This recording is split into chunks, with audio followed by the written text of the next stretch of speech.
guaranteed low price every day at the Home Depot. Morning. Canyon County road crews have been working round the clock removing fallen trees that knock down power lines as thunderstorms rip through the region. And it looks like the first...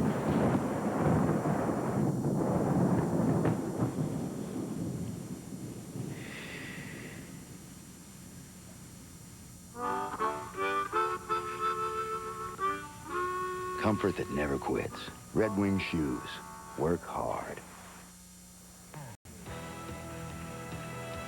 The countdown is just about done. We are just about set to give the command to fire the engines and get tonight's Coca Cola 600 underway. A beautiful night here at Charlotte, and we're just about set to go racing. We've talked much about the meaning of this race. Let's hear from the drivers on why a win would be special. The first speedway I ever drove on, really, and it's pretty exciting to come to the 600, and all the hometown people are around, you know, friends and family, and it's one of the races that you want to win. Everybody wants to come to Charlotte because it was really the first show place. They set a standard for other racetracks. The new racetracks that are being built. Our families are all here. Our friends come to this race.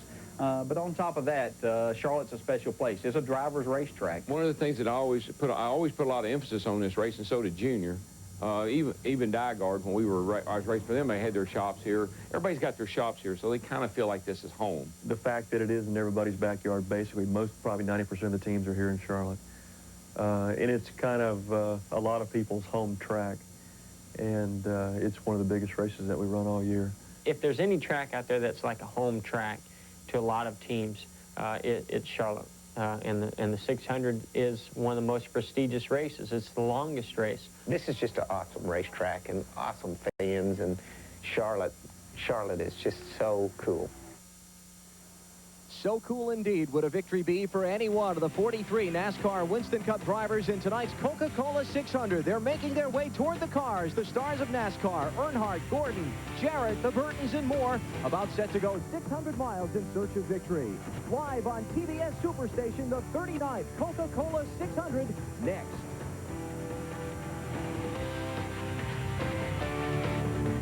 Coming in May. NASCAR racing today is like a cross between the Super Bowl and the circus coming to town. It's a TBS exclusive event. NASCAR at 50.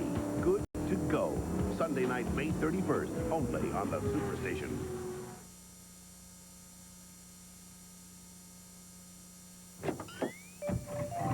You need a muffler. And you need it now.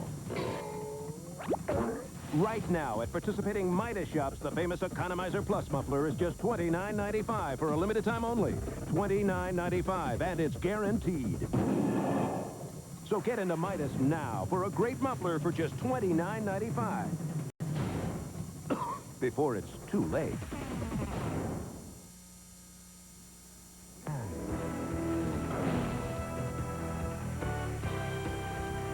Auto racing is a Memorial Day tradition. Stock car racing is the all-American Memorial Day portion of this event. The 600, about to fly, 14 Chevrolets, 7 Pontiacs, 27 Fords. Every seat has been sold out for some time. You're looking down pit road. Anxiousness, anxiety for some, faith in their drivers, waiting now for the start of this race.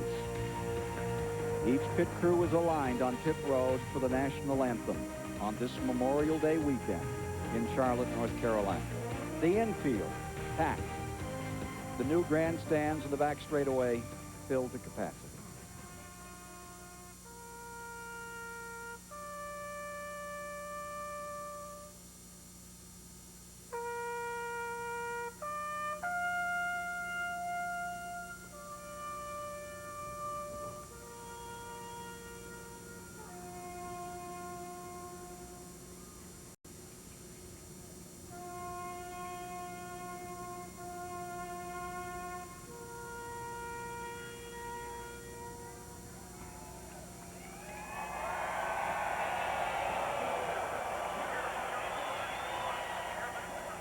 Presentation of colors. The national anthem will be sung by David Fuentes.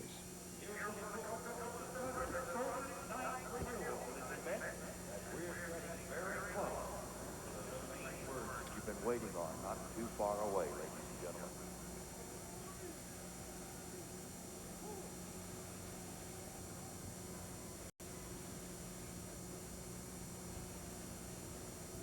Ladies and gentlemen, please stand, remove your hats, and join actor David Butte, who is currently starring in a new Cordoza production entitled Misfit Patrol, for the singing of our national anthem. Oh, say, can you see by the dawn's early light what so proudly we hailed at the twilight's last gleam, whose broad stripes and bright stars through the perilous fight on the ramparts we watched, where so gallantly streamed, and the rockets' red glare, the bombs bursting in air, gave proof through the night that our flag was still there. Oh, say that the Star-Spangled Banner yet waves on the land of the free and the home of the brave.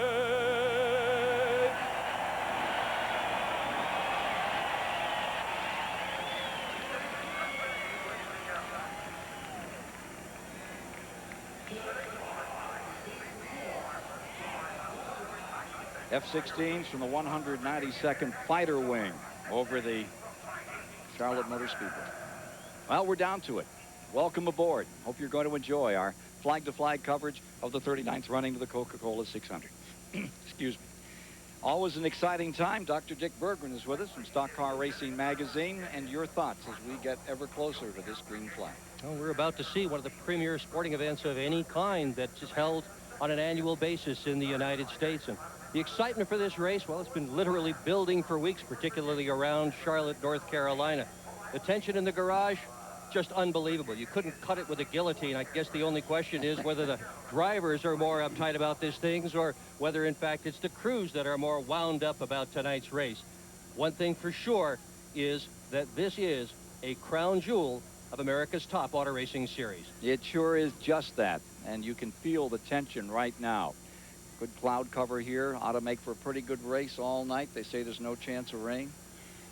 You know, the drivers all week long have talked about one thing, the racetrack being very, very slick. Today we've had a good overcast, so the racetrack should be more favorable for the cars to get good grip through the corner, making it a little faster race and a little more safe at the very start of the race. It's not that slick, I don't think, right now. 43 drivers are all buckled up down below and getting set to run 400 laps, 600 miles for $2.6 million and a $1 million bonus, perhaps, for that quintet we mentioned a little earlier. We're just about ready to go down trackside for the chairman of the board, Bruton Smith, to give that command to get this race underway. In racing, please welcome the CEO of Speedway Motorsports Incorporated, Mr. Bruton Smith. Gentlemen, start your engines.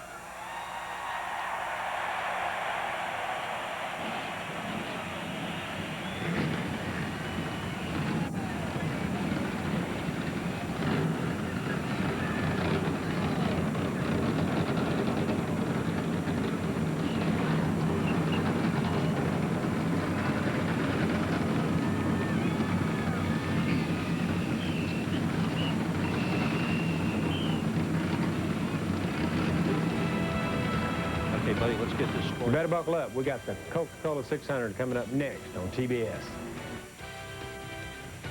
Hey, NASCAR fans! TBS TBSSuperstation.com puts you in the driver's seat for the Coca Cola 600. Log on during the race and choose from 6 exclusive in-car race feeds. Check out the high-speed racing games and go behind the scenes of NASCAR with the king, Richard Petty. If you really want to know your NASCAR, log on to TBSSuperstation.com. Presented by Hardee's. Go all out.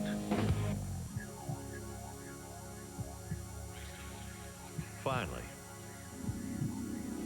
after 49 years, you now have a soft drink that not only refreshes your thirst, it refreshes your sport. Drink accordingly.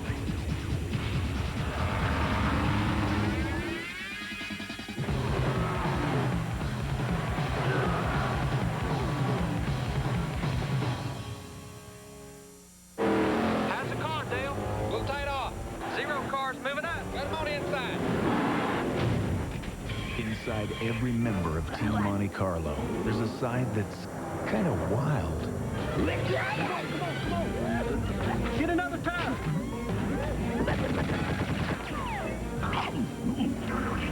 Team Monte Carlo. Animal. Pardon me. This year, they're hungrier than ever. No multi-million-dollar contracts. No victory laps. Not even a winner's circle. But if you think these weekend warriors who run the Score Desert Championship Series take anything for granted, think again. Which is exactly why they run with the Duralast battery from AutoZone. A battery so tough, so dependable, we back it with a 2-year free replacement guarantee. The next time you hit the road, don't settle for anything less. The Coca-Cola 600 on TBS is brought to you by Budweiser. Now is the perfect time to enjoy a fresh, cold, Beechwood aged Budweiser. By your local AutoZone stores. For the right parts at the right price, look no further than AutoZone. By GMC, putting you comfortably in command.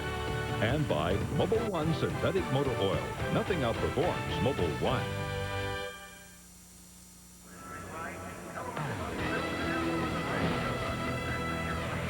You're looking in over the shoulder of the 3rd largest city in North Carolina.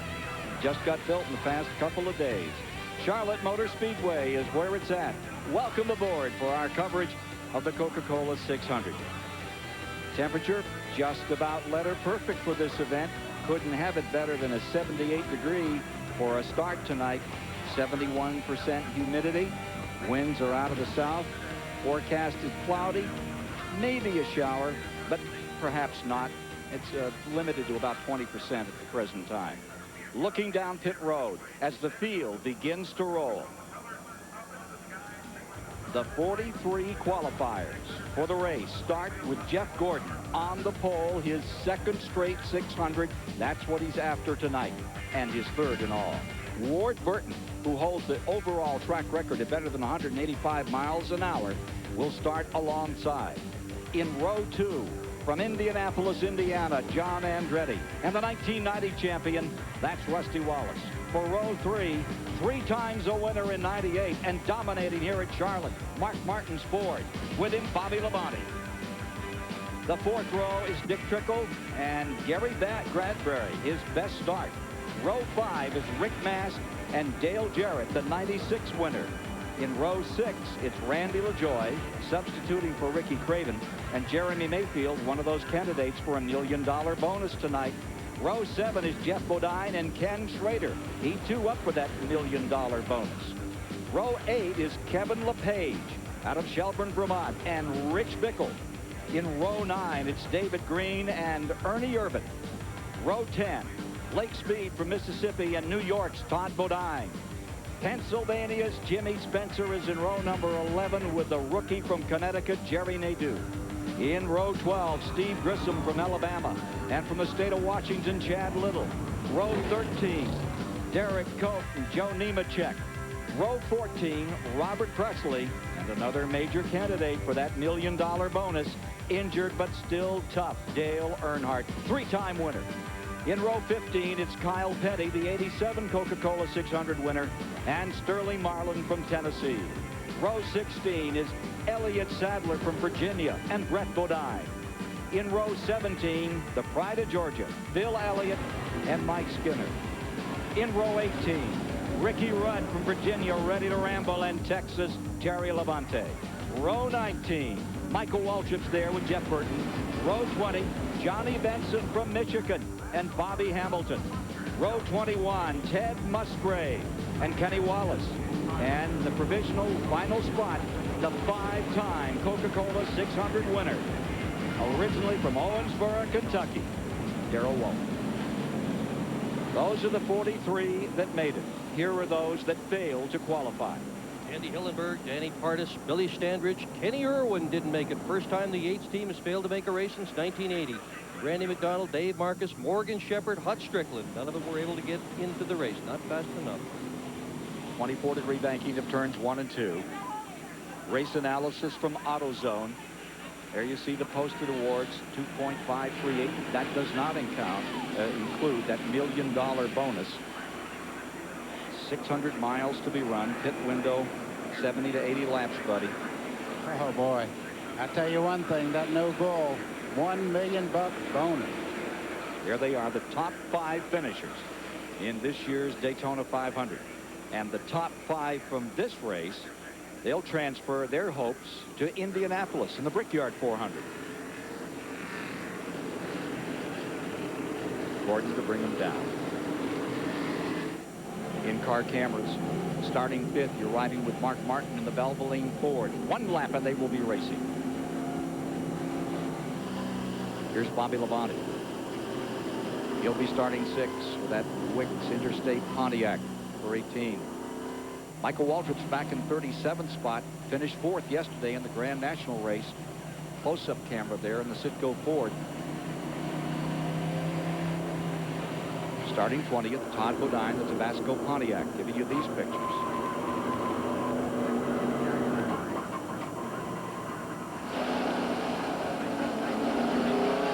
John Andretti, Richard Petty's driving experience Pontiac. Here's Randy LaJoy, 2-time Grand National champion, subbing for Ricky Craven. Starts 11th at Bud Chevrolet. And Jeff Burton, the number 99. He'll start 38th.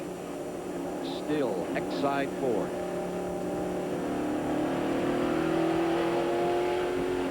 Less than a lap to the start. Now, the race are we going to see here tonight? I think they're ready. I think they're ready, too. And I'll tell you one reason they're ready is in the last 3 years, this race has had 79 lead changes, an average of more than 26 per event. This is liable to be one of the most competitive auto races all year long. Elliott Sadler would just come down the pit road, made a pit stop. I hope there's nothing wrong with the car, but he did make a pit stop, and he's back out on the racetrack. On the pole for the 5th straight time, Jeff Gordon tying the record of David Pearson, which was established just 20 years ago. This is the anniversary of that Pearson record. And there you see the field, entering turn 3. Mile-and-a-half track, back in the 24-degree bank. Storylines. Earnhardt, he's driving hurt. His shoulder really hurts. He's got some bent ribs. Bill Elliott, you know how badly he's hurt. Back is hurt, broken foot, broken hand. That's not going to stop him. Skinner, he's badly hurt as well. We may see a reserve in for him very quickly. Jeff Gordon is the only guy in the last 20 years that's won this race from the pole. He may do it again. Field coming down, ready to take green. 39th annual Coca Cola 600 is underway and going into turn number 1. It looks like Gordon on the way.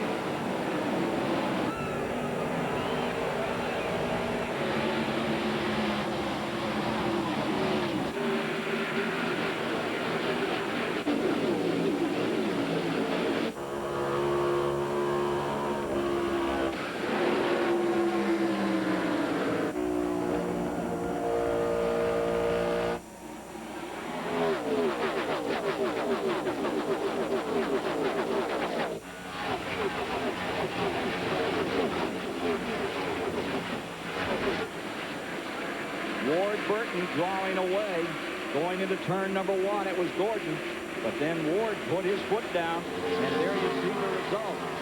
Ward Burton, the MBNA America Pontiac, now leading the fray. Field still very, very tight here. Burton's main job is to finish this thing. In his 4 prior 600 starts, he has failed to finish 3 times. 3 wide into turn 1. Ernie Irvin at 36 on the bottom part of the racetrack there. Got into the grass just a little bit to the left side through the dog leg. You can see Rick Mast way high up on the racetrack, being bypassed on the back straightaway.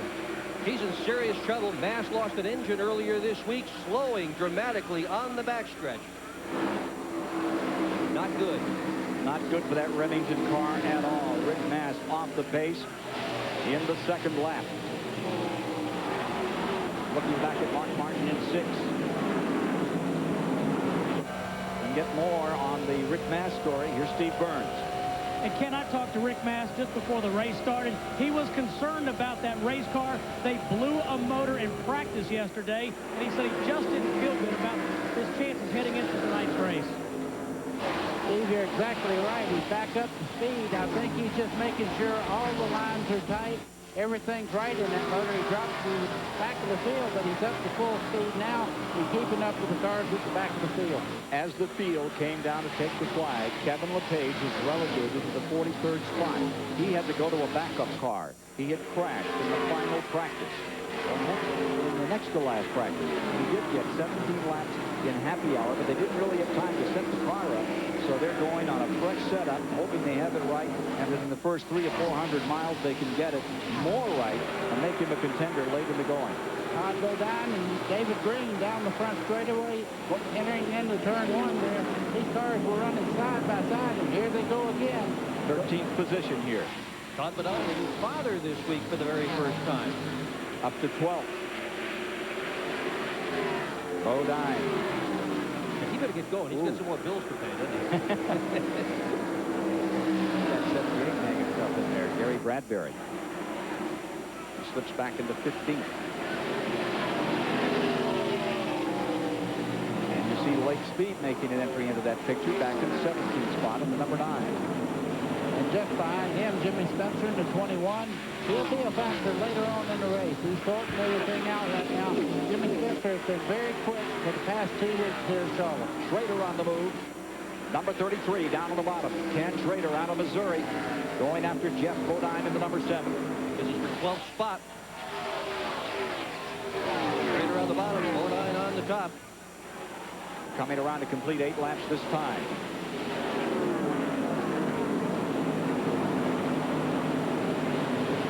Alan Bestwick has a story on Elliott Sadler.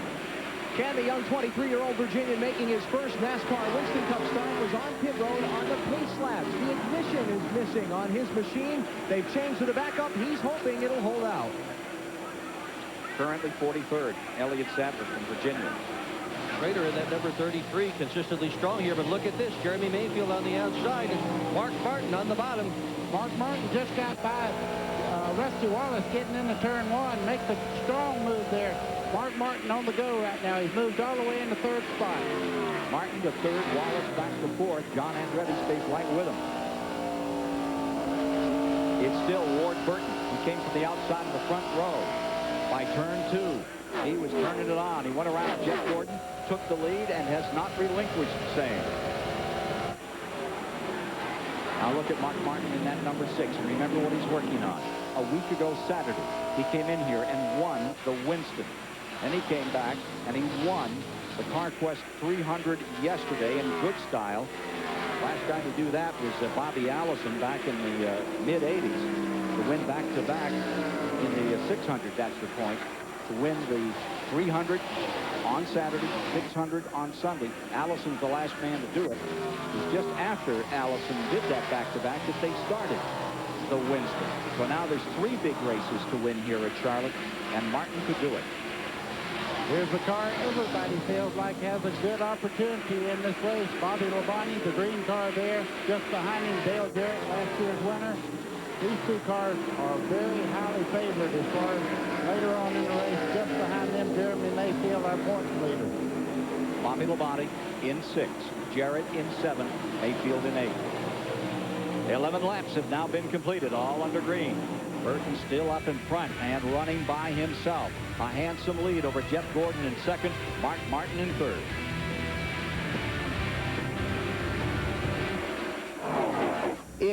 is fast. It is competitive. It is exciting. It is Pocono. See all the stars of NASCAR Winston Cup racing at Pocono twice this year. June 21st, it's the Pocono 500. July 26th, it's the Pennsylvania 500. Both races sold out in 97, so call now. Operators standing by. Call 1-800-RACEWAY. Pocono salutes NASCAR on its 50th anniversary.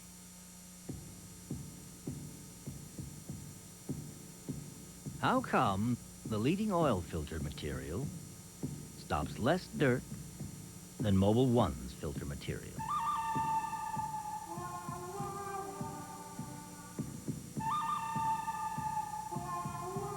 That's how come the Mobil 1 oil filter. Nothing stops dirt better. Available at AutoZone or call for the retailer nearest you.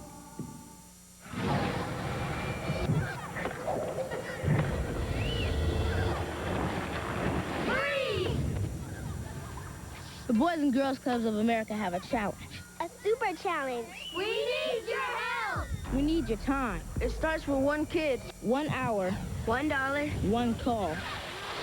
It's called the Super Challenge, a nationwide drive to get volunteer hours and dollars for the Boys and Girls Clubs of America. Call 1-800-854-CLUB.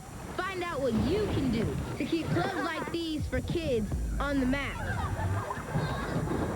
Join the Goodwill Games and the Super Station. Take on the Super Challenge. It starts with one person, and you're it. Call 1-800-854-CLUB today. You've got to call this number to keep kids like us off the streets and out of trouble. Support your local Boys and Girls Club. Make the call. So we can keep playing. Ward Burton is in front as they come around to complete 16 of 400 trips around this 1.5-mile track. Ward Burton, who holds the track record at over 185 miles an hour. Look at this battle for second as Mark Martin begins to move in on Jeff Gordon. He did it the hard way. Went by him on the outside in turn 3. Going into 3, pulled up alongside of it. On turn 4, Mark Martin in second place now. Great drive, early run for Mark. Usually he sits back till about 30 or 40 laps into an event. His car must be extremely good right now. There's a big difference between turns 1 and 2 and 3 and 4. They say you race through 1 and 2 and you drive through 3 and 4. No matter what they've done to this racetrack, buddy, there's always been a big bump there as you come off board that's very unsettling. Turn 4 is the tires really get split, and the biggest thing it does, it comes off there and kind of jumps sideways, and if the tires get slicker, that is a very dangerous place when you're running side by side like Jeff Burton and Ricky Rudd are down the front straightaway here. Ward Burton up in front and his brother Jeff Burton in the 99, and Jeff Burton is on a roll. He is trying to fly up through this field currently to 27th position. Take a look at some of the top speeds thus far. Yeah, Jeff Burton had started in 38th spot. He's been consistently quick in practice here, and even though he had a poor qualifying run, everybody's looking for Jeff Burton to work his way through the traffic and get up front, and he's doing just that so far. He wants to get him sorted out in the first 100 miles. 10th at California after a 3-race slide to 14th in the points. He's got something to prove here tonight. That's that number 99. Jeff Burton down on the bottom, following Ricky Rudd in number 10, and he scoots under 3 cars as he goes through that banking. Boy, Terry Labonte almost made contact there with Rich Bickle. He got into the right rear corner ever so lightly. Now he's kind of bottled up here behind Michael Waltrip. And you can see these guys side by side through the corner now. And Terry Labonte is looking for any way to get by right now. If you're watching that little scroll at the top of your screen, you can also see that Dale Earnhardt is moving forward in the number 3 car. Yeah, Earnhardt, it's early. He's 21st. He'll come along. Look at Musgrave in the number 16 down on the bottom. Comes out digging. It's another of the Jack Roush cars. And Terry Labonte flies the number 5 up on the bottom of the racetrack as well. Got that rooster really crowing today. And he needs to. He's back in 30th position. He's got some going to do to get up in that front pack. You do not want to get lapped in this race. Track position counts for so much here.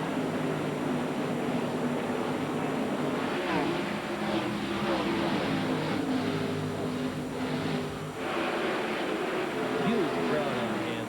absolutely enormous number of people here at Charlotte Motor Speedway looking on. It seems as if every time they add grandstands, they barely get the footings poured and all the seats are sold. 12,000 more seats this year than last year, a dozen more suites, all sold out.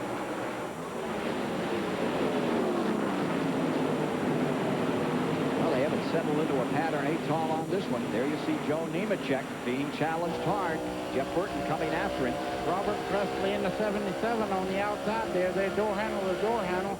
Close to 200 miles an hour down into turn 3 side by side. These cars are sticking very well early in the race here, and it's because of the cloud cover we've had all day long here at Charlotte. This is for 24th position. Nemechek in the 42, Presley in the 77, Burton in the 99, fighting for 24th at over 190 miles per hour. You're riding with them here at the Charlotte Motor Speedway. 39th annual Coca Cola 600. Stay with us. As a warning to those fans who like to sit deep in the bleachers, please be advised. Look out upper deck. When Plesko is up, Way out of here. you are not safe. Thank you.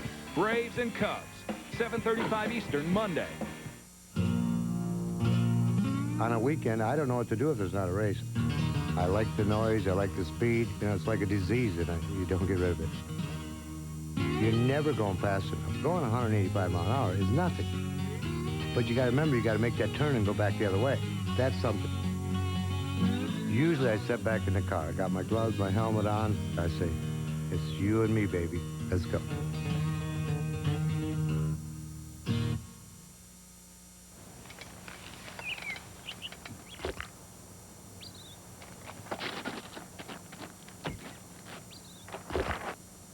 Tippy! If you're gonna get a dog, Tippy! Lie down! get a dog. Tippy! Tippy! Tippy! Put down the car! If you're gonna get a burger, get a burger. Hardee's Frisco Burger. Buttery grilled sourdough bread, a large beef patty, Swiss, and bacon. Hardee's. If you're gonna go, go all out. It starts here. It starts here. It also starts here and here. And it all starts right here at Walmart, home of the EverStart battery. All the coal-cranking power your truck, car, boat, or more will ever need. Power you can count on when you need it most. And since it's at Walmart, you can also count on a good price. EverStart.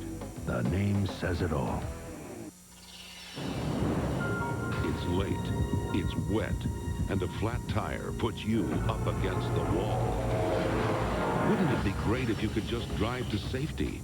Now you can with new Goodyear Aqua Steel Run Flat. Even with no air pressure, you can drive up to 50 miles at 55 miles per hour to safety. Aqua Steel Run Flat. Only from Goodyear. Goodyear! Goodyear! Back wide with 27 laps complete. Closer, ever closer to the leader, who's number 6, Mark Martin. Ward Burton is still there in the Bill Davis, number 22. That Pontiac staying up in front. Mark Martin, who has never won this race. His thoughts on this Memorial Weekend 600. Cool place to win. I haven't won the 600. I won the 500 twice, I think. This is, oh, man, and that would make 2 in a row for us. And, you know, this is just an awesome racetrack and awesome fans. And Charlotte is just so cool. And he looks so cool right now as number 6, Mark Martin, closes in on that leader. Martin again won the Winston a week ago Saturday. Yesterday won the 300. Trying to be the first guy to ever win the whole shooting match, all 3 events. Sort of his own mini million. Ward Burton in the Pontiac there, the number 22. You can see Mark Martin looking on the inside. Just inches away, looks to the inside as he heads down towards turn 3. 3-time winner this year, Mark Martin down on the bottom in the Winston Cup point battle.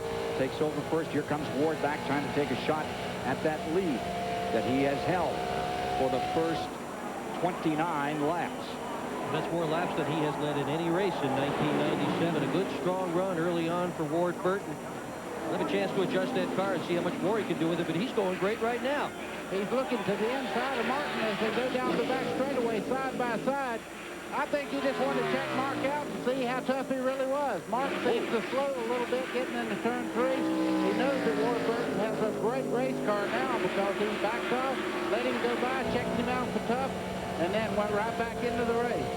Kevin LePage has just pitted. He was the first car to be lapped. Mike Hogwood is there. Well, Kevin LePage and Doug Rickard discussed it. They said they can't afford to go 2 laps down. He was so loose he could not drive the race car. So they're going to make some serious chassis adjustments. They tried to rebuild this car and make it like their other one. It was a hit-or-miss proposition, they knew, and unfortunately to start this race, they have missed and missed badly. They hope now that these chassis adjustments will at least make Kevin LePage competitive. 4 tires on the car and a tank of fuel and a slow pit stop as they continue to make some chassis adjustments for Page down in the way. Just watching Mark Martin, I think what might have happened, he was just on the verge of being loose. Warburton got right up under him coming off turn 4. He got sideways coming off that corner and said, hey, I can wait till I adjust on this car to try to lead this thing. But Ward wasn't making it easy on him, staying right up under that Ford. It tends to make the back end of the car very wishy-washy. Martin stays in second spot. Gordon is third. Wallace is fourth. Dale Jarrett in fifth. Saw his son Jason race yesterday. Put on a pretty good show. Finally got spun around. Bounced off the wall. You're going to see a lot from Jason Jarrett in time to come. Great battle for fourth here. Dale Jarrett leading just behind him. John Andretti. You see the 2-car of Rusty Wallace. And Jeremy Mayfield's run Rusty Wallace down. They run nose to tail down the back straightaway. How many times this year have we seen exactly that? The 2 and the 12, nose to tail, running almost identically. Whoa, John Andretti scoots to the bottom. He'll pick up a spot as they come back to the line. As they continue to shuffle behind the top 3. Ooh, that is Bradbury and Nato in the 13, the rookie from Connecticut. Jerry Nato in trouble. Trying to get that one turned around. As they spun out of turn number 2, that in lap number 34. Actually in lap number 35. We'll take a break, sort things out, show you what happened when we return. As Ward Burton continues to lead in the Coca Cola 600. Would you know a winner if you saw one? What would you look for? Strength, endurance, guts. These are the things that come before glory. In everything you do, demand the best. Husqvarna. Great sale prices on tough equipment. Right now at your Husqvarna servicing dealer. A lot of times when something goes wrong with your car, you know it right away. But some parts, like shock absorbers, tend to wear out gradually over time. So gradually that many drivers fail to realize just how worn their shocks have become. So rather than wait till it's painfully obvious that you need new shocks, stop by your nearest AutoZone. Right now, when you buy 3 Gabriel Gas Rider shocks or struts, you get the 4th one free, only at AutoZone. This summer, only on the Superstation. Join me, Michael Johnson, at the 1998 Goodwill Games in New York. The world's best athletes. The world's biggest stage. The 1998 Goodwill Games. 1,500 athletes. 60 countries. The 1998 Goodwill Games are coming to New York. For the world's best, proven only on the Superstation. Every week on the Superstation, there's a storm, shaking the ground, pushing the limits. Live on the Superstation, thunder. Last week, Fit Finlay drove home the message against Jim Neidhart. Then the total package was preparing to rack the giant when an imposter invaded the rings. That can't be Sting! This Wednesday night on the Superstation, feel the thunder. Wednesday night, 8:05 Eastern, only on the Superstation. Back live, 35 laps, 52.5 miles into the Coca Cola 600. And with that caution, the whole front of the field came onto pit road. Got a tire loose out here off one of those competitors that was pitting. And let's go down to the pits and do a whip around, see what's happened there. Steve Burns. Ken Ward Burton just came in. We've been hearing a number of the teams complaining about being tight going into the corners and loose coming off. Ward came in, took 4 tires, gasoline, no chassis adjustments. Let's go to Randy Pemberton. Well, Jeff Burton has started 38th on the field today. He has had an absolute magnificent run up to the 21st position. They pitted 4 tires, but they have one problem. The engine is missing just a little bit. They don't know if it's the carburetor or an ignition. To Alan Bestwick. Well, these are what you call flat-spotted tires in NASCAR racing. They came off Gary Bradbury's machine where the car was locked up and sliding down the pavement. All 4 of them worn right through. He's changed them all. He's back on the racetrack, really without any more damage than that. To Mike Hogwood. We're in the Dale Earnhardt pit. They came in, they took on 4 tires and made a big chassis adjustment. Dale Earnhardt was running 19th. They had a little bit of a long pit stop, but this time of the race, Dale said, let's get the car right now. They want it better for later in the race. Back upstairs. The incident that brought out the caution. Here's what happened. It gave us our first yellow in this race. Turn 2. Oh my, you can see right there, Bradbury got loose just behind him. Nadeau comes down into the smoke. He starts back up the racetrack. He can't see what's going on there. That caused Nadeau to spin. They had no idea what was going on in front of him. Let's watch from Mark Martin's car. Where do you go? Y'all see what Mark Martin did? All you guys back home that run races on a weekly basis, he went to the high side of the racetrack. This is a self-cleaning racetrack, and when a wreck happens on the top, they generally go to the bottom of the racetrack. And in the interchange on pit road, Rusty Wallace comes out first. Let's take a look at this track with Rusty Wallace, with Buddy Baker. Let's take a look at Charlotte Motor Speedway. Down through the dog leg, down into turn 1, close to 200 miles an hour, 24-degree banking in turns 1 and 2, and down the long back straightaway. Speeds close to 200 miles an hour as you approach turn 3. Turn 3, you go very low on the racetrack, and off turn 4, the most difficult part of Charlotte Motor Speedway, the bump coming off the corner and back to the start-finish line. That's what they do on a pretty regular basis around here. Cover that distance in about 28 seconds. There you say Nadeau's number 13 back on pit road. Second car that spun as he tried to avoid Bradbury. Showing 38 laps complete. Rusty Wallace has taken second place. Now guess what? His little brother, Kenny Wallace, is going to be up in front. How about that pit stop by number 81, or did he stop? Well, no, he didn't stop. He has just now stopped, so he had the lead for just a little bit. He came around, picked up his 5 bonus points for leading a lap, and then he went into the pit area. And Rusty Wallace will now be the leader with Jeff Gordon second, Mark Martin third, John Andretti in fourth, and they get ready to go. Here's Earnhardt back on pit road. Mike Hogwood. They're making yet another chassis adjustment. Larry McReynolds and Dale Earnhardt discussed it. They didn't get all the work done they wanted the first time. Dale has turned the wheels out towards the grandstand, so they're checking not only the toe in, but they're checking also the chassis. It is not feeling right to Dale, and he said, let's get this thing fixed now while we're under caution. He's willing to go to the back now, thinking that if they get it right, he can make it back up to the front. This will make him about 40th on the field, 39th or 40th. We'll see how it shakes out as Earnhardt pulls back out again. Right down here in turns 1 and 2 where he had that big incident with John Andretti back in the Winston. Bruised those ribs, badly hurt his shoulder. Buddy?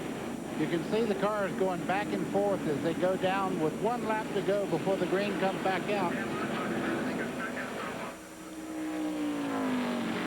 Here are Dale Earnhardt's thoughts on his season and how it's gone so far. You'd really like to have had a better season already, even though we won the Daytona 500. But runs closer races has been more competitive. Of course, Talladega was competitive, but there again, I'm talking about places like Texas. And, you know, of course, Martinsville was a 4th. But you need a lot of top 5s, need more opportunities to win, and we just hadn't quite been there. And then qualifying's been a struggle for us. And Larry and the guys, they just work so hard at just defeating when you do run bad, and then you just keep working hard. So you just keep determination up and keep working hard, and eventually it'll come. Well, not to worry about Dale Earnhardt doing well from the back of the pack. In this race in 1993, he was penalized for speeding on pit road, and then he was penalized a lap. NASCAR decided that he had spun Greg Sachs. That put him a lap down. Guess what he did? Won the race. He's back in the back of the pack again, but don't ever, ever, ever count Dale Earnhardt out unless the car is on the trailer. And even then, I'm not so sure. You know, we talk about Dale Earnhardt, but these guys really depend on great pit crews also. He has one of the best pit stops every time he comes in, and people working on that car are great too. Notice on the back, the spoiler, sort of that red-orange color. Those 5 guys up for that $1 million bonus, each have the same color on their rear spoiler. So that's another way to keep track of the No Bull 5. Earnhardt, Bobby Labonte, Mayfield, Schrader, and Wallace. Rusty Wallace was the great beneficiary of that caution flag. He went into his pit in 6th position. He is now in 1st position. What a lightning stop he had. And Ward Burton went from 1st back to 5th. There's those No Bull 5 guys, and that's where they are right now in the race. Rusty Wallace can win $1 million bonus if he can stick there. Also, you got to remember, Rusty Wallace is right in the middle of the points battle right now. He wants his 5 points for leading the lap, and he's going to get it as he comes by leading the race here at Charlotte. See that orange-red spoiler on number 2? Let's go to Alan Bestwick. Well, interesting story down here between Kenny Wallace and Ted Musgrave. You see, there are only 42 pit stalls on pit road, 43 starters today. That means those 2 guys who both took provisionals shared a pit. Therefore, they were in a race going to that first caution flag. The guy that got there first to the start-finish line was able to pit third.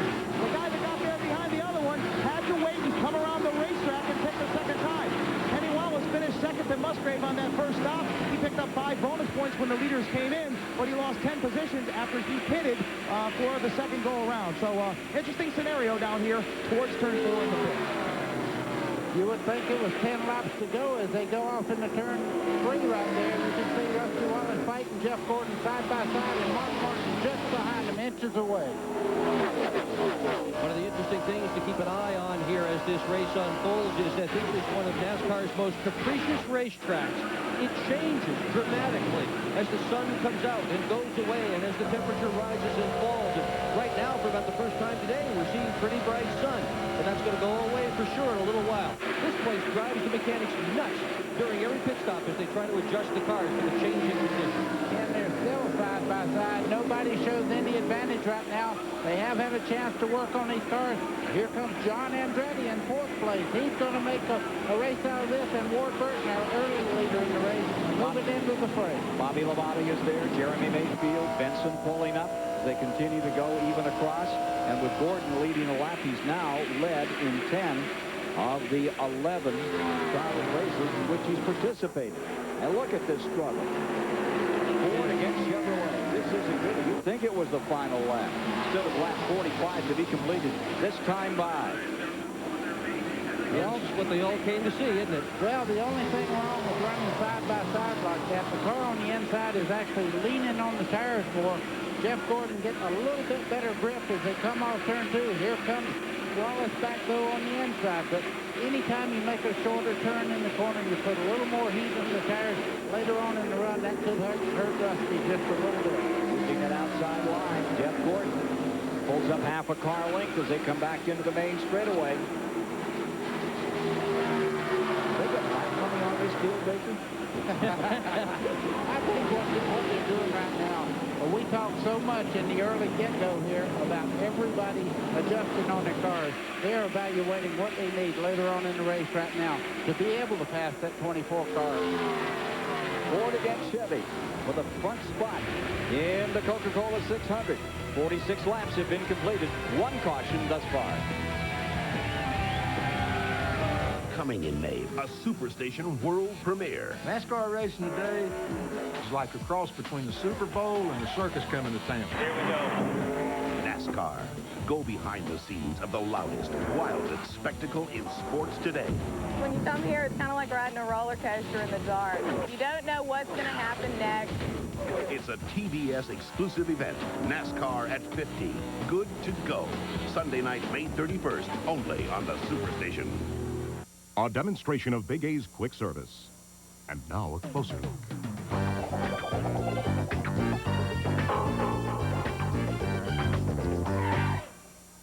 to work. For fast service, go to the pros. You need a muffler. And you need it now. Right now, at participating Midas shops, the famous Economizer Plus muffler is just $29.95 for a limited time only. $29.95, and it's guaranteed. So get into Midas now for a great muffler for just $29.95. Before it's too late.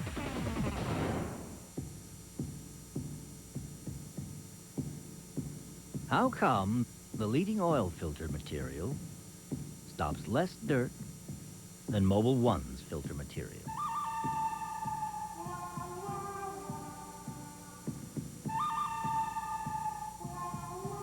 That's how come the Mobil 1 oil filter. Nothing stops dirt better. Available at AutoZone or call for the retailer nearest you. Troy Aikman is back to pass. He's looking, look out. Oh, Aikman goes down. He had a man wide open. What was he thinking? Brute, it's all part of the game. All right, guys. Same play. The Coca Cola 600 on TBS is brought to you by True Value, official hardware store of NASCAR and garages everywhere. And by Midas Auto System Experts, a better system for you and your car.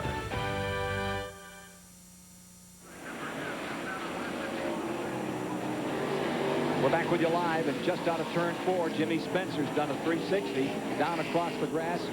We're working lap 51, and Spencer, a lucky guy, buddy. Yeah, but you can see he got into somebody. The front valence on that car is bent back just a little bit at the front part below the grill there. And all 4 tires look like they're flat-spotted as he tries to get back without doing any damage to the car. If these tires come apart, it'll beat the inner panels out of the inside of the tires there and make it awful for 600 miles. Take a look at Jimmy Spencer. Ooh, and it's beginning to happen there. You can see that left front fender. Watch again what happened in turn 4. Oh, he got a little nudge there. Looks like Ernie Irvin there in the 36 got in the back of Spencer, turned him around. As he started around, he made a little bit of contact again.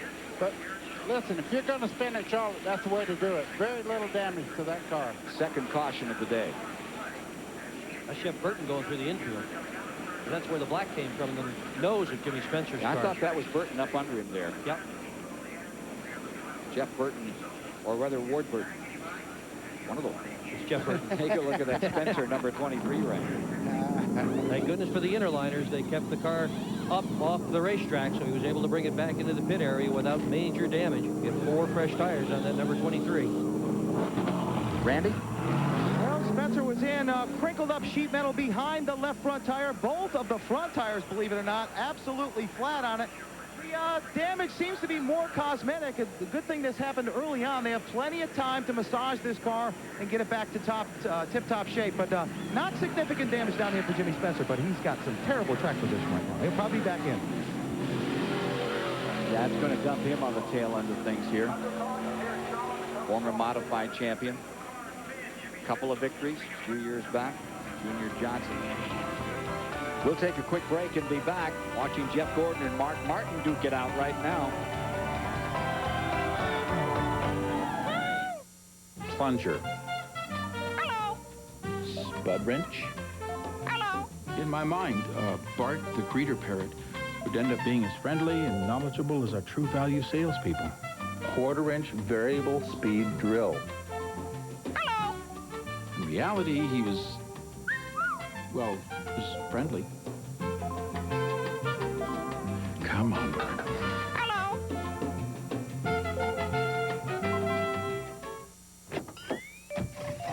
You need a muffler. And you need it now. Right now, at participating Midas shops, the famous Economizer Plus muffler is just $29.95 for a limited time only. $29.95, and it's guaranteed. So get into Midas now for a great muffler for just $29.95. Before it's too late. This is a demonstration of how people view you at Miller Time.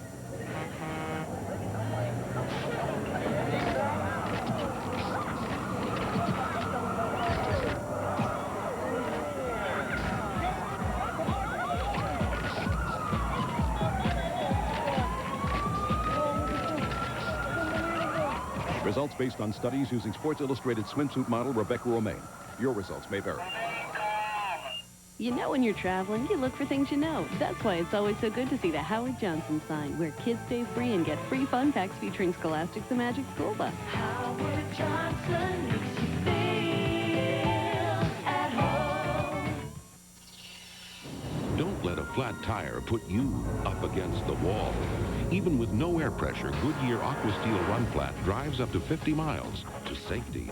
New Aqua Steel Run Flat. Goodyear, Goodyear. Sleek, sophisticated, stylish, and yet with an exhilarating V6. Chevy Monte Carlo lets you express that hidden part of your personality, just dying to get out. Mr. Freeman. How are you? Tommy? Monte Carlo. The side you show the world is up to you. Back with you live at the Charlotte Motor Speedway. Check out all the in-car camera action online at tvssuperstation.com. Watch the race from the driver's seat at tvssuperstation.com. Watching Jeff Gordon trying to win it back-to-back. Done on 5 previous occasions among 4 drivers. STP pit roundup, and we'll start with Randy this time. You there, Mr. Penburton? Sure am, Pen. Right. Jimmy Spencer has been on pit road a couple of times now. The problem they have is the brace has broken loose of the front balance of the car, so really no way to fix that. They're going to try and prop the front balance up, and he'll be back in for a little more work, but no significant damage. He did say, though, that he thought maybe his tire was cut down prior to the wreck. Alan.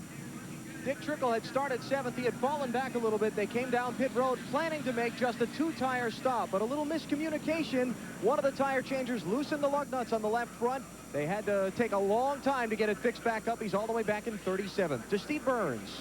And some nervous early moments for Jeff Gordon in the 24 car. Jeff reported over the radio that he thought the motor was missing. Well, they switched ignition boxes and then switched back. There's 2 ignition boxes inside each car. Now he says it sounds fine and it's not missing or skipping anymore. Mike Hogwood. Down at our end of pit road, most of the team's still chasing it. That includes Joe Nemechek, who was tight in the corner and loose off. They tried to loosen it up just a little bit, and Dale Earnhardt in for 2 more tires and another adjustment. He's still not happy. Ken? All right, we're watching number 99 back on pit road.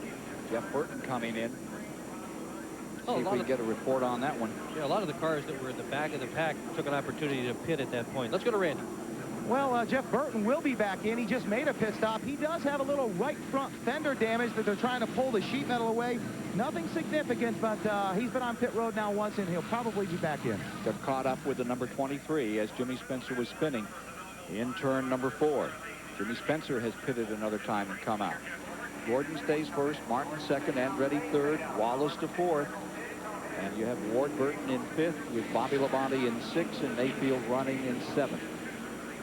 We'll take another quick break here at lap 56 and then return to the 3920 with the Coca Cola 600. Getting good.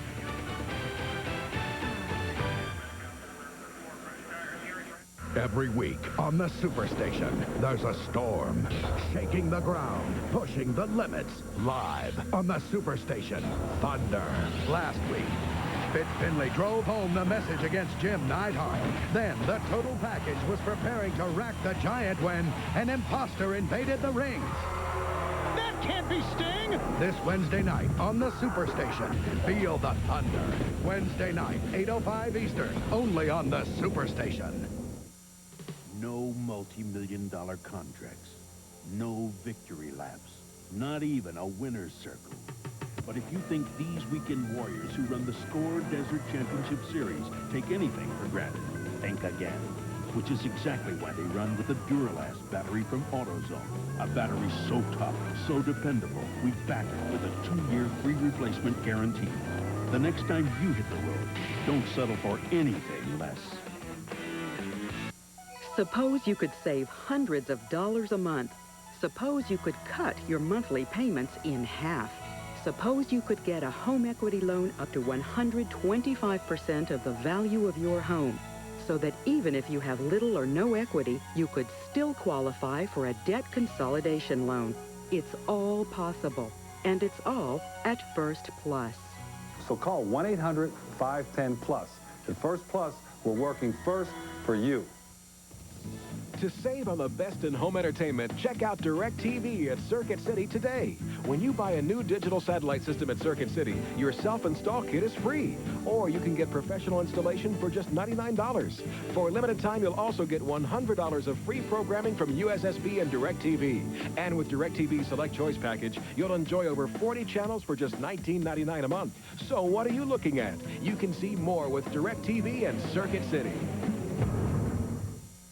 It's a tough race. It's a long race, and so, you know, it starts basically in the daytime and goes into nighttime, and you have to remember that the race is won at night, and so sometimes you have to give up a little bit during the day, but that's what makes it so interesting, and what makes it such a prestigious race is that the track changes so much over a 600-mile race, and the fans can be winners also this 600 because if they want to help to save somebody's life, Close-Up Toothpaste is doing what they call the Close-Up Challenge, where if you call the 1-800-MARROW-2 number, not only can you possibly help to save somebody's life, but Close-Up will also donate $1 for every call that they receive. 1-800-MARROW-2, right? That's it. That's well worth of doing. That's where you can really make it. All right, here we are at 58 laps complete, guys. Had a great start. Had Ward Burton just scoot down into turn number 2. Looked like Jeff Gordon. He pulled it off on the lead as he went into turn number 1, and then Ward drove around him, drove away, led for a while. Mark Martin has been up there showing a lot of stuff. We've seen Earnhardt in and out. He seems to be pretty well set now and ready to give it a good go. He'll come from 25th position on this restart, which is upcoming in about half a lap. And for those who think that Jeff Gordon is invincible, all you had to do was hang around Charlotte Speedway for the last week or so. Last Saturday night in the Winston, they tried running just a little bit light, ran out of gas with victory in sight. Yesterday morning, team driver in the car, flat tire, car in the wall. They had to work all day yesterday to get it right. And today, Ray Evernham is sporting a black eye, working on the car. One of the grinding wheels came apart. It's a good thing he was wearing safety glasses, but Ray's got a black eye. He says, however, the team has all pulled together, and that is what has given him the confidence that tonight will be their night. All the bad stuff is over. Quickly to Steve Burns on pit road. We know this race started after 6 p.m. Eastern, but the garage area opened at 11 o'clock this morning, and all the teams were in here working hard. Now, here's what they did for 7 hours before the race. This is Rusty Wallace's pit box. They have a list that has different designations under the car rear suspension. You see all these different items. They have the body, interior, the trunk, electrical system, front suspension, and the motor. 161 different items they check, and the mechanic involved signs his initials to it to make sure the job's been done, and we're back to green flag racing. And is responsible for it. Wallace in 4th spot. Here's Gordon being challenged. Mark Martin is there. Mark Martin come off turn 2 like a shot out of a cannon and took the lead from Jeff Gordon. And just behind him, John Andretti showing a lot of early muscle. Yeah, but nobody's showing more muscle so far than that number 6 car. They are ever so strong tonight. Ward Burton is right there as well in 5th. Bobby Labonte in 6th. Got Mayfield in 7th. And look at this gang up in front. Okay, as reported earlier, Mark Martin's car is a little bit loose with the car directly behind him. Here comes Jeff Gordon right back by Martin. You can see him move to the outside. Wow. John Andretti thought maybe moving in the second, but thought better of it. Martin looks back and sees Andretti there as Jeff Gordon goes out in front. And here comes Martin back on the outside another time. Wait a minute, guys. This is 600 miles. Yeah. Mark Martin drives it deep down in the corner and reassumes the lead now. Jeff Gordon just behind him, trying to close back up. Pretty intense competition for this early on in the longest stock car race in America. They've got to go 600 miles, but they're making it seem as if this is a Saturday night 25-lap shootout. Look at Bobby Labonte in the 18 beginning to scramble here. Working on Burton in the 22. There's Terry Labonte on pit road. And that's smoldering there. Going a lap down right now. I think they've roasted that rooster. Here's two Pontiacs battling side by side. The early leader, Ward Burton, and Bobby Labonte down the back straightaway with Jeremy Mayfield pushing along just behind them. And Dale Jarrett helping that push, too. And look at Benson. Take a look at the 5 car and what happened here. Oh, boy. That's right out the exhaust, buddy. Out the left side. Randy Pemberton.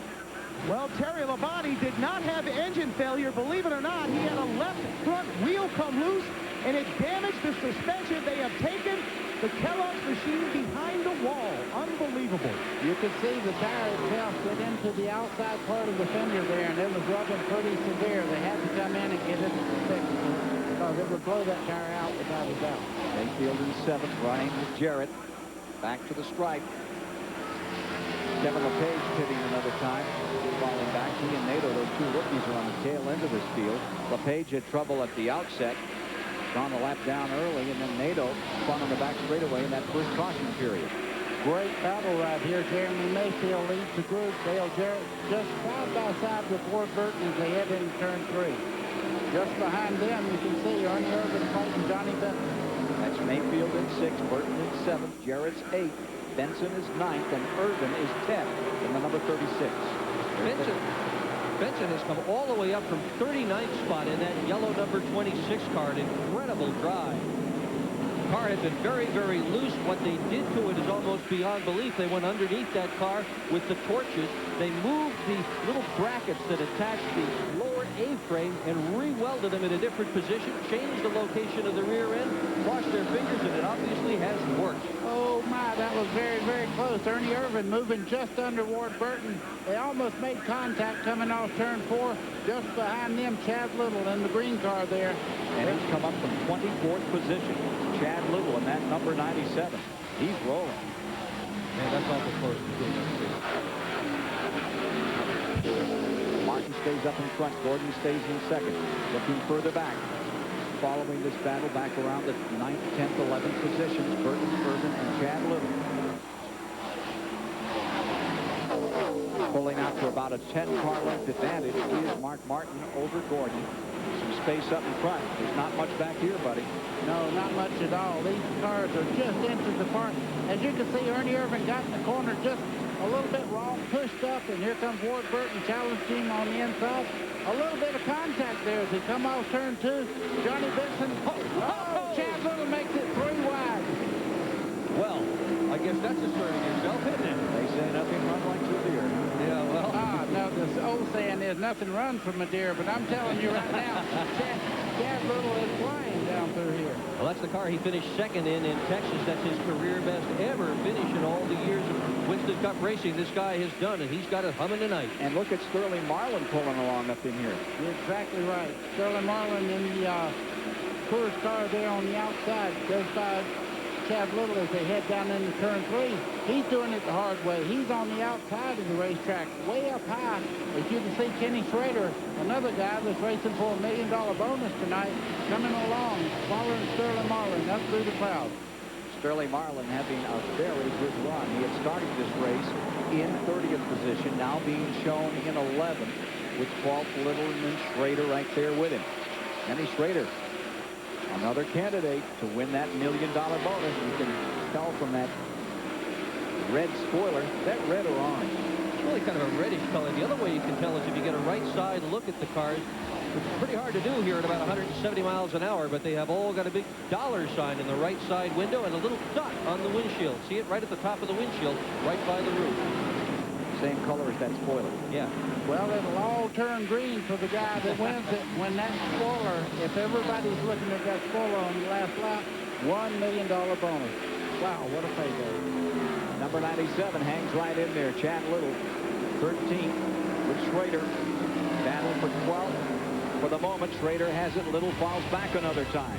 What a great war. We'll give you more of it after this break.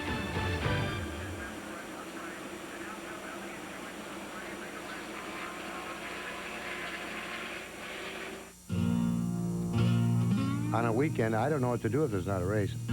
I like the noise, I like the speed. You know, it's like a disease, and you don't get rid of it. You're never going fast enough. Going 185 miles an hour is nothing. But you got to remember, you got to make that turn and go back the other way.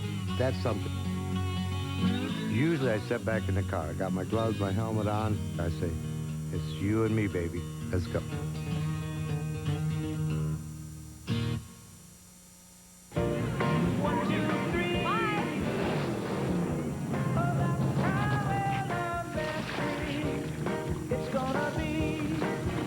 One A to Z all-wheel cleaner. Spray on, hose off, towel dry. Easy as 1, 2, 3. Eagle One A to Z. It's easy as 1, 2, 3. Coming in May, a Superstation world premiere. NASCAR racing today is like a cross between the Super Bowl and the circus coming to town. Here we go. NASCAR. Go behind the scenes of the loudest, wildest spectacle in sports today. When you come here, it's kind of like riding a roller coaster in the dark. You don't know what's going to happen next. It's a TBS exclusive event, NASCAR at 50. Good to go. Sunday night, May 31st, only on the Superstation. This Memorial Day, the Superstation salutes a different kind of hero. It's the complete story of Rocky Balboa with Rocky 1 through 5.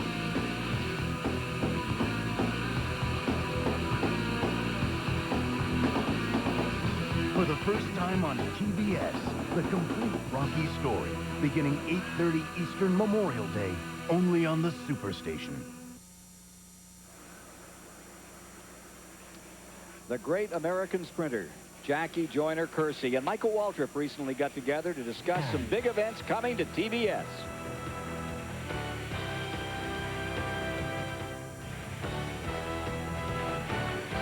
Hey, Michael, I got the Goodwill Games in July in New York. What you got going on in July? Man, I'm not that far away from there. I'm up in Pocono, Pennsylvania, racing in the Pennsylvania 500. Maybe if I get a chance, I could ease over there and see you. Yeah, I hope so, but I'm going to try to catch you on TBS.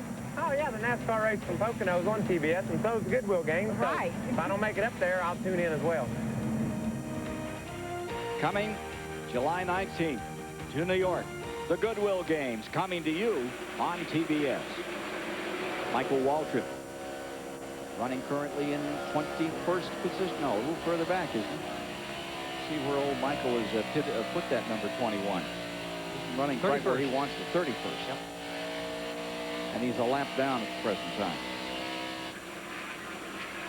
There's your leader. It's Mark Martin in front, and his lead that had extended to maybe 20 car lengths has been cut down considerably here of recent. Jeff Gordon's climbing back into this picture. 7/10 of a second down. Here's Gordon to Mark Martin, the leader. Gordon first, Jimmy in second, John Andretti right there ready in that third spot to see if he can do something with him. Here he comes. Here you get a sense of the interval between second and third. Now take a look at Johnny Benson. What a run he's having, buddy, up to 6. He's having a great run. The car seems to work well on the high side of the racetrack, but Bobby Labonte has tried 4 or 5 times to pass him. He's been all the way up side by side with him. Benson's showing a lot of muscle on the high side. But look here, Bobby said it worked for you. I might try it up there and try to get by you up there. From 39th position, Johnny Benson into 6th.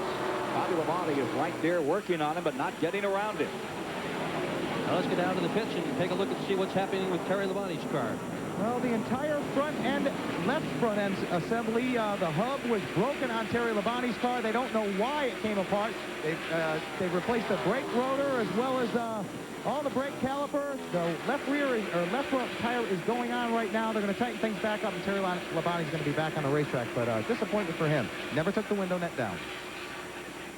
That's going to put him out of the picture as far as taking this 600. Whoa, look at Jimmy Spencer trying to make that move and coming under Ricky Rudd in that tight car on the outside. Michael Waltrip coming with him.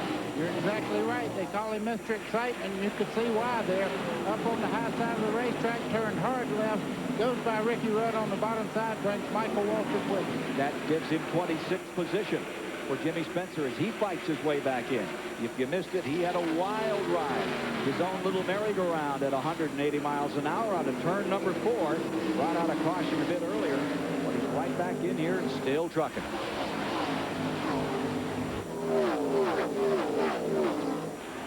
Al Petty in that number 44 on the bottom.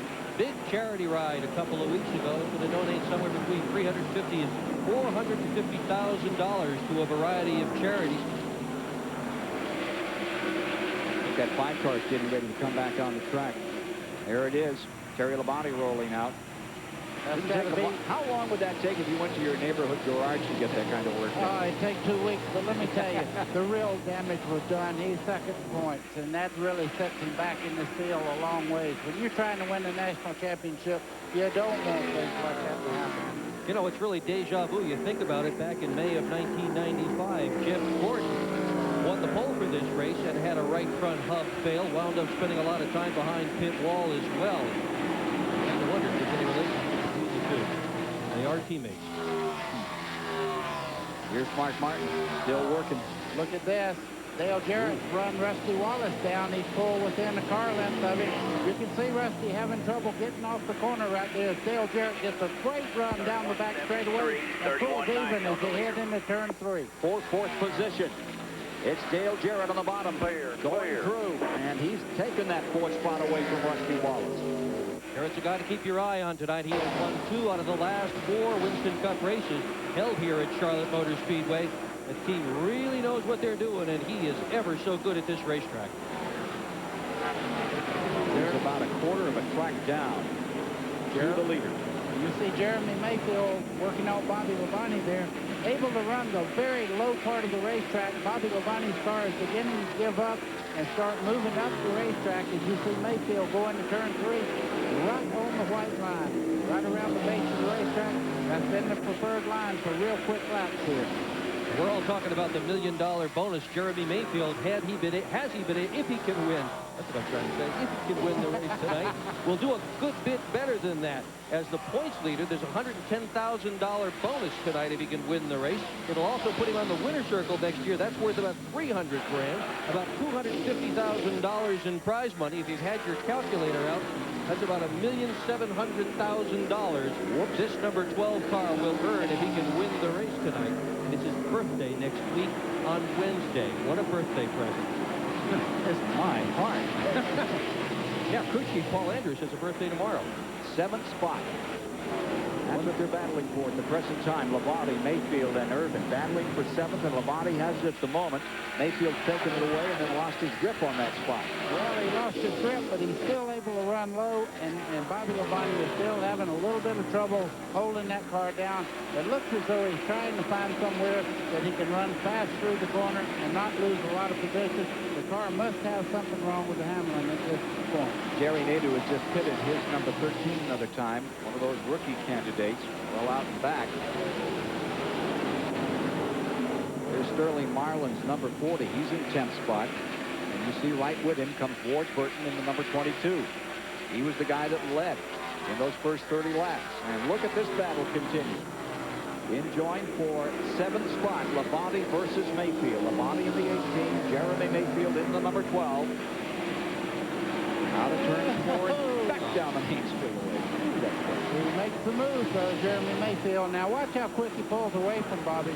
He has a little bit quicker car, but Bobby had it preferred line on the high side there, and he couldn't quite get back in the throttle where he wants to, and used a lot of the racetrack coming out of the corners to accelerate. Let's go to Mike Hogwood.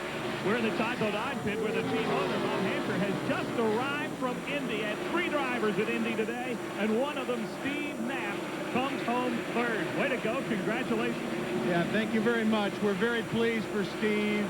He had a good run. All 3 cars had a good run until we had one get caught up in an accident. But hopefully we're bringing all the good luck with us for Team Tabasco here tonight. You've had a busy Memorial Day hitting both races. Yeah, it is, but we're happy to be at Coca Cola 600. These guys do a great job down here, and I'm pleased to be down here to watch it. This is one happy car owner, Ken. Let's ask him about Jim Guthrie, his driver who was so hurt today at Indianapolis. Here's the baby. Wait a minute, here's the baby coming out. Yeah, that's the brand new arrival. Todd Bodine and company. Thursday, no less. Yeah, boy, did he time that thing right. Just got to the hospital in time to be there with his wife and get back without missing a single bit of practice. Let's go back to Mike Hogwood for just a moment. Yeah, Ken, let's do it. Let's ask you about Jim Guthrie. How is he? He went into surgery just before I left the ground on his leg.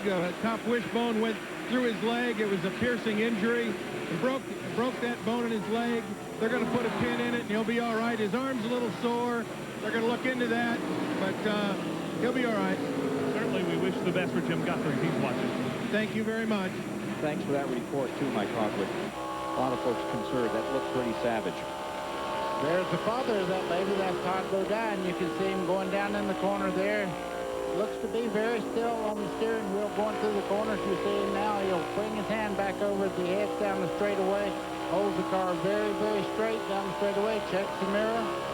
All the day's work in the office.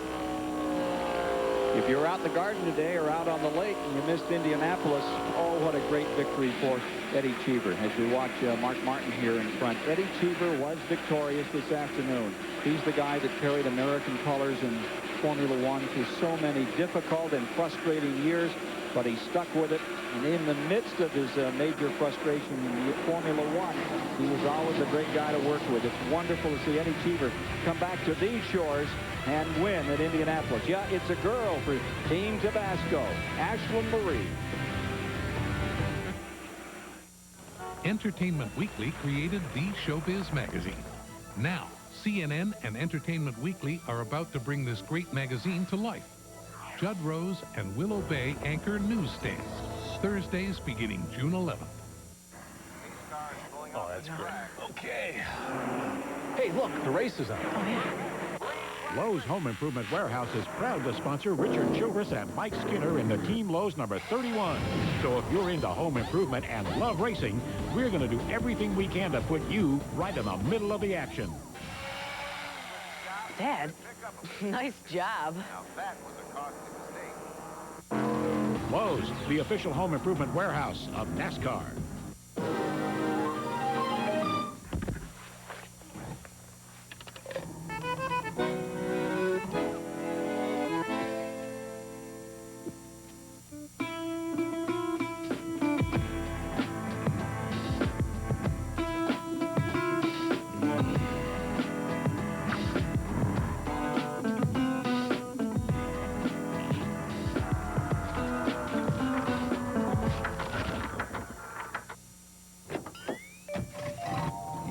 A muffler.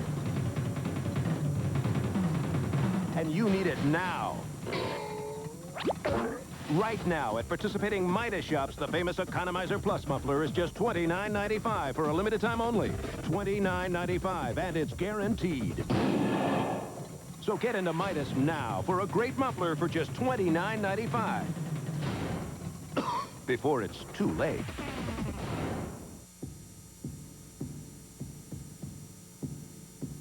How come the leading oil filter material stops less dirt than Mobil 1's filter material?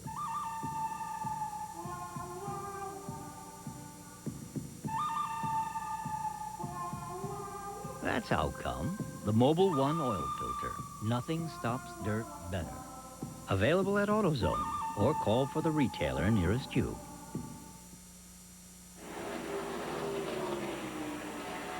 We're back with you with 97 laps now complete. 145.5 miles are down. Johnny Benson's on the move. He's around Wallace. He's up into 5th. Wallace is 6th. Mayfield is in 7th. And Alan Bestwick can tell us more about Jeremy Mayfield. Ken, when Mayfield came in for his first pit stop back at lap 36, crew chief Paul Andrews wanted them to take a little bit of tape off the grill opening on the car for engine temperature management. Problem was they accidentally pulled all the tape off of the grill, which on these cars greatly changes the handling characteristics of the machine. So right now, Mayfield has less front grip with the front tires than he wants. But Paul Andrews says we need to find some time to get some tape back on the nose of this thing. We just can't afford to do it on a green flag stop. And now Mayfield has moved around his teammate, taken over in 6th spot. Wallace is back to 7th. And what's happening with Wallace out there, Buddy Baker? Well, Wallace right now, he can't touch the throttle coming off the corner. He's losing a lot of time as even Jeremy Mayfield's not exactly perfect. He got by Rusty Wallace. Rusty gets in the corner good, he can't get off. There he is, Rusty Wallace, in that 7th spot. And Mayfield has just gone beneath him. John Andretti on pit road. Andretti pulling off. Remember, he's been running up in that top 3 or 4. Here comes that number 40 car of Sterling Marlin in 8th, but Andretti making an unscheduled stop here. He has been a contender all day until now. Been looks like it might be a scheduled stop for them because they're going to the tires. You see them changing all 4 tires, putting in fuel right now. We're at the 101-mile mark. I should say lap.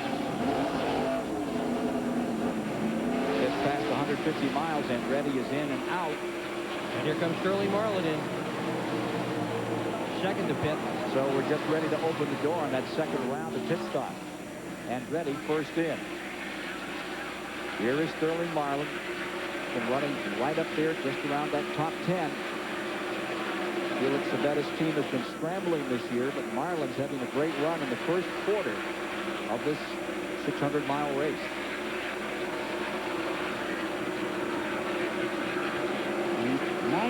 Second stop for Sterling Marlin. That's very, very good for him. He's back. That speed limit down pit road, it looks like the cars absolutely stopped, but that's the only way to keep it safe for these guys when they come in for pit stops. It's the same for everybody. Shaved a little off the distance of that race as a quarter. You're watching now as Schrader comes in. See the dollar sign on the side window? Yep. That means $1 million if it's first across the line. They're going to take on 4 also. Kenny Schrader was 4th at Daytona. Top 5 got an opportunity for $1 million bonus, and here's Mike Hogley.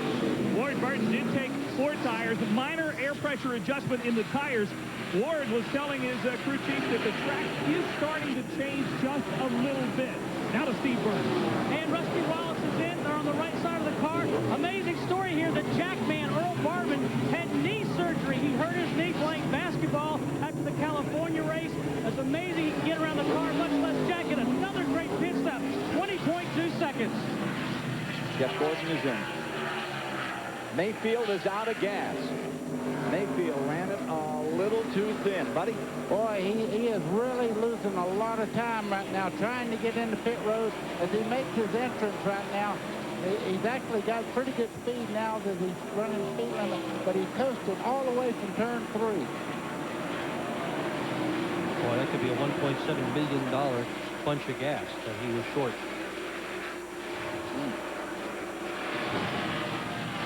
Jeremy Mayfield's car did coast to a stop in his pit. The problem compounded by the fact that Lake Speed was in the stall behind him. With the engine not running, he had to try and turn the machine into the box without the power steering. You might be able to hear the engine revving now. They have the car backfired again. Fueling it, 4 tires going on. A little trouble on the left front. Still working now. Mayfield down and away and headed back onto the track, but he's lost a lot of time. And Jeff Gordon was just on pit road. They changed 4 tires. They also made a chassis adjustment to the right rear, transferring weight to the left front. Jeff saying the car was a little bit tight, so they want to free it up a little bit in the corners. So there's your leader, Mark Martin, in number 6 with 106 laps complete. And see how he took that lead.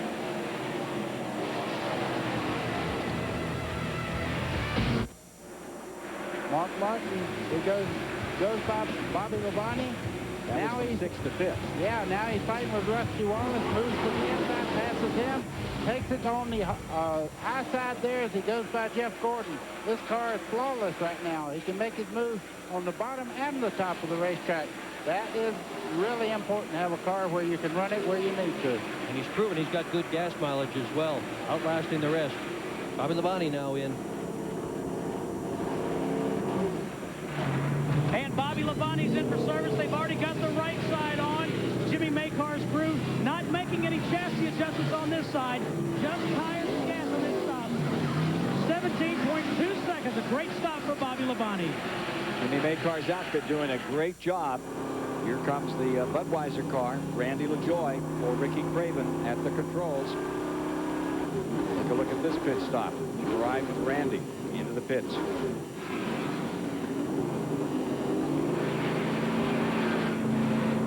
Check that telemetry as he comes out. Remember, they cut the speed on pit road down to 45 miles per hour.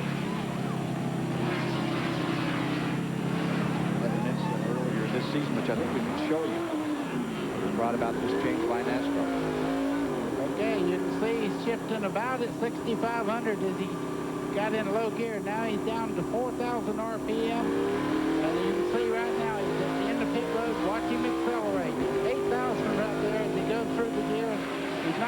to return until he gets on the back straightaway into the racing groove.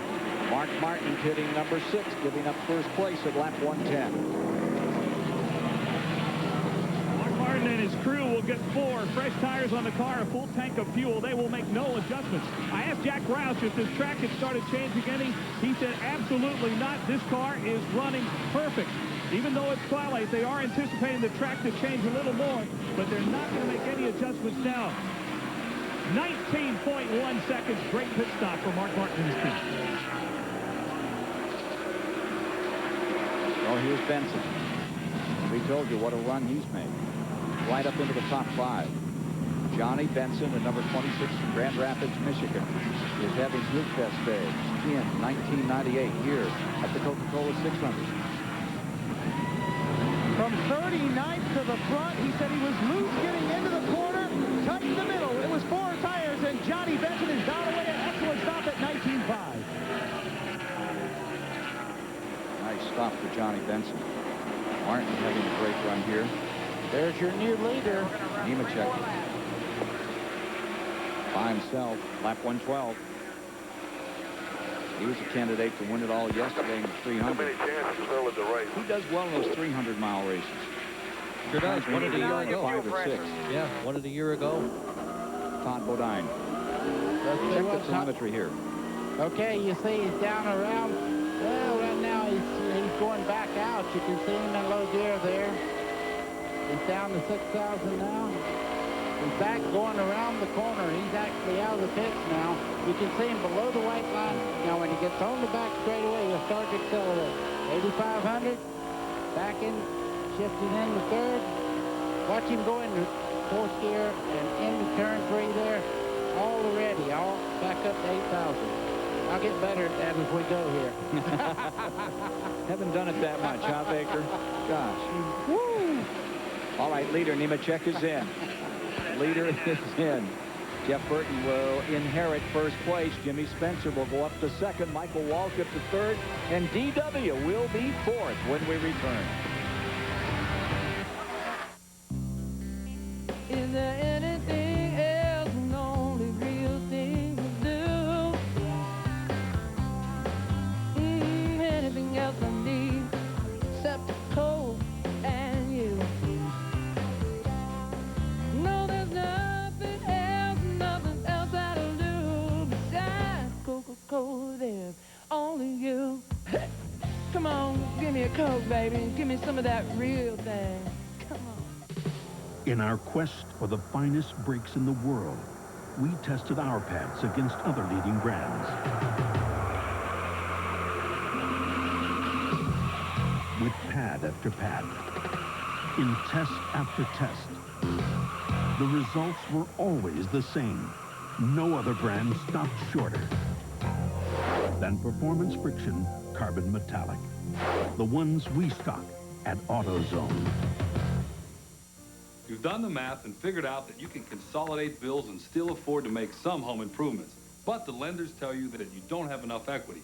Hi, I'm Dan Marino. If this has happened to you, call First Plus Financial at 1-800-510-PLUS. They'll lend you up to 125% of the value of your home, less your first mortgage balance. There's no application fees, and you'll get an answer before you hang up. Don't listen to those other lenders. Call First Plus at 1-800-510-PLUS. What you're seeing is amazing, because this tire is flat. That's right. Moments ago, it was punctured and lost all air pressure. It's the new Goodyear Aqua Steel Run Flat. If it weren't, this is what could have happened. Instead, the new Aqua Steel drives you up to 50 miles at 55 miles per hour to safety. New Aqua Steel. Only from Goodyear. Goodyear, Goodyear. The Coca Cola 600 on TBS is brought to you by your local AutoZone stores. For the right parts at the right price, look no further than AutoZone. And by First Plus Financial. At First Plus, you don't need equity, you just need a home.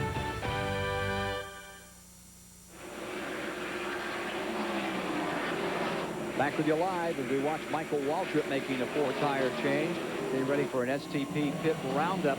The guy that was leading, Jimmy Spencer, when we left, is now well back in the field, 28. He's made his 4-tire change.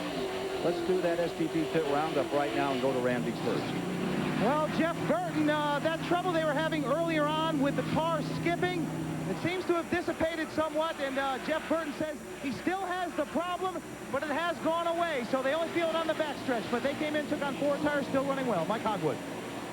Joe Nemechek here in the 42 pit started off. He said this car just was not right, but they've made several adjustments on pit stop. They freed it up. Joe just radioed to his crew and said, this baby is perfect now. Alan Bestwick. Running out of fuel, very costly for Jeremy Mayfield. Right now, he is 39th, 2 laps down to the race leader. That'll change a little bit as the rest of the green flag stops are completed, but Mayfield is way behind. To Steve Burns. Alan, we're looking at the tires that are mounted up for Bobby Labonte. Talked to the crew chief, Jimmy Makar, and he said his team had 15 sets of tires mounted up for this race. Now, most teams will have about the same number. That means the tire bill alone for these teams is about $20,000. So, heck, you'd have to win $1 million bonus to pay for your tire bill. Mayfield's back in 36, now 37th position. And Dick Trickle inherits the lead for a moment. Dick Trickle's number 90, and we have Green for second in the 96. Now Trickle is coming in, and now Green is coming in, so I think you're going to be able to give it back at this point to Jeff Gordon in first, and that would move Mark Martin to second, Jarrett to third, John Andretti. They would be showing in fourth. Whoa! Johnny Benson. Johnny Benson got hit from behind. He picks it up, and look at this piece of riding. Hey, I want to see this again, Baker. I'm going to tell you one thing. That shows great car control. 90% of the time, the guy will turn that car around, back out in front of all this oncoming traffic. Great job by Johnny Benson. Well, there's pavement drivers, there's dirt track drivers. I guess we got us a grass track driver as well. Man, what a job he did. I just hope he didn't damage the undercarriage of the car. I think the only thing he damaged right there was a little bit of time. Right now, he's evaluating the car. I'll tell you, when you take a ride like that, it takes about 2 or 3 laps to regroup and realize everything's okay. Take a look at the replay on this one, folks. Johnny Benson, Grand Rapids, Michigan. Bobby Labonte on the inside. Bobby slips up into him. Ward Burton in the 22 barely misses him right there. He gets sideways in the grass, jumps across the pavement there, gets that car back under control. I'm telling you, that's a piece of driving. You do that kind of agricultural racing at 170+ miles an hour. There's a day's work. So easy to oversteer, overcorrect. Randy? Well, just moments before that, he came over the radio and told his crew chief, Steve Neal, the car feels a little loose. Matter of fact, a little looser than I'd like it. Right now, he is real loose. That's why he was on the high side of the racetrack coming off of turn 4. And we saw that spectacular save. But they've got a little problem in the right rear tire, maybe going down. 124 complete, battle for the lead. You've got Gordon versus Martin one more time. What a punch-up this has been. Absolutely. Mark Martin took a look just a second ago in turn 3 on the high side of Jeff Gordon. Couldn't make it stick. Right now, he's just in his tire tracks there as they come on turn 4. Jeff Gordon trying to become a 3-time winner. A year ago, he got stuck in a traffic jam trying to get out to the racetrack, and a police officer saved him, got him here. He got to the driver's meeting just about on time. This year, he just flat slept over yesterday, so they put Terry Labonte in the car to go out and practice. He ran over something in the track and scuffed up the whole right side of that number 24. But it sure doesn't look like he hurt it much, buddy. No, not at all. You see Todd Bodine going a lap down there as Jeff Gordon turns left under him. Rockets off the corner there. Mark Martin still working on him, trying to go by. Todd Bodine is in 26th position with that Tabasco car. All laps down. They did a lot of work on that number 24 car, changed the whole rear end, did a lot of sheet metal work on the side. In fact, they just managed to get the decals on that car this morning. They had to repaint the whole right side of it, changed the right front hub, lined it all back up again, and right out of the box. As soon as they put the rebuilt car on the racetrack, it was fast. 126 laps complete, 189 miles. Now take a look at how these leaders are running. There you see Gordon up in front. Martin's in second. Here's the interval. Back to third spot. And there you see Dale Jarrett there. And here's John Andretti. He's running number 43 in the 4th position. Following him is number 2. Rusty Wallace should be coming along. A couple of lap cars here. Kenny Wallace is there. And the 98 of Trickle. And Next one back is Wallace, followed by Jeff Burton.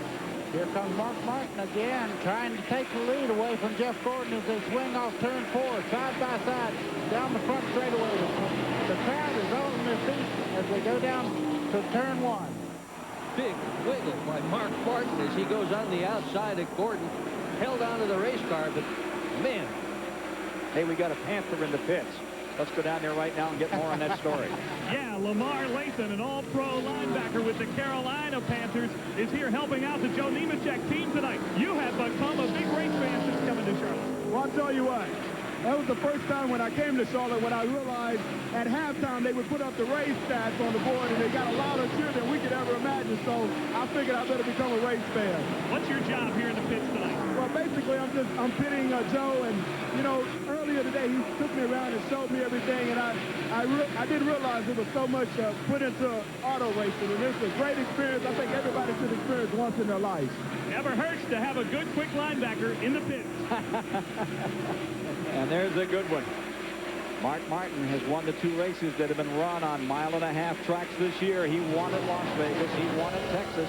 Is he going to do it here? What do you think, Dick Berger? He looks awfully good. You know, the interesting story there, though, is before this weekend and before the Winston, he had won all 3 of his Winston Cup races in one car. They call it the West Coast car because that was where the car was winning. They built this thing as a one-off for the Winston, and they decided, well, if it's a good car, maybe we'll bring it to the 600. It was an exceptionally good car, and here it is, and it is running on a rail tonight. Great battle up in front. There you are, watching Mark Martin at work in the office with Valvoline car number 6. What a run he's making with Jeff Gordon in this 39th annual Coca Cola 600, live on TBS from the Charlotte Motor Speedway.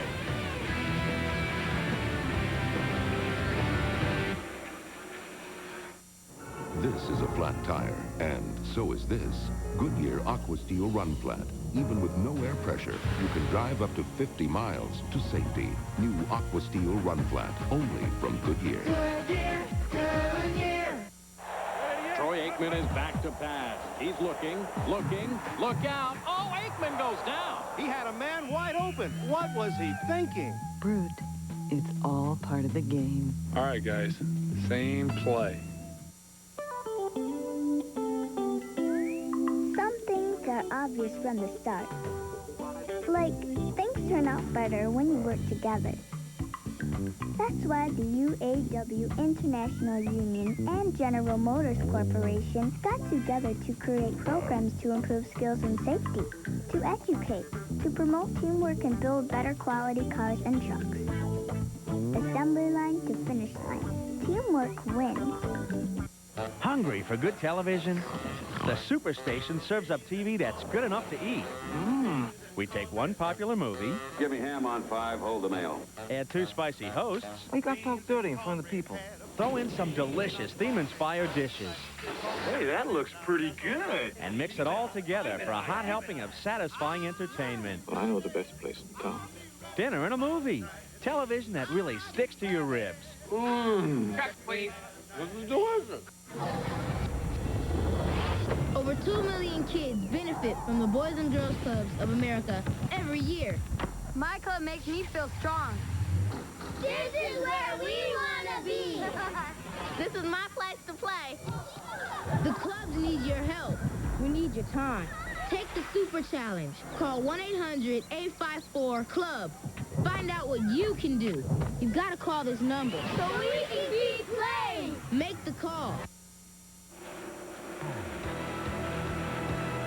Back with 135 of 400 laps complete. Stories we're following, and there are so many. But here are some highlights from this Coca-Cola 600. Earnhardt is still out here, still running just as hard as Dale Earnhardt always runs. He is back to 13th position. Bill Elliott is still a factor in this race, too. Yeah, he is running hurt for sure. Jeff Gordon, back-to-back wins. He's looking awful good right now, running in 2nd spot. Jeremy Mayfield still has not led a lap, nor has he won at Charlotte, nor any Winston Cup race. Here's the man everybody's talking about. Mark Martin stays in front for the moment. Is he going to win his 3rd race on 1.5 miles, his 4th race on the Winston Cup Series, his 5th major race of the year here tonight? Let's go pit side. Well, Mark Martin has begun to complained that the race car is starting to get a little loose on him. Jack Roush has been in his pit, his car owner. When he heard Johnny Benson say the same thing, one of his other cars, he ran down to Steve Neal's pit, that's for Johnny Benson, and said, even though you guys made a track bar adjustment, Mark Martin made no changes. This could be the first indication as the sun begins to set that this track is changing. They told them to just ride it out, see what the track does. There's Martin skimming through traffic. Earnhardt has moved from 28th to 13th among those injured drivers. And Bill Elliott has come from a 33rd starting position. Elliott is now running in 17th. There's Mark Martin. There's his bio and car number 6. Mike Skinner started 34th, and he's still 34th on the field. Take a look at Bill Elliott back here and see how he's doing. He's running in 17th spot. He's trying to close on Ted Musgrave in 16th and Chad Little in 15th. Broken hand, broken wrist, back that was in bad shape as you watch Bill Elliott in number 94 did. And his dad went to the hospital this week in Texas for brain surgery. He's got cancer, and Bill was down there. George is doing better. We're glad to hear that. All 3 brothers were with their dad, and we hear that the operation was a success. Good luck to the Elliots. Take a look at what has happened to Bill Elliott the last couple of races. Red flag indeed. That there is the Tabasco car. Todd Bodine's car. In trouble, and right behind it, there goes Elliott in the 94 up on top of Dale Earnhardt. That was a hard one. This is in California again. Dale Jarrett lost the motor just in front of him. Not a record that he had anything to do with. He is in the wrong place at the wrong time. 2 weeks in a row, 2 very high-speed racetracks. Hammer on into the wall with a nose first, upside down, fire both times. This is one brave young man to be out here at all. Mind running as hard as he's running. And that Tabasco car where that incident first happened at Talladega is running just behind him right now. Todd Bodine running right behind that car. Well, Ricky Rudd's moved in there for the moment. It was there a second ago. They continue to swap positions. Bill Elliott in the number 94. He's always a story. So much appreciated. So much favorite of fans all over America. Alan Bestwood can give you more about that. Well, Ken, I just talked to the McDonald's team, asked him how Bill was doing. They said he has not complained at all about his injuries slowing him down, hasn't said a word. They said his voice sounds good and strong on the radio, so they consider no news to be good news as far as Elliott going the 600 miles tonight is concerned. 22nd position car is about to go a lap down. 21st and 22nd. Hamilton and Darrell Waltrip as that number 6 continues to mow through the field. Yeah, they're complaining they're having Hamlin problems. He's having Hamlin problems. The rest of these guys are really having some trouble. You can see right there, though, Presley and Hamilton shot back by him down the front straightaway there. Mark is being extremely careful right now. His race car is good. He knows he has a winner. He does not have to force the issue. Presley had gone a lap down. Now he makes his back up another time in the 77. And there's Hamilton in the 4. 143 completed laps. But when that happened, look at Jeff Gordon take the outside of the racetrack. Rim riding around the racetrack here, trying to move in on Mark Martin. Martin edges down the main straightaway. Clears Hamilton, clears Presley. A little bit of a break for Darrell Waltrip, who stays in that lead lap, running now in 21st. The worst thing you can have is a loose race car and having to run low on the racetrack like Mark Martin did to get by Robert Presley just It makes the back of the car try to pull out. They tried to get Terry Labonte in, and they now have him in. I thought there was a report that there might have been some oil coming out of that car. Here's a battle further back for 9th position. You've got Schrader going up against Sterling Marlin in the number 4. There's another of those guys that's looking for the $1 million bonus. You see 2 distinct grooves right now. Right on the bottom, Kenny Schrader. Way up high there, Sterling Marlin. Just behind him, Dick Turkle. Schrader's one of the most active race drivers in America, and incredibly, yesterday they announced he's going to race still some more. They're starting up a Busch Grand National team, going to run 10 more races this year. Trying to wonder where Schrader gets the time to run all these dirt tracks all over the country. Winston Cup, now Busch Grand National. The guy just loves to race. If they could race 7 nights a week, Schrader'd be there all 7 nights. Let's check on the No Bull 5 in this race and see how they're doing at the present time. Rusty Wallace going for that $1 million bonus is 5th. Bobby Labonte is in 7th. Schrader is in 8th. And there's Earnhardt in 13th spot. And I'll tell you what, when it comes to money, Dale Earnhardt's always there, isn't he? I'd be surprised if when this year finishes, if Earnhardt hasn't won at least one of those $1 million bonuses. And Jeremy Mayfield is a lap down after he ran it on fumes on the pit road. Well, it coasted all the way from the back straightaway, and when these cars are going around this racetrack at close to 200 miles an hour down the straightaway, and an average of 180 miles an hour, you lose a lot of ground when you're coasting. And one of the things you worry about under those circumstances is that situation can damage an engine. You're looking at number 2, Rusty Wallace, right here. Rusty was in the hunt at California a couple of weeks ago when the engine let go. Rusty had run out of gas as well. He thinks maybe the reason that the engine failed was exactly that he had run out of gas and hurt the motor. So we hope nothing like that happens to Mayfield. That's 5th spot they're battling for there.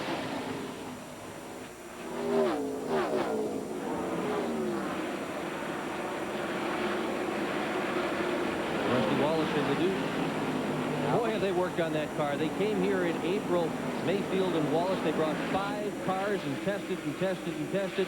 I don't think there have been more wrenches on any single race car here during the last 10 days of Charlotte than on that number 2 of Rusty Wallace. They have just done everything imaginable to try to get all the speed out of that car that they possibly can. Here's a guy that's led 7 out of the 10 races going into tonight. He's got 5 top 5 finishes, but hasn't won any of them. He is overdue, and they put a lot of effort into making this race the one he wins. We asked the 1990 champion his strategy for running 600 miles. And here's what Rusty said. Let's get that thing qualified as best we possibly can up front for 2 reasons. First of all, so you don't have to burn the tires off and get into the front, and you're not back with all the problems that can happen. I guess that's 2 things.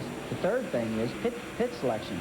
Let's get a good pit selection so we're not fighting every time we come into pit area. Getting blocked in by another car or vice versa. So far, so good for number 2, Rusty Wallace, who stays right there in 5th spot. Again, Burton is in 6th, Labonte is in 7th. And you've got Sterling Marlin to 8th, with Ken Schrader showing up in 9th. Joe Nemechek in that 10th position. Rusty won this race in 1990. In 1994, he was 2nd, came all the way to 2nd from 21st. Did it again in the spring of last year, 21st to 2nd. What about track temperature here? Steve Burns can tell us more. Yeah, Ken, remember the top of the broadcast, Dick Berggren said these teams and the crew chiefs were awfully nervous about how the track was going to change tonight, scratching their heads. Well, the track temperature means everything to these guys. It's how they plan their chassis adjustments. When the race started slightly after 6 p.m., the track temperature was 94 degrees. Now, we have a gun here that can measure. Let's take a look at what the asphalt's reading now. You can see it's already dropped 6 degrees here on the track temperature.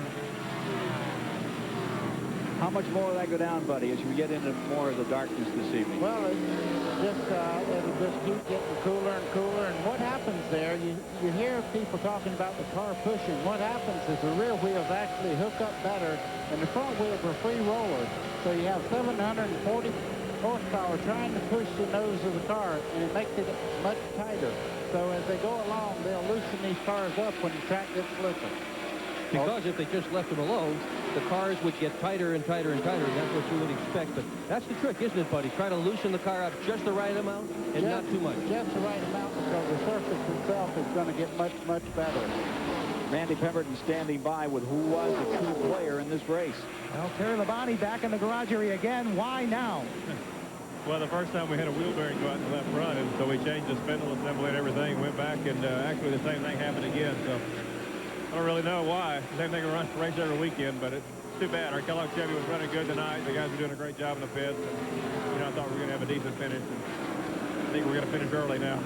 We talked a lot about track conditions, Terry, and how they may change or what they're like. What was it like out there? The track was in good shape. It was a little bit tighter at the start than I thought it was going to be, but it was in good shape. Darrell Waltrip's fighting with everything he has to stay in the lead lap. That number 1 car is running in 20th position. Here's Mark Martin working on the bottom again. Pretty good battle there just to stay up in front. We'll be back with more in a moment. Screaming, pointing, spraying are all acceptable ways for a NASCAR fan to show their support. Now, there's another. Drink accordingly.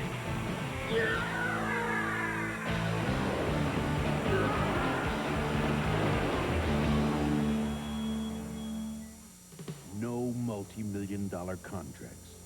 No victory laps. Not even a winner's circle. But if you think these weekend warriors who run the Score Desert Championship Series take anything for granted, think again. Which is exactly why they run with the Duralast battery from AutoZone. A battery so tough, so dependable, we back it with a 2-year free replacement guarantee. The next time you hit the road, don't settle for anything less. Before it cracks, before it peels, before it stains, before it mildews, always use Zinser first to prevent trouble before it has a chance to start. Zinser, primers, finishes, wall covering products, and mildew-proof paints. So never ever start without Zinser first. Chef Paul of Bowman's makes the best steaks in town, the Herald. Chef Paul is the maestro of marinade, the Herald. Chef Paul's reputation is built on his marinade alone, the Herald. Chef Paul's secret ingredient is actually A1. Chef Paul questioned about missing assistant, the Herald. The secret to great steak isn't just for great steakhouses anymore. A1, a marinade, a seasoning, a 136-year-old secret. He's working around. Coming next Sunday on TBS, the premiere of NASCAR at 50. Good to go.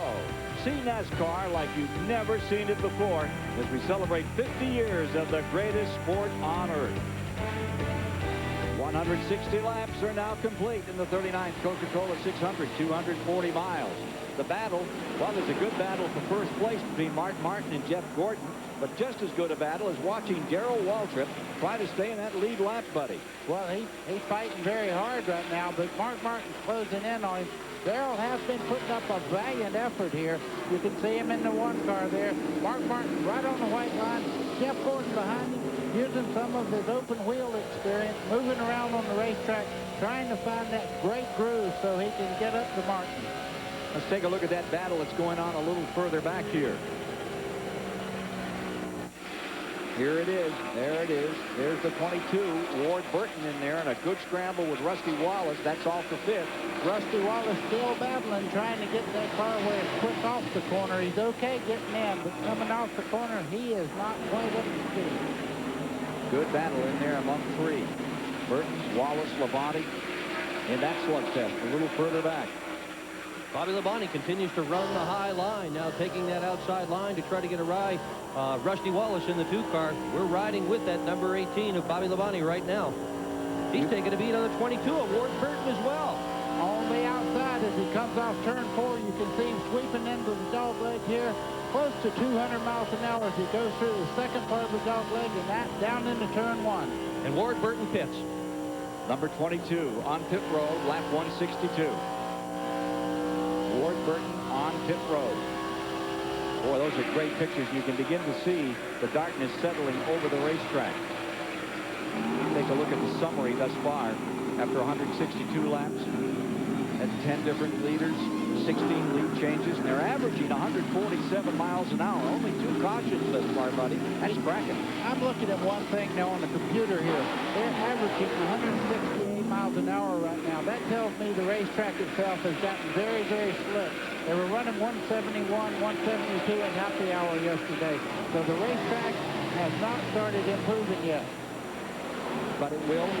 Well, right now, everybody's moving around on the racetrack trying to find a fast way. As you see, Darrell Waltrip still fighting to stay in the lead lap as Mark Martin starts up under him off the corner there.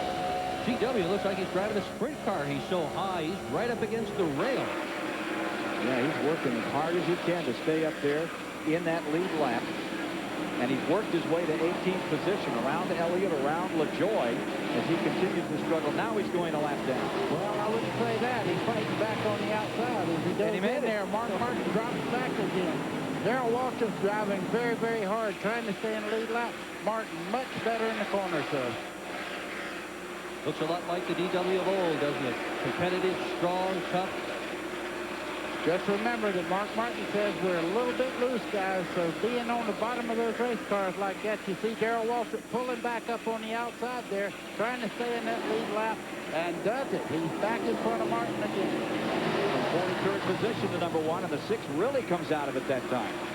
That's very uncomfortable. When you say loose, that means the back of the race car is trying to pass the front. It's getting way out there, getting very loose and hard to manage, and you're actually turning right in the center part of the corner.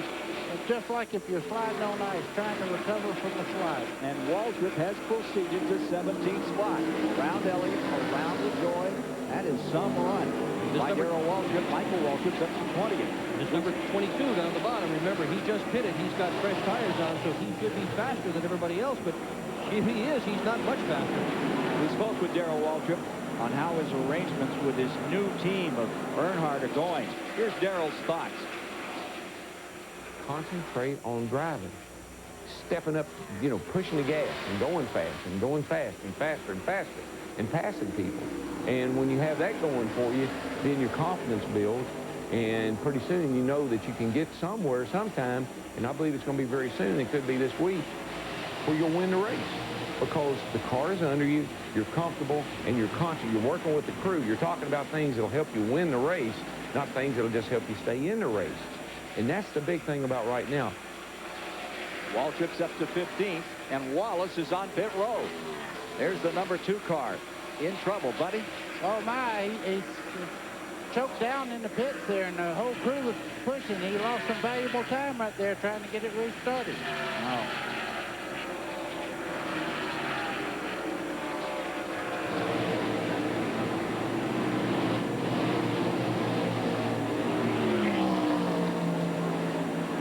There you see Waltrip in the number 1.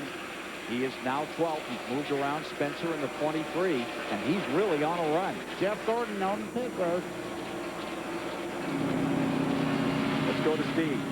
And they just made a chassis adjustment to the right rear of this car. 4 tires and gas for Jeff Gordon. Shane Parsnow and Mike Trower are the tire changers. Barry Hughes, the jackman. 19.1 seconds for Jeff Gordon. And away is Gordon. So now you've got the situation with Mark Martin in that number 6 car, still showing such strength here to first. Yeah, that number 24 car is having the pit stops again. And I'll tell you what, that's the kind of stuff that wins races. And those Rainbow Warriors, race after race after race, are able to pull off those 17-second pit stops. In the end of a 600-miler, that will add up to be a huge benefit. Wallace back to 29th after that lengthy stay, buddy. See Mark Martin here. He's leading this race and driving his heart out right now. He cannot put Darrell Waltrip a lap down. Darrell's a very cagey driver, and he's been able to work traffic and keep himself in the lead lap. That's pretty important right now. If the right thing happens, the caution comes out or what have you, he goes all the way back around and still in the lead lap. And you heard him call it, you know, keep punching that button, and that's what he's been doing. And now he's up to 13th. He looks like Harry Gant. He's so high on the racetrack. I'll take that back. With those pit stops, he's up to 9th. With the pit stops that have been taking place. Waltrip is into 9th. His brother is into 13th. I'm afraid, though, with that high line he's running, Mark Martin's going to eventually get that track position on him there and be able to pull in front of him. Darrell's trying very, very hard, though. And this is the Darrell Waltrip I remember. The guy that moves around, gets that race car in good position, and makes the best moves he can with what he has. Nato, the rookie, is running 43rd in the field. He was a few laps back. Darrell Waltrip is really a reborn race driver since getting with Dale Earnhardt. Instead of having to worry about all the things that a team owner has to do, all he's got to do is focus on driving. California, a 5th, the race just before this one. And look how well Darrell Waltrip is running. Look at him go. Everybody has had a sip of Geritol in the past 6 months. Standing up here. What a great job by Darrell Waltrip. I think he knocked down a cork before the race started. This is the best we've seen Waltrip in a long time. Now he's in 8th. And he's still in the lead lap, and he's back around Mark Martin, who's been trying so hard to put him away.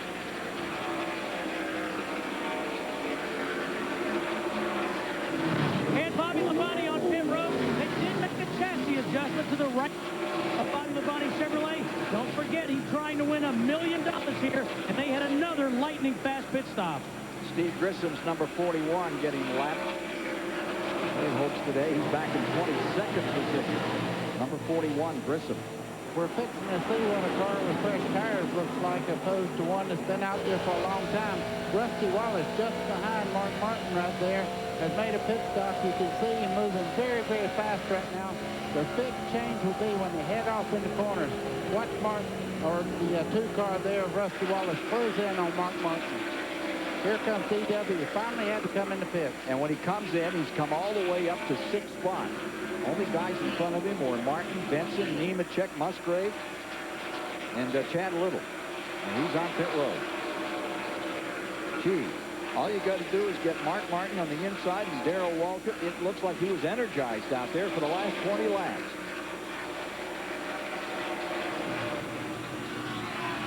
Well, as we said, Darrell Waltrip in a nice clean stop for these guys. Excellent stop, 18-3. Wow. As you watch Waltrip, consider that he was 5th at California. His first super speedway top 5 since back in 95. Whoa. Mark Martin, number 6, continuing to dominate as he has the last 10 days here at the Charlotte Motor Speedway. And he is showing superior fuel mileage as well. And if this race comes down to fuel, that will be valuable. You see Rusty Wallace in front of the 6th here, about 15 car laps in just a couple of laps. Rusty Wallace had come in and took on fresh tires. Mark Martin dropped back just a little bit from him there.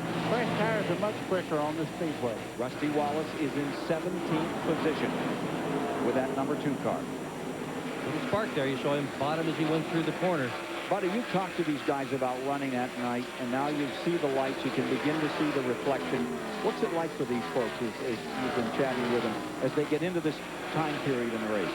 Yeah, and I was very fortunate. I run the first night race that Charlotte Motor Speedway had, and I must tell you, the visibility is absolutely perfect at night. You can see right here, hardly any distraction at all. As it gets darker, the fans and everything, all you see is the racing surface itself. I thought I could concentrate a lot better on my racing at night. Well, Mark Martin is certainly concentrating now. He has said, I used to wonder why Richard Petty said the only place he could relax is behind the wheel. And Mark Martin says, now I'm beginning to understand. The only place you're alone is in the race car, and that's the place I like to be. And he's sure liking it right now as he's just licking up this field. Valvoline, number 6. He won yesterday in Grand National. He won a week ago Saturday into Winston. Incredible victory. When Jeff Gordon ran it right down. The great headline in the Charlotte Observer was Martin zooms, Gordon fumes. He needed a few more fumes to get him around. You watch Mark Martin's hands on the steering wheel. He uses a very unique way. He was a very small guy. He's fixing to come into pits right as we speak. Down to 45 miles an hour. That's the new speed limit. Ooh. I'll get back to his driving style in a second. This pit stop is very, very important here. Mark Martin is awaited by his crew. He is in the pits now. They're going to go 4 tires, slight air pressure adjustment on the right front. That's one reason he stayed out there so long. They were having big discussions on what exactly to do to tighten him up just a little bit. They don't want to change the car too much. The 4 tires being bolted on the car. It is filled up. It's a good stop for Mark Martin. 18.4 seconds. Great stop, Randy. Well, Johnny Benson is in. He swung the car awfully wide. Rear tire changer. Buddy Boss had to go way out around the car. He just barely got the Cheerios board in the pit box. Nonetheless, an excellent stop, 19.4. Johnny Benson's having a whale of a night in his 600. Gordon pitted on lap 170. Martin pitted on 181. Roush cars seem to be getting better mileage. 5, sometimes 10 laps better. Most of those other leaders at the present time. Car 16, that was also in for Roush. Musgrave on lap 181, and we saw Benson in there as well on the same lap. Watching Jimmy Spencer's number 23 with these pit stops taking place, now shown as your leader in the 39th annual Coca Cola 600, Spencer of Pennsylvania. Come on, let's go faster, faster. He's really driving. killing us. I'm pulling away from you. It helps, though. I don't think I could do it on my own. I know. This is the longest I've ever stuck with a workout program. Well, they say motivation is the key. You can do it. Come on, you bunch of marshmallows. I don't see any sweat. No wonder you can never get a bike around here. This is what you're working for. Delta, British Airways, Northwest, KLM, United. All of these, in fact, most of the world's major airlines, domestic and international, rely on this oil company for fuel. When it really counts, they seem to be the one to count on. With that in mind, what kind of gasoline do you think they'd make for your car? You'd be right. Citgo, when it counts. Both these men have athlete's foot, but only one used the soothing cure. Prescription strength Desinex. It calms the itching and cools the burning while it heals. Got athlete's foot? Get Desinex, the soothing cure. For a really big ball of twine, head to Darwin, Minnesota. For a really big sale, head to Ace. Pick up a 4.5 cubic foot Rubbermaid lawn cart or 2 horsepower Black & Decker lawn edger. The Ace really big sale. Now that's big. It's good to know that in an era of superstars, big corporate sponsorships, and network TV deals, there's an organization that also cares about fairness and sportsmanship, that realizes its fans are the sole reason for its success, and knows it should never go so fast that it can't slow down if there's a good enough reason. This is NASCAR, and this is the way we've done things for 50 years.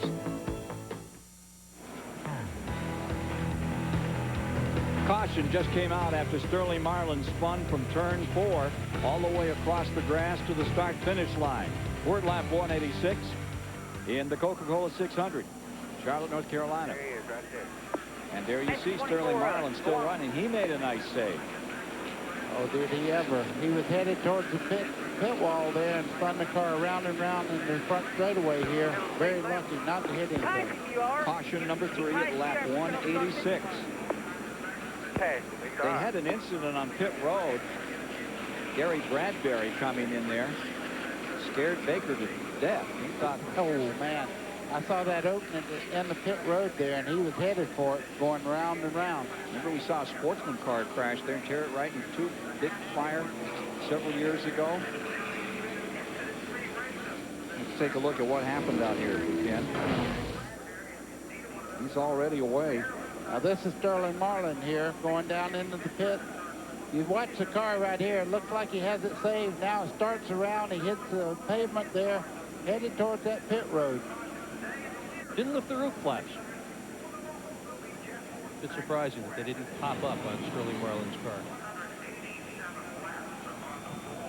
Chad Little stopped. Flat stopped on the number 97. He'd been running 10th. Several of the contenders on pit road right now. Rusty Wallace, the number 43 of John Andretti. Put up on Ward Burton's car.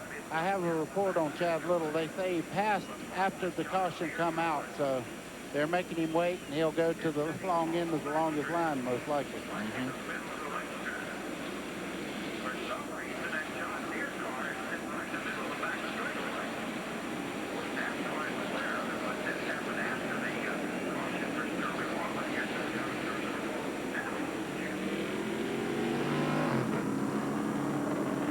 Go back to the very first race while we have a moment as they pick up Chad Little. 1960. Remember this one, Baker? Old memory. This is when it all started. The 600 in 1960. The Middle South has been watching progress on this track for the better part of a year. It looked as if half of Cabarrus County was being moved to build the awesome track. 30,000 cars can park here, and do. 60 men grit their teeth and tense their right legs, waiting to drive their accelerator pedals to the floor. Slovak in car 85 and Bucky Blackman in car 64 are spinning. Joe Lee Johnson wins it. Johnson is the first man to see the checkered flag. Joe Lee Johnson lasted to lead them all.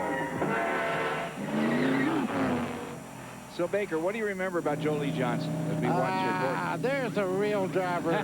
No rear spoilers. None of the, you know, I've been to the wind tunnel 7 times with this car. Here's a man that drove the race car just as it was. All right, 1960. Steve Burns.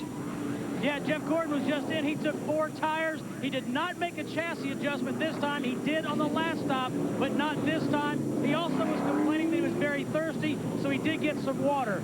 Let's go back upstairs. Jeff Gordon's number 24 back out here. Major contender as he tries to win it back-to-back. He become what the 5th driver to do it. It's happened 5 times, but it's been done twice by old DW. Neil Bonnet was one of those. Some fellow named Baker way back there in the Graybeard time of this race. Well, I can tell you this. 72 and 73, You were probably right? announcing that very race, cut it Mr. out. Graybeard. I'm afraid I was. I'll tell you what, you go look at the record book and you see who has the most laps around this place, and it's Richard Petty. Second is Darrell Waltrip, and third is Buddy Baker. If you want to know how these guys find their pits, you see all this right here, that lets you know where your pits are. They put the pit board out there, and that's what you drive to. Bill Elliott out of his car, the number 94, being administered to. Gosh, you talk about grit and guts, and a nice guy to boot. You can't do better than this. Bill Elliott, driver of number 94, and a reserve driver in there, right, Dick? Yeah, it'll be Jeff Green in the car. He's practiced it. Let's get down with Alan Bestwick and Bill Elliott. All right, Bill has just climbed out of the car. He's had an ice back here. Bill, how you feeling? You okay? Yeah, I'm okay. We decided if we got a lap down, we'd put Jeff in the car. He's done pretty good in the deal. You know, I just need to get caught up a little bit better. You know, we're still a little bit behind from the last couple of weeks, and Russ McDonald's team's done a heck of a job, but you know, Jeff did a good job the other night. I'm just going to put him in the car and let him go. All right, Bill, get better. I know it's been a tough week for you. That's Bill Elliott. He has given way to Jeff Green. A quick update, Ken, on one other relief driving situation. The Lowe's team for Mike Skinner talked about getting him out and putting Morgan Shepherd in. They had Morgan standing by. Morgan left their pit. They can't find him to get him ready to get in the car for Skinner. Now, that's a problem. Well, we got Baker ready. He can go. No, sir. He's all set. No, sir. I know you. Hey, you were listen. saying you sat up here the other night and said, my gosh, I could do as well as half of these guys out there. Let's talk about the beautiful Diamond Tower right here on the back straightaway. And you see those lights on top of the Diamond Tower? Yes. They turn on every time there's a caution flag. It's another Humpy Wheeler innovation. Oh, my. Yeah, Every time you see 'em those right searchlights, yeah. Caution, caution, caution. And let me tell you what else. Mark Martin went 105 miles on a tank of gas on that last round of stops. Whoops. Yep. Look out, everybody else. Jack Roush used to get lousy fuel mileage, and then he went to work. Now he's got horsepower, aerodynamics, fuel mileage, Mark Martin behind the wheel. Does And that sound 5 like cars? Yeah, and does that sound like trouble or what? Hey, let me ask you guys while we're under this caution, how do you feel about these big multi-teams? I'll ask Dr. Dick Berggren, Stock Car Racing Magazine, publisher, writer, always got an opinion. Well, you know, if it works well, and the key to it is what Rick Hendrick set up when he went with the multi-car teams, where he was able to persuade his drivers, everybody got the same stuff. As long as the drivers are willing to work together, they have obviously got a tremendous benefit. In racing, it didn't used to be that way. The drivers always thought, well, somebody else has a better motor, or somebody else has a better car. Hendrick showed a better way of doing it. Let me tell you, this is not a new concept. Carl Kiefer, way back in 1955, 56, had a Chrysler group, and he put together the best drivers that you could find at that time, won 52 out of 90 events. It's not a new concept. It's worked for many, many years. And in that same period is when the Fords ran so well under DePaulo. Remember, they had top 4 finishes in 55. I mean, when they swept the top 4. So you're right. You're dead right. It isn't a new concept at all. And then there were those fabulous Hudson Hornets. Hey, we got to go back on the no bull and explain that again, buddy, to folks about what this represents. 5 drivers, there they are, the top 5 at Daytona, transfer here for $1 million bonus. As much money as Buddy Baker made, and he doesn't want to hear about it. Listen to this. 17 years. It took him 17, right? You ran 40 or 50 races a year. Yeah, to make $1 million. I guess the biggest part, I'd already won. I'd already won a couple of 600s by the time that it was 17 years into my career.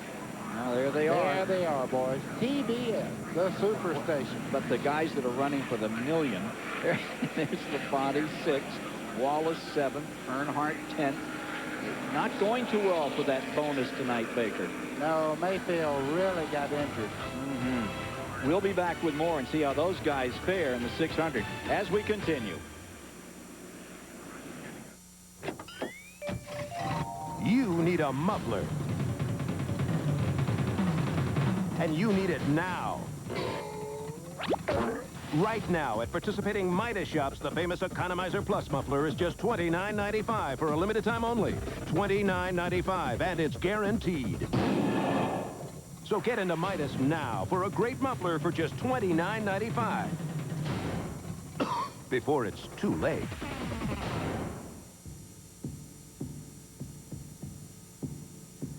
How come the leading oil filter material stops less dirt than Mobil 1's filter material?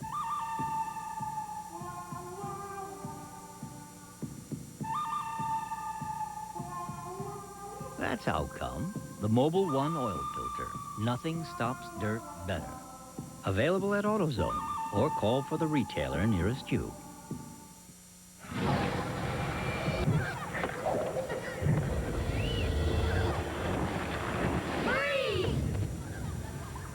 The Boys and Girls Clubs of America have a challenge. A super challenge. We need your help. We need your time. It starts with 1 kid. 1 hour.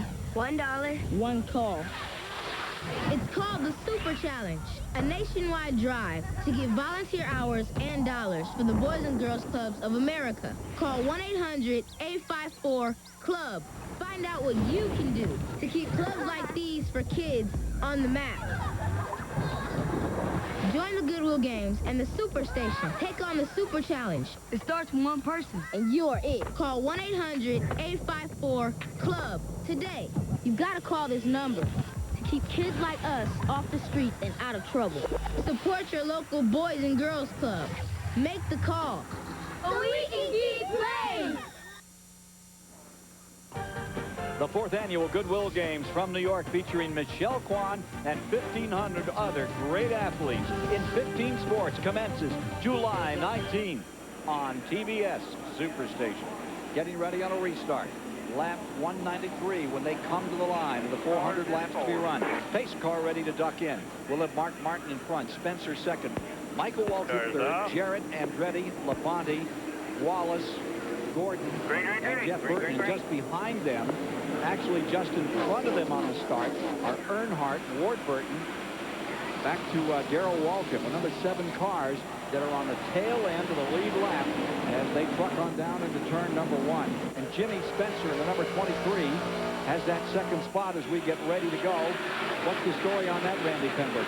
Well, Jimmy Spencer, believe it or not, stretched his fuel mileage just like Mark Martin did. He was running deep outside the top 10, stretched it all the way. He was getting ready to pit, came down pit road right after the caution flag came out. Steve Hurd. And Ward Burton's been on pit road 4 or 5 times with his crew chief. Chris, you've been on pit road. What's the problem? We got a little skip in the motors, mainly a high-speed skip, but it seems to have gotten worse since that first pit stop. We don't know if we over-revved the motor leaving the pits or broke the valve springs or what, but we're working on electrical stuff right now. We think it's more electrical than anything, but so far we haven't found anything. Probably change carburetors if we get another quick caution. Tough break for Ward Burton. Let's go to Allen. Sterling Marlin's crew chief Corey Stott said they didn't damage anything on that spin that put us under caution a couple of minutes ago, but they did lose a lap. Now they have to try and fight back to get on the lead lap. They changed the tires, said no major damage. Let's go to Mike Hogwood. Mark Martin's happy after that last pit stop, and what the crew's happiest about is fuel mileage. They're getting better fuel mileage than anybody else. That could be a factor in the race. One guy not happy, Ken Schrader, going for that $1 million bonus. On the last pit stop, they had lug nuts come loose on the left front. They had to come back in and tighten them up. He went from the top 10, and he's now running back at 30. Sorting out the field is Jimmy Spencer. He has taken the lead in the number 23 from Mark Martin in the number 6. Spencer in the 23 is your new leader. There's your 2nd place as they weave their way through the cars that are on the tail end of the lead lap. Watching Spencer. Here he comes after Bodine. That Tabasco car going a lap down. He's one of those cars that are still in the lead lap on the tail end of it as they took green. They must have adjusted on Martin's car, or let me tell you what's happening right now to Martin. He reported a loose condition not long ago. Right now, the tires are getting cooler, the racing surface is getting better. Mark Martin is flying right at the moment. Todd Bodine, number 35, putting up a stout battle here. Jimmy Spencer in the 23 is your leader. Mark Martin is second. Dale Jarrett third. Andretti is fourth. Bobby Labonte is in fifth spot. And Jeff Gordon is in sixth. And there are several cars well ahead of these leaders, many of which are on the tail end of the lead lap. And among those are Earnhardt back in 10th, Nemechek in 11th. The Jeff Burton car in 12th, Benson. Darrell Waltrip's in that crowd. Mark Martin is right on the back bumper of Jimmy Spencer as they head down into turn 3. Right at the moment, Martin by far the quickest car on the racetrack. He is gaining up on Spencer right now as they're in heavy traffic. Traffic 3 wide off turn 4. Whoa! He ran right over our camera. Mark Martin ran right over the camera that was planted in the infield. Flattened it. That's the end of the speed shot. You can kiss that one goodbye. I wonder if we can send him a bill for that. What do you think? Good night, nurse. Well, you talk about the pass in the grass. There you are. Yeah, that's 2 in a row. They got one yesterday. They got one today. It was good pictures for a while, folks. Here's Jimmy Spencer working on the bottom under Sterling Marlin in the number 40. Marlin shown in 15. Well, Spencer hasn't won a Winston Cup race since 1994. He sure is looking stout today. He has been looking stout at Charlotte Motor Speedway for the last year or two. And what he has learned is patience and the ability to go into the corners more gradually, slowly, more carefully, has just come to Jimmy Spencer and really paying off. Come on, Ted. Jimmy Spencer, that's as fast as that race car will run right now. When he drove for me, I had one speed for him. Wide open, and the other one was dead stop. Well, that's not my opinion. That's Donnie Wingo's opinion. That's what he told me this morning when I asked him that exact question. How come Spencer's going better? He said he has learned the patience of getting in the turn. Mr. Excitement has become Mr. Controlled Excitement. Come on, Bergman. Yeah, exactly. John Andretti right there swept way up high and dropped a few positions back through the field there. He's off the pace just a little bit. Chad Little is in 17th position. See him working his way back through. A little problem on the backside. They had to reorganize him in the field. Stopped him out there. Brought him back into a proper spot. There you see Mr. Patience leading the race. And right behind him, Mark Martin, as they head down the back straightaway. He has about a 10-car lead over Mark Martin. As he just 5-2 pounds. Patience. Mr. Patience. All right, you guys. Jimmy Spencer's father will disown him if you start to call him Mr. Patience. Well, I'll tell you what. A few years ago, he really didn't have any patience at all, and a fellow named T. Wayne Robertson sat him down in the truck. Robertson was the main guy with the sponsor, and he said, you got to calm down, you got to cool it. Sometimes you got to go a little bit slower to go a little bit faster. How good is Spencer running right now? Johnny Benson had moved all the way up to the front at the first part of this race, about to go a lap down to Jimmy Spencer. 14th position, Benson. Want to see the camera get run over again, Baker? We can I know the truck does. They spent a lot of money on this camera. Watch this. Goodbye. What does the camera look like when it gets... Oh!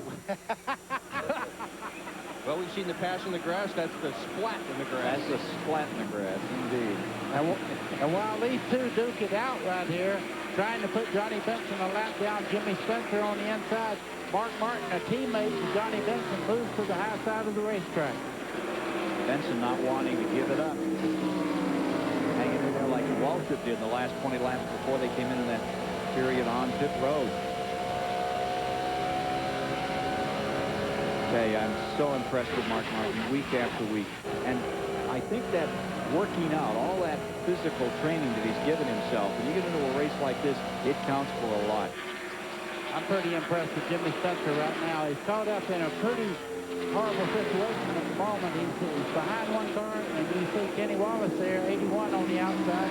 He's really bottled up right now. Mark Martin is working the quarter panel further, trying to get by him. 23 and 6, first and second respectively. That's Jimmy Spencer in first, and right with him comes Mark Martin. And just behind him, Dale Jarrett in the 88 is third. The field split in half. They had about 7 or 8 cars on the tail end of the lead lap, and that green came out. So they've got some really stout competition to work their way through to try to put them a lap down. For instance, here's the 36. This is Ernie Irvin's car going a lap down. And again, that Cheerio car of Benson is pulled around him. Benson not wanting to give this up. Let's find out from Jimmy Spencer's crew chief how this is working out. Well, Donnie Wingo's sitting here. They're having an argument in the booth as to whether or not Jimmy Spencer is a more delicate driver than he used to be. Is he? Oh, yeah, he's a little bit, a lot more patient. He's trying to be real patient right now with all the traffic. But trying to hold Mark off now is going to be tough. Mark's pretty strong, but we're going to do all we can do. Hey, he answers your question right there. Yeah, he definitely is more patient. Definitely, as he blows off a guy that won the Daytona 500. He looks like a Pennsylvania snowblower just ripping through this field right now. Jimmy Spencer's having it his way. And here comes that number 36 back around another time. Not quite. Here comes Mr. Patience on the inside, trying to put Ernie Irvin a lap down. He's going to hurt his reputation and a whole lot of goods over there in the concession area. We'll be back. We've got a car on pit road. The 22 is in, Ward Burton. More on that in a moment. This summer, only on the Superstation. Join me, Michael Johnson. Jackie Joyner Kersey. Mike McCarthy. Dominique Dodds. At the 1998 Goodwill Games in New York. The world's best athletes. The world's biggest stage. The 1998 Goodwill Games. 1,500 athletes. 60 countries. The 1998 Goodwill Games are coming to New York. We're the world's best. Prove it. Only on the Superstation. My cat is my life.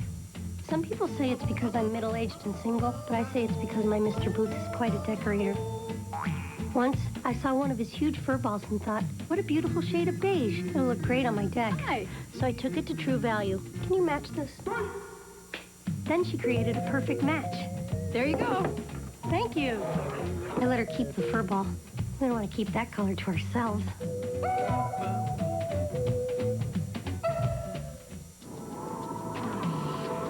It starts here. It starts here. It also starts here and here. And it all starts right here at Walmart, home of the EverStart battery. All the coal-cranking power your truck, car, boat, or more will ever need. Power you can count on when you need it most. And since it's at Walmart, you can also count on a good price. EverStart. The name says it all.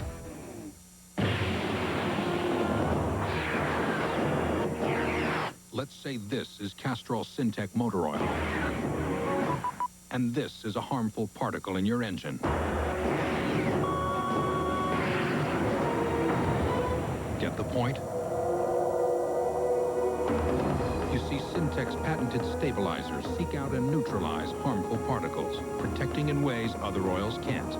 Castrol Syntec, the active lubricant.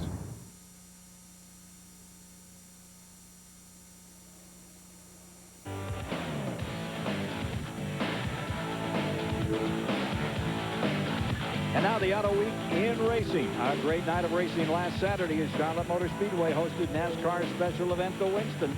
First of 3 legs of the race, Jeff Gordon reigned supreme, but in the final moments, number 24 ran out of gas on the final lap, allowing Mark Martin's number 6 to cruise into victory lane.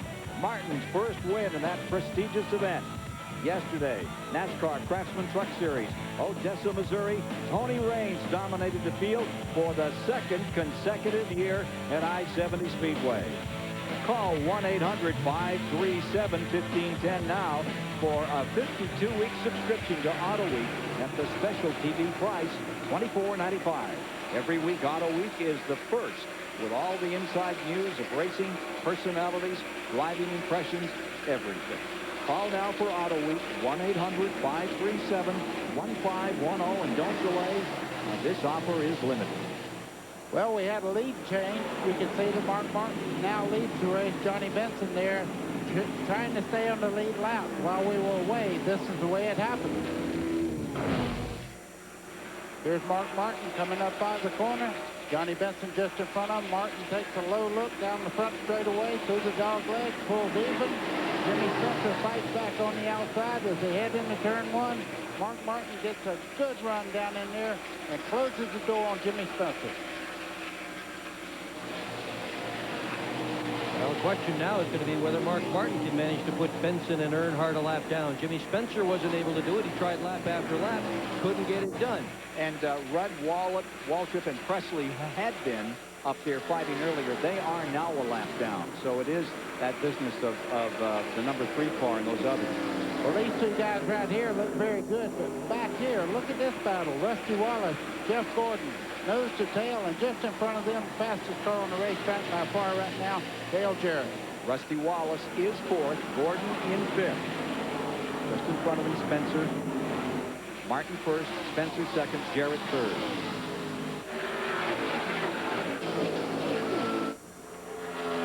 Benson's hanging tough, isn't he? On the outside there, teammate or no teammate, he's fighting like crazy. But look at Jarrett in 3rd place right there, closing in on Spencer. 2 car lengths in that one corner. 327 miles complete. When they combine next time. Whoa, Benson on the outside of Earnhardt. You got to be impressed with Benson tonight, buddy. Yeah, there goes Earnhardt. You see him pull over a little bit. Mark Martin had to check up. Earnhardt moved over, closed the door on him as they started off the corner. You can see Mark Martin as he drives this race car down in the corner on the outside of Earnhardt, making the pass on the outside. Earnhardt fighting very hard, trying not to lose this lap. But I tell you, the way Mark Martin's running right now, I think he's defensive. Earnhardt 11th. There comes Jarrett in the 2nd place by Jimmy Spencer. He's in pursuit of this 1st place for Mark Martin. Earnhardt a lap down in 11th spot. Spencer closing it right up on the 88, 2nd and 3rd right there. Mike Lockwood down there with some fans on that number 3 car.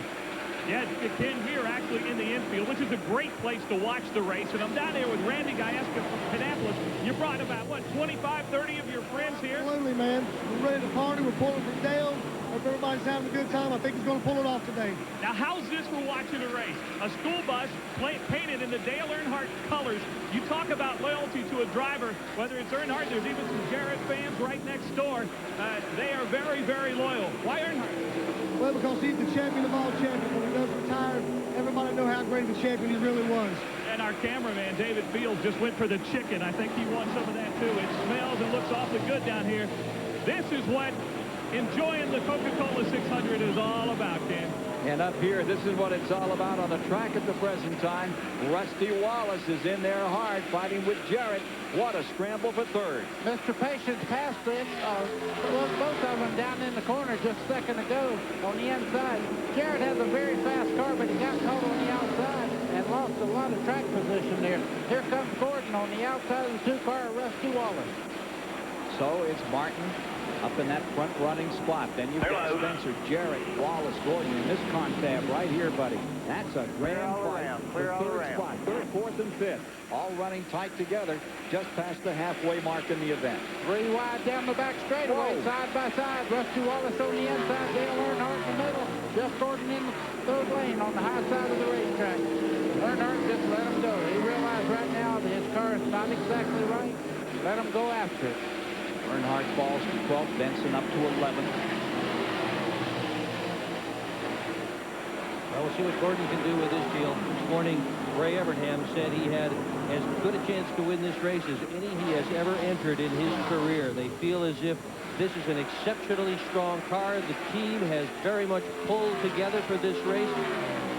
They got a good shot at it. He's running very well tonight. Jeff Gordon, that number 24. Major contender to win it back-to-back. There you see the 6.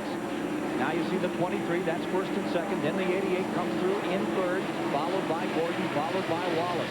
That's the front of the field at the present time and the space between them. Mark Martin never won this race. He's won in the fall. He has never won the 600. Take a look again at 3 wide, buddy, as they came down off that turn 2. Yep, you can see right there, Rusty Wallace on the bottom, Dale Earnhardt in the middle, Jeff Gordon on the outside. I know what Earnhardt thought right there. You can see him ease out the throttle, say, these guys are fighting for the lead right now up near the front of the pack. Let them go, fight it out. I'll adjust and come back and fight it a little later. And there's still a chance for him to make it up. We've seen him come from 2 laps down to win here at the Charlotte Motor Speedway. Dale Earnhardt, who drove his very first race here back in the 70s in that sportsman race in those days on Saturday. Now one of the great stars of the game. 3-time winner of the 600. We'll take a break and be back with more here at the Charlotte Motor Speedway. This is the man, Mark Martin, for the moment, trying to sweep the wheat at Charlotte. I race this machine at 190 miles per hour. Some people would call it dangerous. But the real danger is driving when you've had too much to drink. Be responsible. Always appoint a designated driver. A lot of times when something goes wrong with your car, you know it right away. But some parts, like shock absorbers, tend to wear out gradually over time. So gradually that many drivers fail to realize just how worn their shocks have become. So rather than wait till it's painfully obvious that you need new shocks, stop by your nearest AutoZone. Right now, when you buy 3 Gabriel Gas Rider shocks or struts, you get the 4th one free, only at AutoZone. Millions have gone into making this car the safest in the world. But even a professional wouldn't be safe if he had too much to drink. Be responsible. Always appoint a designated driver. This summer, only on the Superstation. Join me, Dominique Dawes, for the 1998 Goodwill Games in New York. The world's best athletes. The world's biggest stage. The 1998 Goodwill Games. 1,500 athletes. 60 countries. The 1998 Goodwill Games in New York. We're the world's best. Prove it. Only on the Superstation. Every week on the Superstation, there's a storm, shaking the ground, pushing the limits. Live on the Superstation, thunder. Last week, Fit Finlay drove home the message against Jim Neidhart. Then the total package was preparing to rack the giant when an imposter invaded the rings. That can't be Sting! This Wednesday night on the Superstation, feel the thunder. Wednesday night, 8:05 Eastern, only on the Superstation. A promotional fee and consideration have been paid by the following. By LCI. Race fans, new LCI residential long-distance customers receive 30 minutes free domestic calling and the World Card Plus calling card featuring participating drivers. Don't delay. Call now. By Clement Chevy Max Sales. For all your truck and tractor needs, call Clement. By Featherlight, the official trailer of NASCAR, IndyCar, and the World of Outlaws. Remember to call Featherlight for all your trailer needs. And by LA West Luxury Vans, the world's ultimate sport utility vehicle. Call now, 1-800-786-VANS. 231 laps complete, 346.5 miles. Looking a little further back in the field, there's John Andretti in the 43. He's running in 6th. And as you widen out here, you'll find Bobby Labonte running in 7th. That's the interval coming up between 6th and 7th. There's Labonte in the green car, high on the track as they wheel through turns 3 and 4. This reminds me of the race that Bobby Labonte ran in Atlanta. Nobody knew he was on the racetrack, and all of a sudden, boom, there he was, and he took the lead and won the race. Bobby Labonte, a very, very mature race car driver in long races. 9 seconds down to the leader, Mark Martin in number 6. Riding with Bobby Labonte there for a moment. He's got Kenny Schrader coming up on the inside. Schrader is back in the 16th position. Schrader, one of those cars, now a lap down. They've really sorted this field out. Alan Bestwick is standing by with one of the young drivers who you're going to see as a major factor in this race in years to come. Ken, only a couple of drivers in the garage. Unfortunately, Elliott Sadler is one of them. Elliott, what happened? Well, some let go in the drivetrain tonight, but I think we had a pretty good run going. We were learning a little bit, learning. The team was working good together first time on pit stops, and we were getting better on lap times and starting to race with some of these guys and actually having a good time and put on a good show for OP and Tanner Club, and we're glad for those guys to come on board with us tonight for this big event. I was kind of hoping to see if I could last 600 miles, but it didn't last with us tonight, but we'll try to get him on at the next one. All right, Elliott, tough luck tonight. David Green is also out of the race with an engine problem, Ken. Great young star, Elliott Sadler. Going to hear a lot about him in the future. A lot of folks say that he's got the makings to be a good one. Meanwhile, we got a good battle in second spot. It's been decided. Dale Jarrett moves to the outside. Mr. Patience pulled over. As you said, Dick, he shows a lot of maturity right now. He realizes right now he's not quite as quick as Dale Jarrett. Did not put up a great fight going in the corner. You see his line's very good, but Dale Jarrett, in my opinion, is one of the fastest cars on the track at this moment. And you know, you're dead right. That talk between the late T. Wayne Robertson and Jimmy Spencer was so important. Spencer has said he talked about some stuff that he needs to do, and he said, I feel like I'm driving as good as I can drive, and he said, you just got to have more patience. You got to be extra patient. Take the time when you're around other cars and don't get in any conflicts. And he just did exactly that. T. Wayne probably was looking down on this one. Probably was. T. Wayne passed away this spring in a boating accident. We sure do miss him. He's had an enormous impact on the sport of big league stock car racing. Out of the race thus far, David Green, Elliott Sadler, both engine problems. Hey, that's not many folks out of a race, folks. No, it is not. We've had several cars get a little bit of body damage. As a matter of fact, Jimmy Spencer, earlier in the race, Fun coming off turn 4, did a little damage to the nose of the car, and the left front fender just behind the wheel there has a little bit of damage, as you can see right there, but does not seem to hurt the performance of the car at all. Well, if history repeats, when the checkered flag falls on this thing, there will be a lot more cars in the garage area. This race has a history of a lot of cars failing to finish. It is an incredible grind, 600 miles. If you look, in fact, at the last 12 races that have been run here at Charlotte, about a quarter of the field is in the garage when it's all done and over with. It's over 10 cars that drop out. Hey, has anybody seen Morgan Shepherd? Hello? Got all calls for Morgan Shepherd. We got a replacement for Bill Elliott among the injured drivers. Jeff Green has stepped in for Bill Elliott, and they were looking for Morgan Shepherd to step in for Skinner. I wonder if they found him yet. Well, of course, by the same token, Skinner said this morning if the car was running well, he was going to stick with it. If it wasn't running so well, trouble in the front straightaway. Jeff Bodine sliding round and round. Right here. Gordon going underneath. Down underneath. Jimmy Spencer on the brake. Right by. Come on back. I got to tell you, great move by Spencer. There was a time when he would have been in that thing. He really got the binders on. Bodine with flat tires up front and some damage to the front valence of the car, but other than that, he gets out of that scrape pretty easily, given what could have happened. And it sure looked like it was going to happen. He had that car left and right. He could have taken it either way. Sooner or later, it would have found the wall, and he made a great recovery. Jeff Bodine into number 7. Eases it down in. I'm going to tear that up. Tires are gone. Take another look here. Jeff Bodine comes off turn 4, just loses control. You see the back of the car trying to come around. He makes 2 or 3 corrections. All of a sudden, it gets away from him.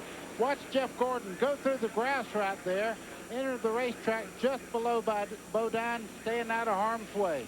The oldest of the Bodine brothers, showing what experience means. His 15th start here. That was a real save. You can see him right there. He's getting it back straight. Makes several corrections. Now watch the back when it really swings right there into the grass on the front straightaway. Starts back around, goes back out in the racing surface. There goes Gordon on the inside. Third place car, number 24.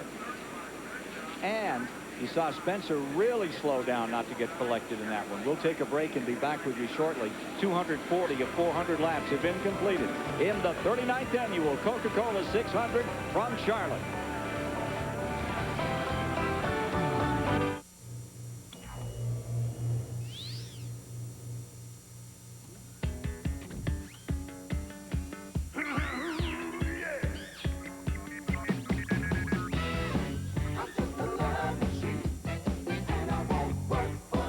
Announcing the arrival of the Coca Cola ATM MasterCard. Redeemable at any consenting MasterCard ATM. I'm just a love machine. That's Ursus Arctos man, grizzly bear, about 1,200 pounds. Try and act confident. Show your teeth and snarl. It should trigger his flight instinct. If that doesn't work, walk directly up to the bear and box him on his ears. Are you a forest ranger? No, but I did stay at a Holiday Inn Express last night.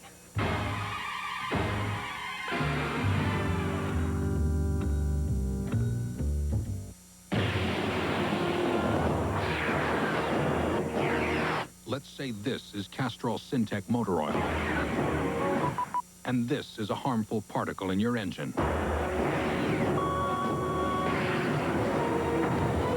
Get the point? You see, Syntec's patented stabilizers seek out and neutralize harmful particles, protecting in ways other oils can't. Castrol Syntec, the active lubricant. Hey, little pumpkin, you are so cute, aren't you? Yes, you are. Yes, you are. Honey, look how cute. Honey, wait a minute. I think he's going to say something. Say hi to Dada. Say hi, Dada. Come on, zoom in. Zoom in. I think he's going to say it. Zoom in. Hey, say hi to Dada. Say hi, Dada. Oh, Daddy, you paid too much for that camcorder. Circuit City, experts in every department, low prices all over the store. The Coca Cola 600 on TBS is brought to you by Holiday Inn Express. With our free breakfast bar, free local calls, and great rewards program, you can stay with us and stay smart. And by Castrol Syntec, the active lubricant.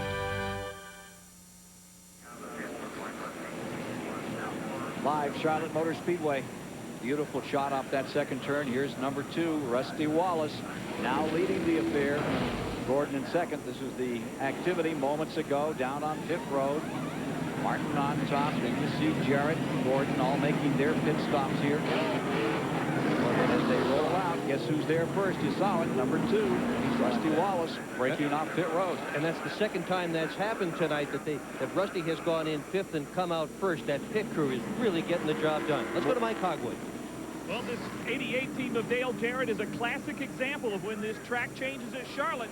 Some cars start getting a lot better, and the Jarrett car has gotten a lot better, but they haven't stopped working on it. They took a round of wets out. They're continuing to try to loosen it up, anticipating the track changing even more as this race progresses. Now to Steve Burns.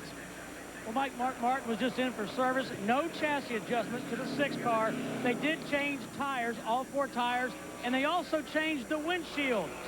Not exactly. This is a tearaway piece. This is an adhesive that goes on the windshield. They just ripped it right off, threw it in the trash. Let's go to Alan Bestwick. Well, Rusty Wallace said on that last run of the race since the previous pit stop, his car was just about perfect. It just got a little bit tighter as the race went on, meaning it didn't want to turn as good in the corners. A great pit stop by the crew has him with the race lead. He says, I hope the car stays just as perfect now. Let's go to Randy Pemberton. A sigh of relief down here in the Cheerios Ford pit with crew chief Steve Neal. They made an air pressure adjustment. They went up 1 pound in the right front to try to tighten up Johnny Benson.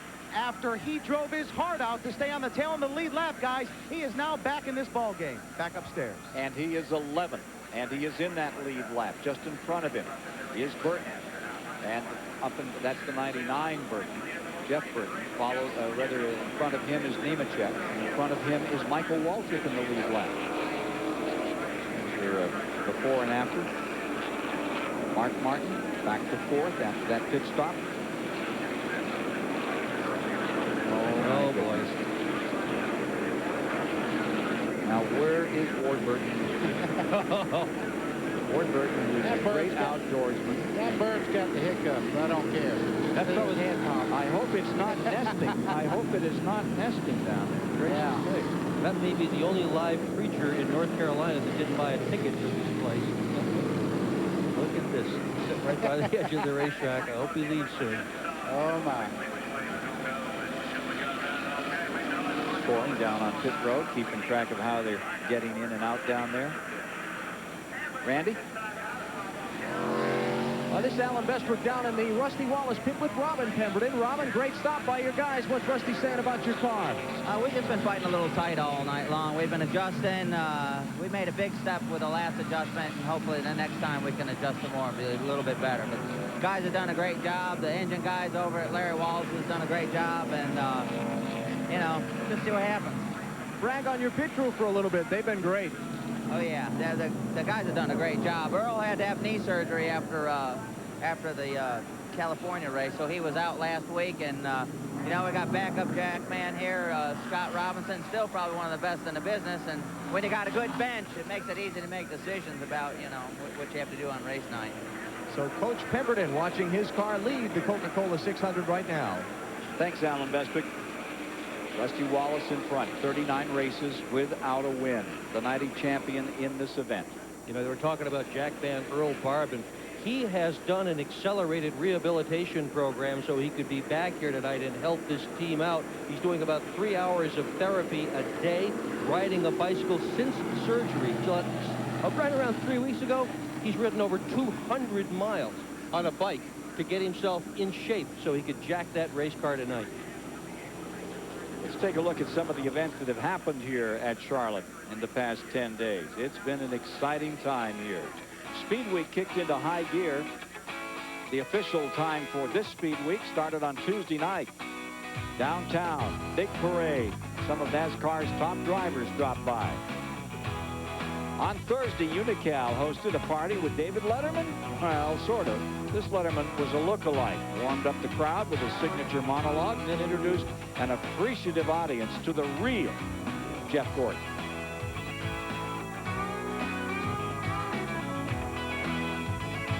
Friday night's charity ball and auction raised money, and they've raised over $1 million, I believe. There's Smokey Unick complete in tuxedo for Speedway Charities, which benefits children all over the Charlotte, North Carolina area.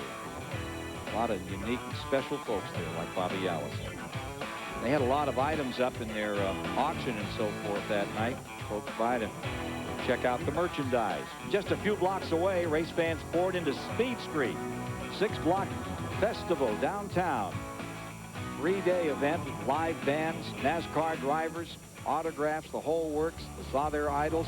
Grand Funk Railroad knocked their socks off last night, complete with fireworks on the stage and in the air. Great night. You're wondering if Charlotte likes its auto racing. They shut downtown down for that thing. Well, it used to happen when Baker was around, too, but for far different reasons, as I remember the stories. But, oh, it's too late. We're ready to go back to green. We're riding with Randy LaJoie on the restart. 9,000, you can see as he goes up through the gearbox there. 8,000 as he starts into high gear. He's 7,000 right now going into turn 1. You see 150 miles an hour in heavy traffic as he goes through turns 1 and 2. Now watch this baby climb down this back straightaway. 175 miles an hour, 8,500, right at 8,700 down through there, and 185 miles an hour. Great pictures as they come back to speed and complete a lap at the Charlotte Motor Speedway with Rusty Wallace in command. Wallace has said bravery is not what wins races. A smart race driver wins races. You have to be aggressive, but you can't be aggressive and stupid at the same time. He's up in front. Gordon ready to try and take it away. Jarrett's in third. Mark Martin is back and fourth. And Jimmy Spencer lies fifth with Andretti sixth, Labonte seventh. Michael Waltrip doing a good job in eighth right now. Sure is. Here comes Gordon closing ground. Gordon moving in. Look at that bump in turn number 1. That really unsettles him. The first couple of laps before they get the air pressure back up in the tires like they're supposed to be, the drivers tell me the cars move around quite a bit. You can see Jeff Gordon's car a little tail happy as they went into turns 1 and 2. As the tire pressure builds up, as these cars go through the corners, the tires heat up, gets more air pressure in it, and they drive much better after 2 or 3 laps. Top 3 bunched together. Wallace leading. Rusty Wallace, what does winning the Coca Cola 600 mean to a driver? The 600 miles is a milestone. It's hard to win a 600-mile race. And when you win and you beat them pretty hard, that feels good. Although, I will tell you, if you lead all day long back and forth and you race another cat all day long back and forth and that guy's leading you, he's just passed you with 5 to go, let's say, okay? And you're going in, you took the white flag, you're going into turn 1, and he drifts a little high, you get underneath him, and you win it with a half lap to go. That gives me more satisfaction than it does just sitting out there all day long by myself. Well, I tell you what, Rusty Wallace is doing a great job. Watch him bring the car down on the bottom part of the racetrack. Jeff Gordon unable to stay low. Here comes Dale Jarrett on the bottom side trying to take second away from Gordon. Wallace knows about winning.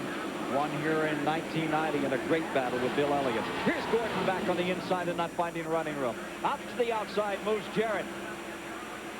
Running for the million tonight. Rusty Wallace is in front. He can collect an extra $1 million, and that no bull 5 if he can stay there. One of the top 5 at Daytona, and a lucky fan could collect $1 million as well.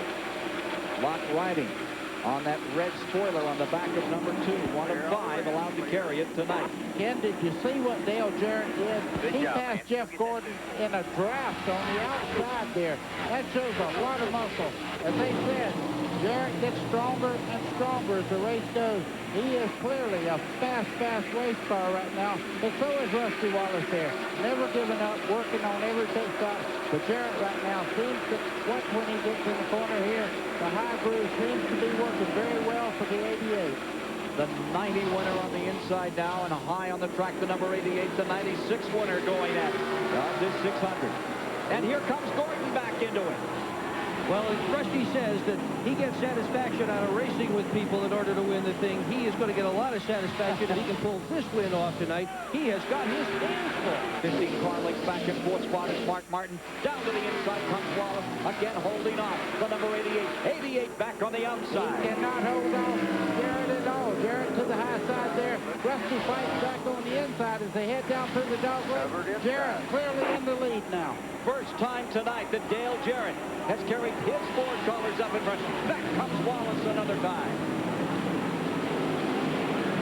Boy, Jarrett gets a great run in the center part of the corner. Rusty Wallace earlier in the race couldn't get off the corner. Has that fixed right now. Here is where Jarrett is really strong. Getting into turn 3. You'll see his car right here move ahead of Wallace as they go around the turn 3. And there's a fourth guy that has just joined the party. Mark Martin, the number 6 is right in there as well. Clear all around. Top 4 in a bundle. Whoa, getting close. Man. You're watching lap 256 live on TBS. 4 of the greatest racing drivers in America at it, strong to win the 600.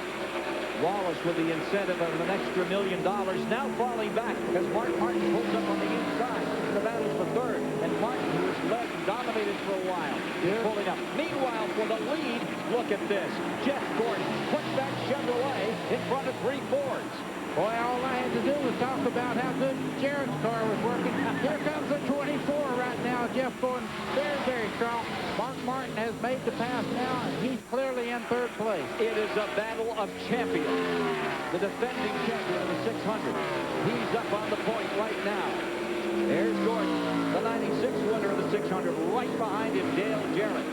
And back there, nestled in 4th spot, number 2, Rusty Wallace. He's shown he has it to be up there. Can he climb back to the top? There's still plenty of time. 257 laps are now complete in the 600. That brings us to 385 of the 600 miles. The entire crowd is on its feet. You look up in the grandstand in these shots, no one, absolutely no one is sitting down. How can you with racing as great as this? Man. This is really what stock car racing is all about. So competitive. Well, Jeff Gordon's done it again. He's pulled back around. Remember when he was 22 years old and he won this race? And he thanked Ray Everham, and he thanked that pit crew for the brilliant job they did. And again tonight, they kept them in the hunt. If you don't have a good team on pit road, you can write it off. At the speeds they're carrying around this 1.5 track, it's won and lost in the pits time after time. But right now, it comes down to driver against driver, and that's why every seat here at Charlotte is sold out to see a battle like this. And he is so good, especially in this event at Charlotte. Coming into tonight's race, he had led 242 laps here at Charlotte. 201 of them in this event. Won it in 1994, won it in 1997, 4 poles in a row. Gordon in the lead again at Charlotte. We're into the early stages of a tire change. The Fords have been very strong. We have a Chevrolet, a Ford, and a Pontiac right now. Well, Pontiac has been struggling. They've only won this race a couple of times. They've got a crack at it tonight. They have some very good cars still very much in the hunt. We'll talk about that in just a moment. We're going to have to take a break and then be back with you as we watch that battle continue between the leaders, Jeff Gordon, and right now in second spot, Dale Cherry, but it could change. Hey, race fans, Budweiser asks, who won? May 25th, 1997, Charlotte Motor Speedway. Jeff Gordon in car 24 started from the pole, but by the end of lap 1, the Budweiser Chevrolet of Ricky Craven and number 88 with Dale Jarrett aboard were side-by-side for the lead. Shadowing the leaders was car number 33 of Ken Schrader, winless since 1991. He put his car into the lead on lap 28. Dale Earnhardt in car number 3 had to work his way to the front from 33rd starting position. But who won? Take a look at the contenders. The answer is coming up. Jerseys, jackets, caps, T-shirts, novelties, and much, much more. You can find it all in the Braves Clubhouse Collection catalog. Got a question for you. Have you ordered from your Braves catalog lately? Budweiser has 12 breweries located across the country. The Budweiser that you get from your local brewery is usually the freshest beer available in the marketplace. Budweiser sells very quickly. The average age of Budweiser on the shelf is about 30 days. Having local breweries ensures that your Budweiser is the freshest possible beer it can be by the time you purchase it.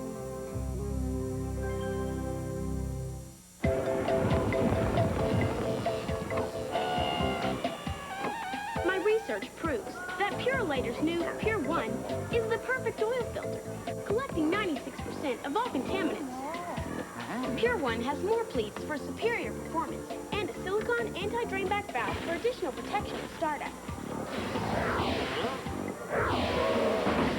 And you don't need to be a rocket scientist to tell the difference. Wow.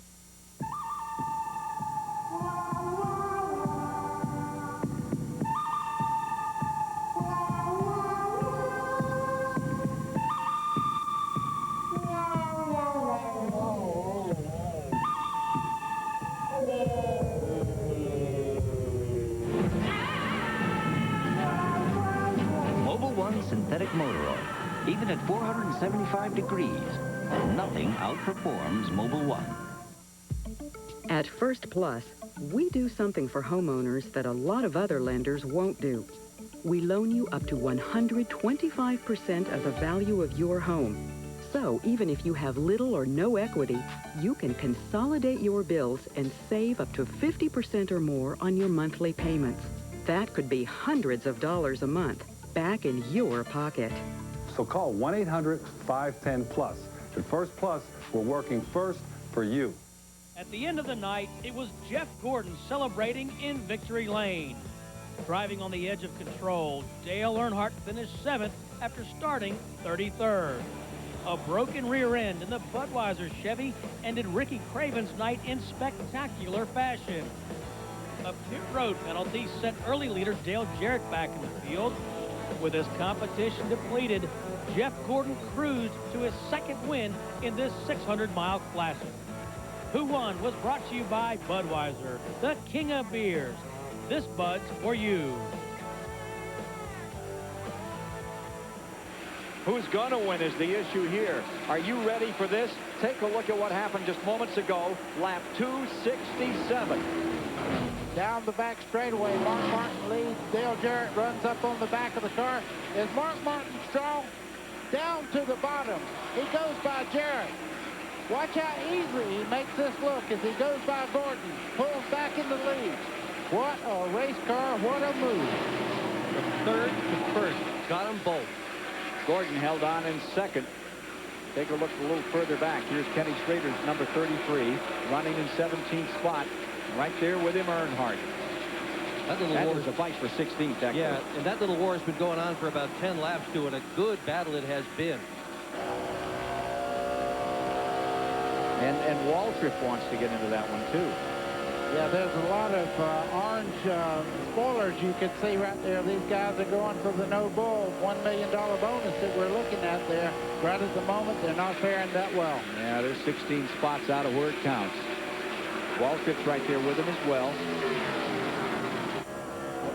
Kenny Irwin, rookie candidate for 1998, is not in this race. What a story he is. Mike Hogwood has it. He's here in Dale Jarrett's pit. This is killing you. This is, you know, I'd much rather be learning out on the racetrack than in the pits, but the 88 car sure is running good tonight, and you know, I'm just here trying to support him. How strong is he? You are very close with Dale Jarrett and the team. You know what they have. Does he have it tonight? I think he does. They're just fine-tuning it, and every time they come in, it's just small changes, so that tells me they're pretty good. Well, you won't see many more 600s without that man, Kenny Irwin. To Steve Burns. And Mike, we're with Ricky Craven. We mentioned at the top of the show, Randy LaJoie is filling in. Ricky, first things first, how's your health? When can we see you back? I'm doing good. You know, it's awfully tough to set out for 2.5 months. And I'm missing one of my favorite races here, but Randy's doing a great job with the team. And I'm going to be back in about a month. I feel like I could be back next week. I want to be back next week, but we're going to play it cool, get everything in order, be back for the Daytona race in July. By the way, we should mention happy birthday to you, Ricky. Oh, gosh, you're right. 32 today. Son of a gun. All right, well, hurry back. Let's go back upstairs. 32 indeed today. And it's also the birthday of Paul Ann. All kinds of folks have birthdays on the Memorial Day weekend. How about that? The rookies in the race. Kevin LePage is now 39th, and Nadeau is running 41st. So in the rookie battle at the moment, LePage would have the better finish. This is Brandon LaJoie. You're looking straight back at his face as he goes down in the corner. You can see him turning into the corner there. A lot of wind going in around the screen there on the left side of the driving compartment. Randy's going at it here.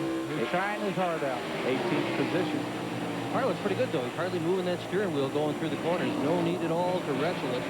Oh, Johnny Benson got a little bit loose. He and Earnhardt have really had a war here for the last couple of laps. You see Johnny Benson on the inside there trying to put Earnhardt down. And LaJoie is trying to catch Earnhardt. They are in the same lap and running each other at the present time. That's a good battle. 17th spot. Earnhardt trying to fight off LaJoie, and here's LaJoie down on the inside, and they're nearly 3 wide into the main straightaway. LaJoie has the makings with a Hendrick car. Picks it up. Gets himself that Earnhardt position. Takes over 17th. Earnhardt to 18th. Take a look a moment ago. Some of that other action out here. Gordon on the inside. You see Dale Jarrett on the outside as they come through the dog leg as they head down towards turn 1. Jarrett on the outside. Gordon just kind of rolls out of the throttle and says, go ahead. I'm beginning to not handle quite as well as I was just a few laps back.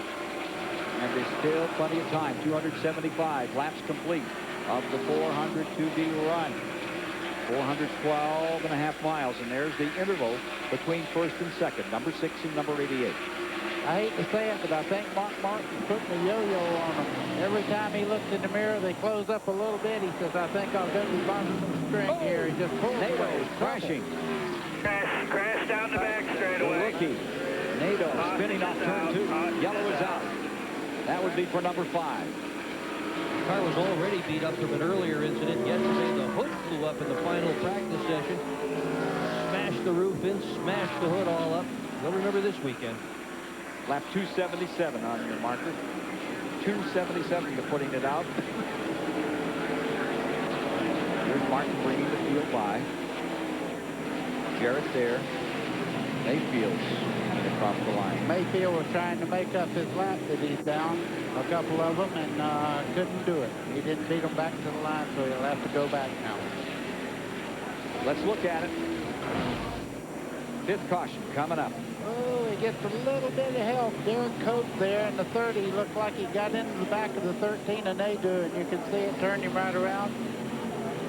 Sometimes you get a good run off the corner like that. You don't mean to do it. You just get into the car in front of you, and it turns them right around. And he sure didn't get an uncomfortable view of all the rest of those cars heading at him. Here's Nadeau backwards at about 170 miles an hour. And back on pit road. Hesselhurd. He's had 1 top finish this year in that rookie scramble. He's running many laps down. He's shown as 212. Front of the field is 277. But he's definitely a good one. You know, he's in the process of learning what this is all about. Let's remember Jeff Gordon back in '93 when he was a rookie, crashed and crashed and crashed and crashed. No, he didn't crash at all. Pits are open, and here comes the lead bunch down pit road now. Critical pit stop right now, down to 45 miles an hour as they hit the white line, and they are in. Spencer first. 99 first. That's watching those top 3 runners as they approach their pits. Let's go down to the action.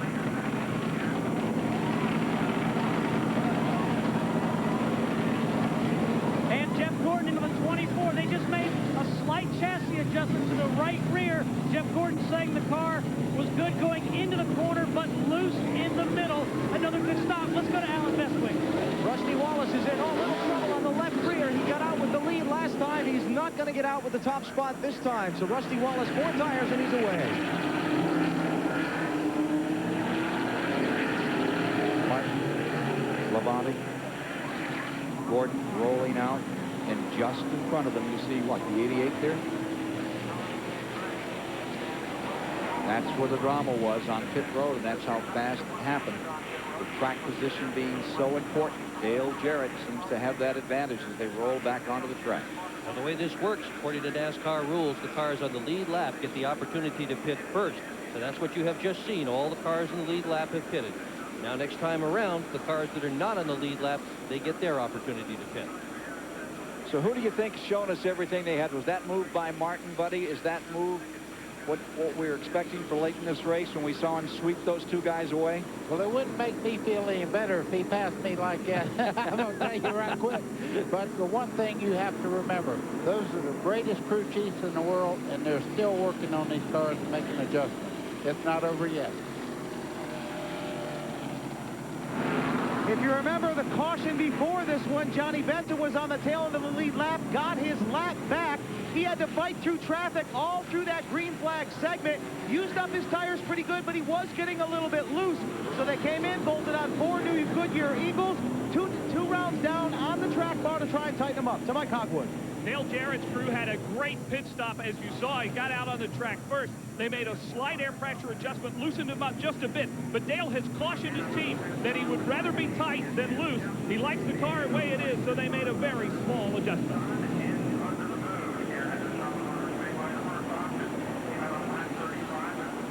Let's go back to that amazing pass by Mark Martin a moment ago. Y'all don't mind, let me talk about this. Martin in 3rd place there, the 6th car, down below Jarrett.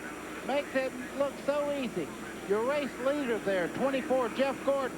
He goes by him like they're putting on the brakes to let him go. I'll tell you what, you want to take the air out of a race car driver, make a move like that. That's the best way in the world. All right. That is demoralizing. Ward Burton has been back on pit road with the hood up yet again. He started on the outside of the front row, has made repeated stops in the pits for engine trouble. Here you see Mark Martin. He loves this racetrack. Mark Martin has said racetracks are supposed to be high bank like Dover, Bristol, Talladega, and Charlotte. If you want to run on something level, why don't you go drag racing? We'll be back in a moment.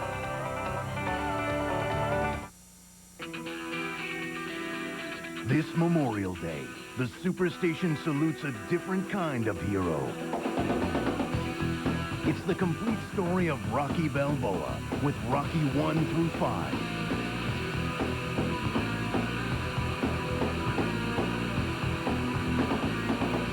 For the first time on TBS, the complete Rocky story, beginning 8:30 Eastern Memorial Day, only on the Superstation. On a weekend, I don't know what to do if there's not a race. I like the noise, I like the speed. You know, it's like a disease, and you don't get rid of it. You're never going fast enough. Going 185 miles an hour is nothing. But you got to remember, you got to make that turn and go back the other way. That's something. Usually I step back in the car. I got my gloves, my helmet on. I say, it's you and me, baby. Let's go.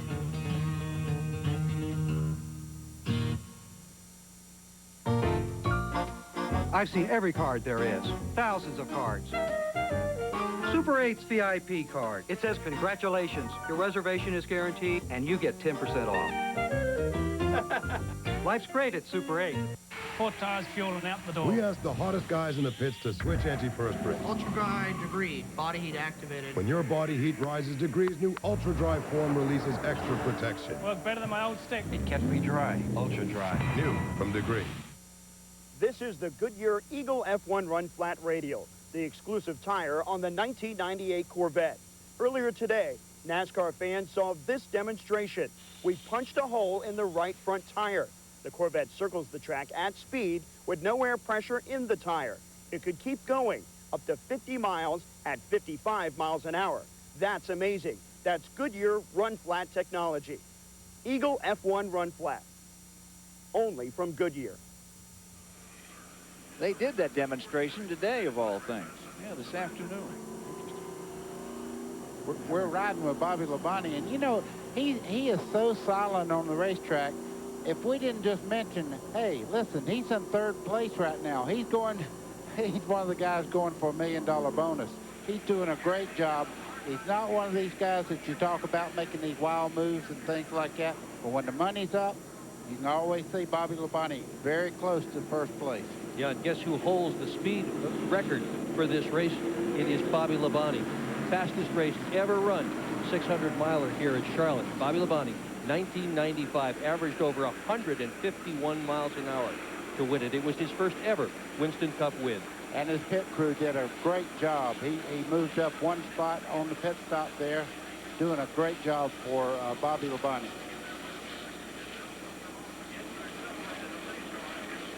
Field all forming together again. Race car down.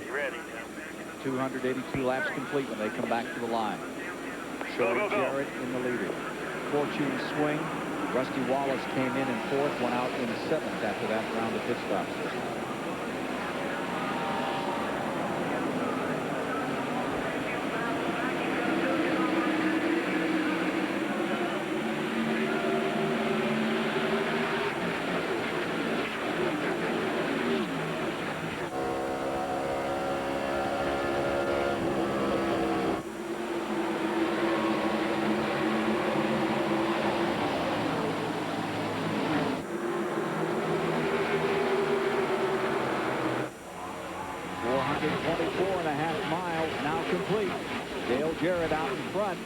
Looking pretty stout, Baker.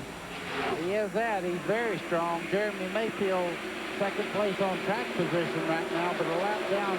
Tried to get his lap back. Couldn't make it happen. Dale Jarrett, very strong.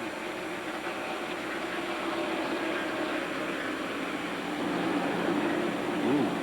You think Gordon Carr looked a little loose there, Baker?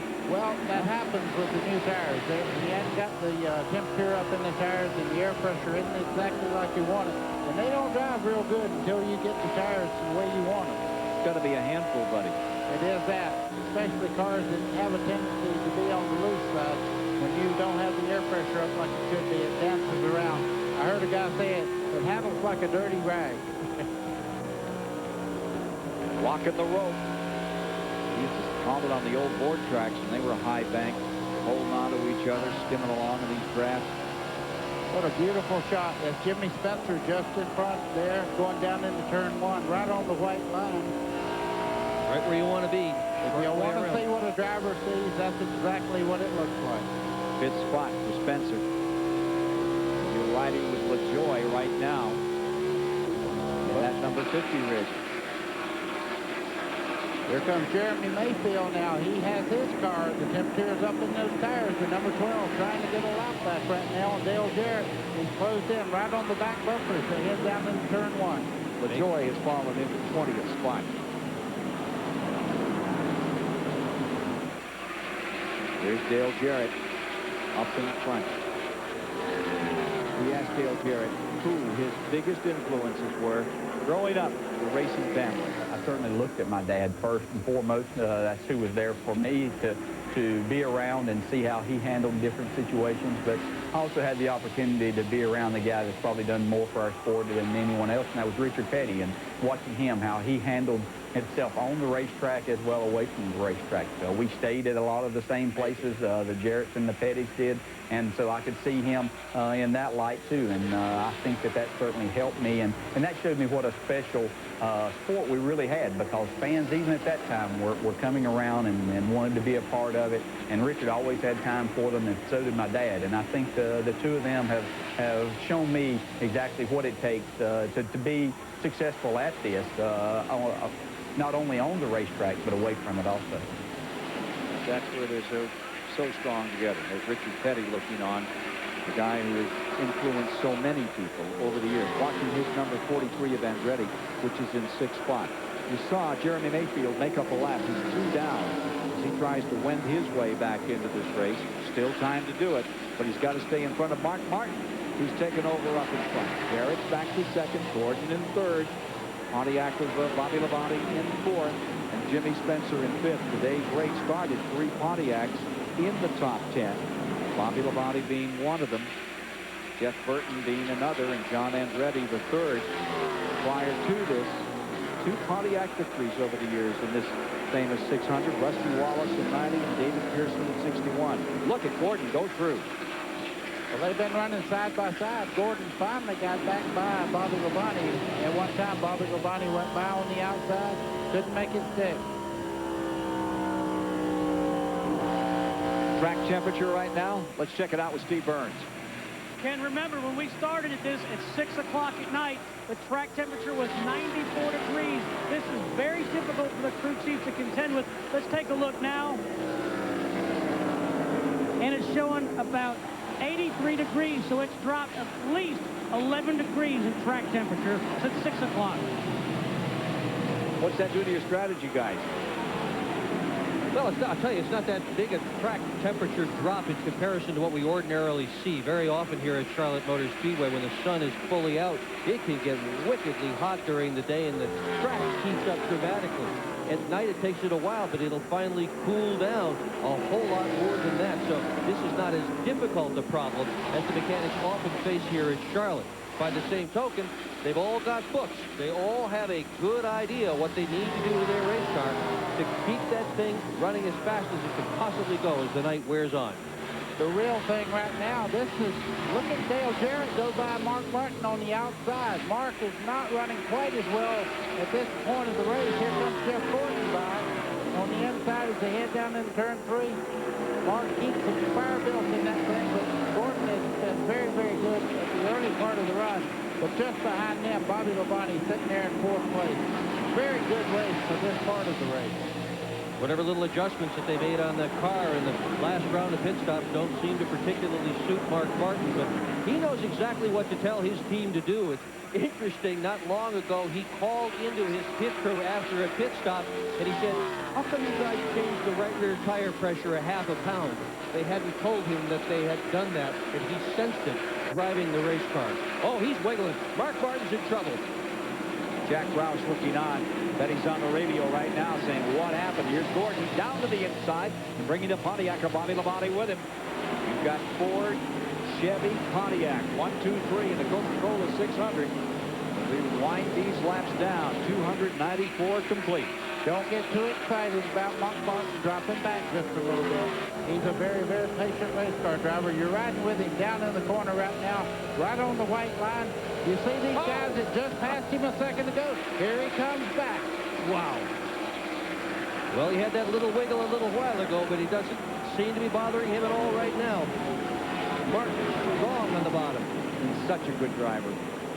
He can make so much correction. He just has such a good natural sense about a race car.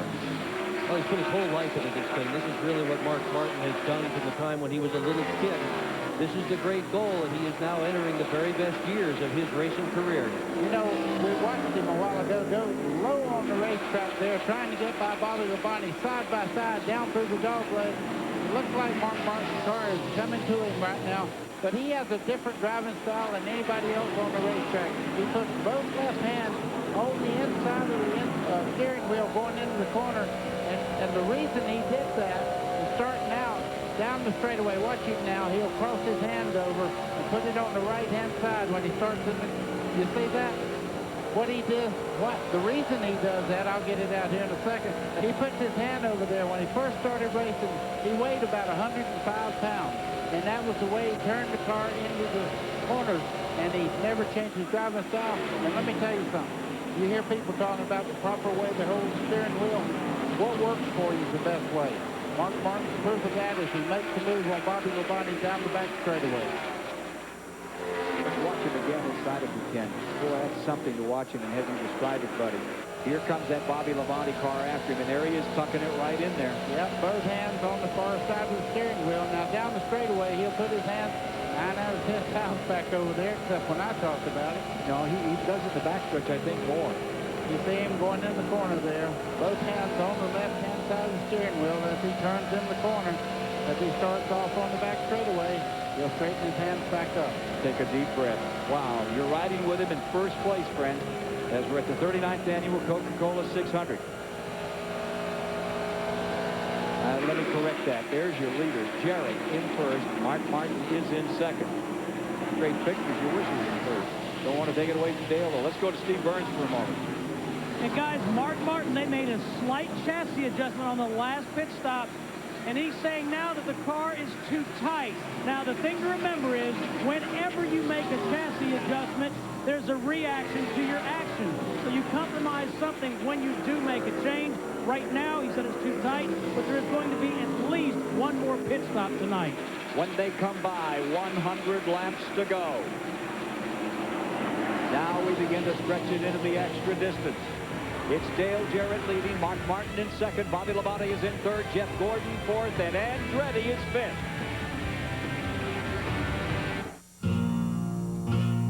On a weekend, I don't know what to do if there's not a race. I like the noise, I like the speed. You know, it's like a disease, and you don't get rid of it. You're never going fast enough. Going 185 mile an hour is nothing. But you got to remember, you got to make that turn and go back the other way. That's something. Usually I sit back in the car. I got my gloves, my helmet on. I say, it's you and me, baby. Let's go.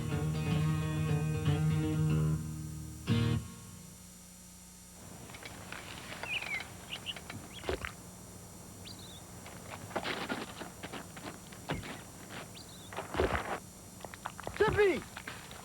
If you're gonna get a dog, Tippy! Lie down! get a dog. Tippy! Tippy! Tippy! Put down the car! If you're gonna get a burger, get a burger. Hardee's Frisco Burger. Buttery grilled sourdough bread, a large beef patty, Swiss, and bacon. Hardee's. If you're gonna go all out. Coming in May, a Superstation world premiere. NASCAR racing today is like a cross between the Super Bowl and the circus coming to town. Here we go. NASCAR. Go behind the scenes of the loudest, wildest spectacle in sports today. When you come here, it's kind of like riding a roller coaster in the dark. You don't know what's going to happen next. It's a TBS exclusive event. NASCAR at 50. Good to go. Sunday night, May 31st, only on the Superstation. This Memorial Day, the Superstation salutes a different kind of hero. It's the complete story of Rocky Balboa with Rocky 1 through 5.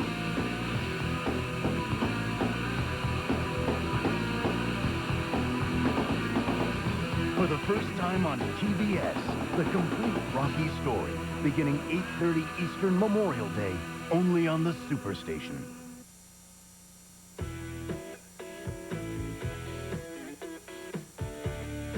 This is the end result from the first lap wreck of the Texas 500. In order to repair this car, what we'll do is cut all the sheet metal away, strip all this stuff down, send the car to Laughlin Racing, completely cut the front end off, and weld a new front clip on it. A lot of times when you wreck, you just have to fix the front end, but unfortunately for this STP Pontiac, we've got to fix the rear end. What we'll do, we'll come in, cut the sheet metal completely away, send the car to Laughlin's, get a new rear clip welded on, and be good to go again. Here we are back at Petty Enterprise a week later where we received the car back from Laughlin. You can see they used the ESOB welder to re-weld this front clip on. Now the car will go over to Richie to get lined up, and then it'll be ready for a body. After we get this car back and it's been all welded together, gets this Pontiac body put on it, then it's ready for the final assembly, gets the engine put in it, gets the setup on it, and it's the car you'll see win the race on race day. That ESOP welder got a workout yesterday. Tore up about 17, 18 clips fore and aft. All right. Riding with John Andretti. Yep. Fifth spot. Down the back straightaway. John Andretti drove very, very well tonight. Right now he's not up there with the front bunch, but he is trying his heart out, and at the moment he's fifth.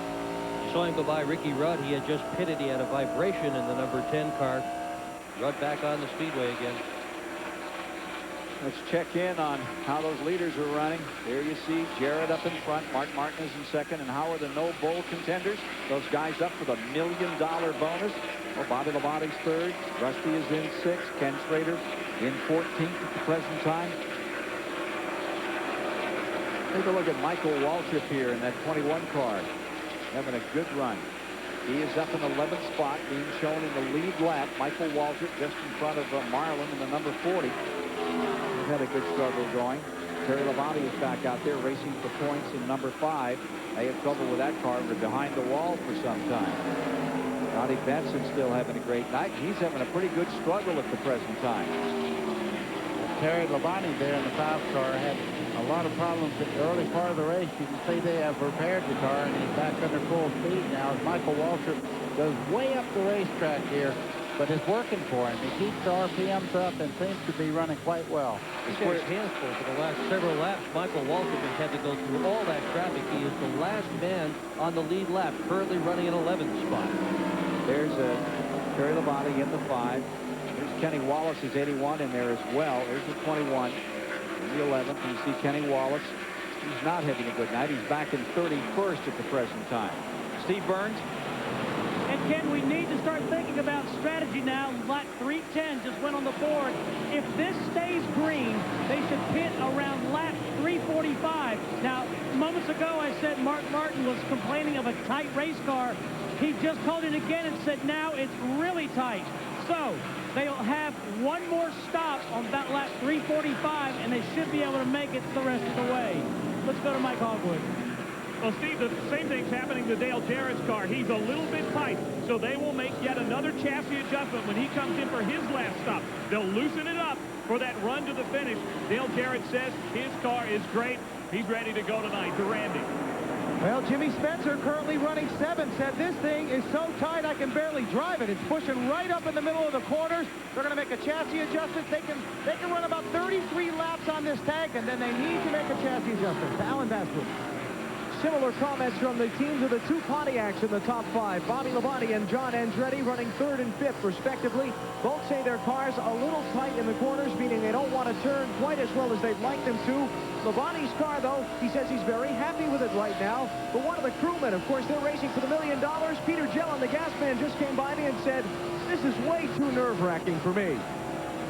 This time by 130 miles to go. Buddy? I'm just watching these guys right now. Jarrett has a tendency to really dial that race car in. He and Todd Parrott work so very, very well. Their communication is a lot like Jeff Gordon and Evernham as far as getting this car dialed in for late in the race. That car looks almost flawless in the corner. Well, the comments you're hearing about tight, that's exactly what you can expect here at Charlotte Motor Speedway as the race wears on. As the track cools off, that's precisely what it tends to do to the race cars. They get more and more pushy. So they're going to loosen them all up. The key is you can't loosen it up too much because a loose car here is a real handful and it's something that's awfully easy to get into the wall. 7 Ford cars have led, 2 Chevys and 2 Pontiacs thus far. Right now, it's the Ford of Dale Jarrett showing the way. It is fast. It is competitive. It is exciting. It is Pocono. See all the stars of NASCAR Winston Cup racing at Pocono twice this year. June 21st, it's the Pocono 500. July 26th, it's the Pennsylvania 500. Both races sold out in '97, so call now. Operators standing by. Call 1-800-RACEWAY. Pocono salutes NASCAR on its 50th anniversary. Finally, after 49 years, you now have a soft drink that not only refreshes your thirst, it refreshes your sport. Drink accordingly.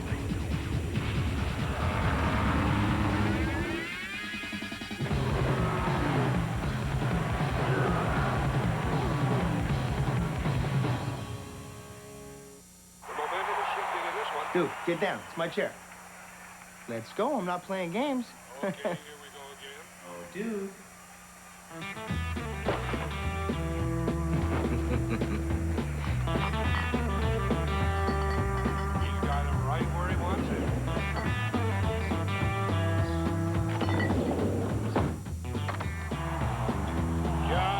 bit outside.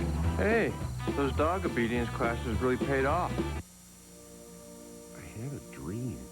I was out on the water, carving turns, having fun. I was popular and well-liked.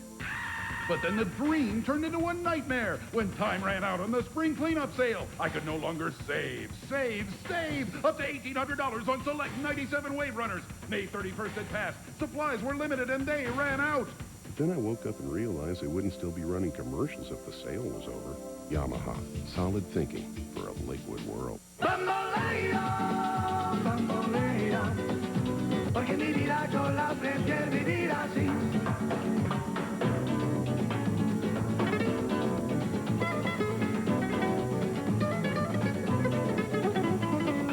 Bamboleo, bamboleo, porque mi vida yo la prefiero vivir así.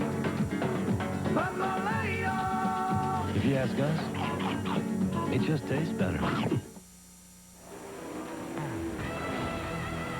319 laps have been completed. We're down to the last come and get me on this one. Can Jarrett stay there to win this race a second time? Will Mark Martin win it for the first time? Will Pontiac win it for the third time in the 39 years? And can Jeff Gordon repeat, win it back-to-back, take his third 600? That's to be resolved. Don't forget John Andretti's having a great night in fifth in that lead lap. Rusty Wallace looking for that $1 million bonus, looks in sixth. Jimmy Spencer is in trouble on the seventh. back straightaway. Todd Bodine, round and round.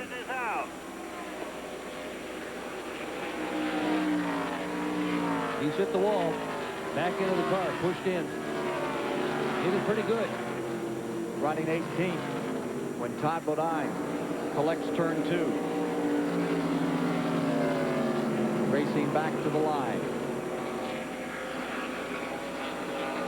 And as they sort them out, those front cars stay the same. Jarrett, Martin, Labonte, Gordon, Andretti across the stripe. Wallace, Spencer there. The rest of the field across. Caution is out. That's the 6th time tonight. 6 yellows on the race. Mayfield almost got a lap back there. He's tried to do it twice. Mayfield's being shown in 23rd position. He's one of the big stories to win this race. And he's still looking up from 2 laps down. Jarrett at lap 321, Mayfield at lap 319. There you see the 88 car. Jarrett will right up behind the pace car down the back straightaway. And let's see. Chad Little is still staying the factor in this thing. He's a lap down, but he's had a good night. He's running up in 13th, just behind Sterling Marlin. He's had a little thing going over the last 10 or 15 laps. What a beautiful sight this racetrack is at night. This is the one that pioneered the super speedways into nighttime racing. Daytona's going to be under the lights on the 4th of July this year, but really it's kind of special to come here to Charlotte and see where it started. And it's such a great look. The drivers really like it too. It's a lot more comfortable in the cars. Pit stops, here we go. Pit road's where it's happening. This is the critical one. Bobby Labonte, bottom of the screen, center of the screen, Mark Martin. The 96 winner, Dale Jarrett on top. All these cars you're looking at are on the lead lap as they come into the pit. Everybody working feverishly.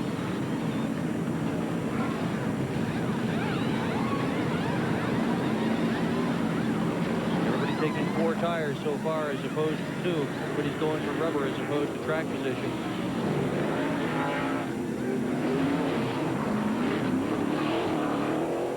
Dale Jarrett, first out. 117 miles to go. They're pretty much committed to one more round in here, aren't they? Yeah, I don't think they can make it without another pit stop. 117 miles on this racetrack is a bit too much.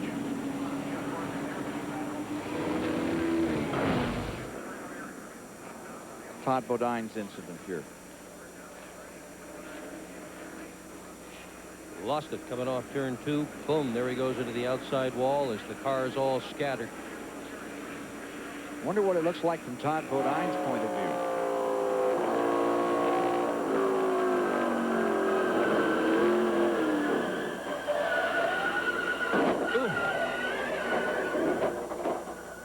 Now, In race time, that was about an hour before it hit the wall, right? Yeah. Oh, please, Lord. Oh, no, no. Don't let it get in the wall. Please, Lord. We'll be back in just a moment with more of the 39th annual Coca Cola 600 here on TBS.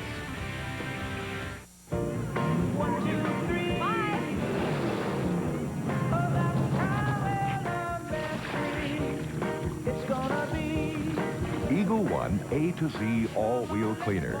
Spray on, hose off, towel dry. Easy as 1, 2, 3. Eagle One A to Z. It's easy as 1, 2, 3. Some things are obvious from the start. Like, things turn out better when you work together. That's why the UAW International Union and General Motors Corporation got together to create programs to improve skills and safety, to educate, to promote teamwork and build better quality cars and trucks. Assembly line to finish line. Teamwork wins. Chipper stands in. 2 men out in the ninth. Something in the air.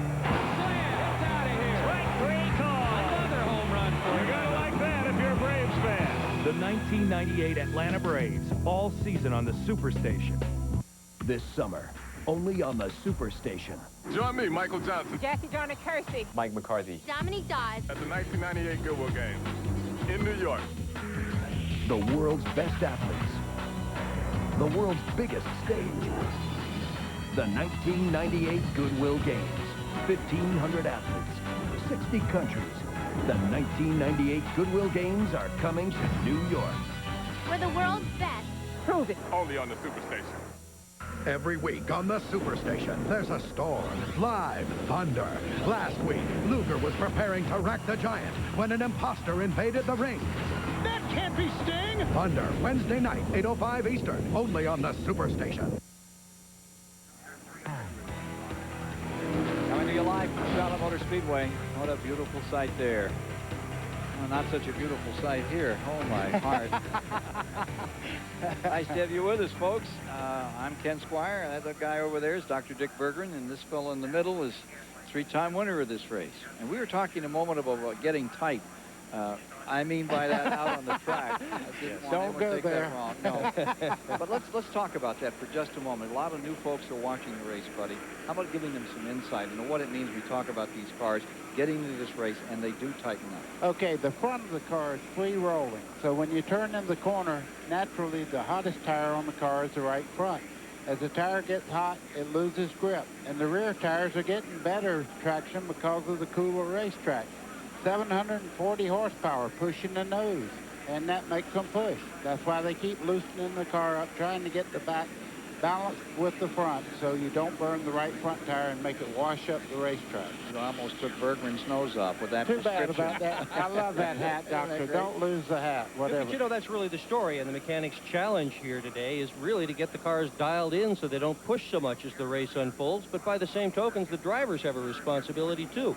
They've got to sort this racetrack out and find a line that is comfortable for the race car, no matter how it's set up. Now, they've all had new tires put on the car. They've all dumped a bunch of fuel in the back end of the race car. It's going to change the handling. Now it's up to the drivers. Let's see what they can do with the packages they've been given. Well, they've had 500 miles to make all of these adjustments, and now we're down to it. This is when it's really going to count. Let's get an STP pit roundup as to what's happened, what the progress has been on pit road. Where are we going first? Mike Hogwood? How about it, Mike? Bill Jarrett said, let's don't do anything. They did not change one thing. They just put tires and fuel in the car. They've got one more stop to make. They expect to make a small chassis adjustment then, but for right now, nothing's changed. They expect to stay out front. Steve. Now, Mark Martin says this thing right here is the key to victory. Mark said if we're going to win this race, we're going to have to pull the spring rubber out. This actually sits in the spring, and they use this loop right here to pull it out. They did that on his last pit stop, and Mark said this is going to be the key to victory. Let's go to Alan Besser. Bobby Labonte's crew turned 3 rounds down on the left rear jacking bolt, trying to loosen up the race car. He is tight, like Buddy Baker was explaining just a moment ago. They had a great stop, got Bobby out on the track in 2nd position. He's hoping he's got what it takes to run to the finish, though we'll have to make one more stop for fuel. To Randy Pemberton. Some great strategy down here for Jimmy Spencer as well as Johnny Benson. They came in with 1 lap to go, topped off the fuel. They can go the distance. If we catch no caution, one of those 2 guys could win this race. Green flag. Green flag. That's lap 326 as they go back under green. 111 miles to decide the 39th annual Coca Cola 600.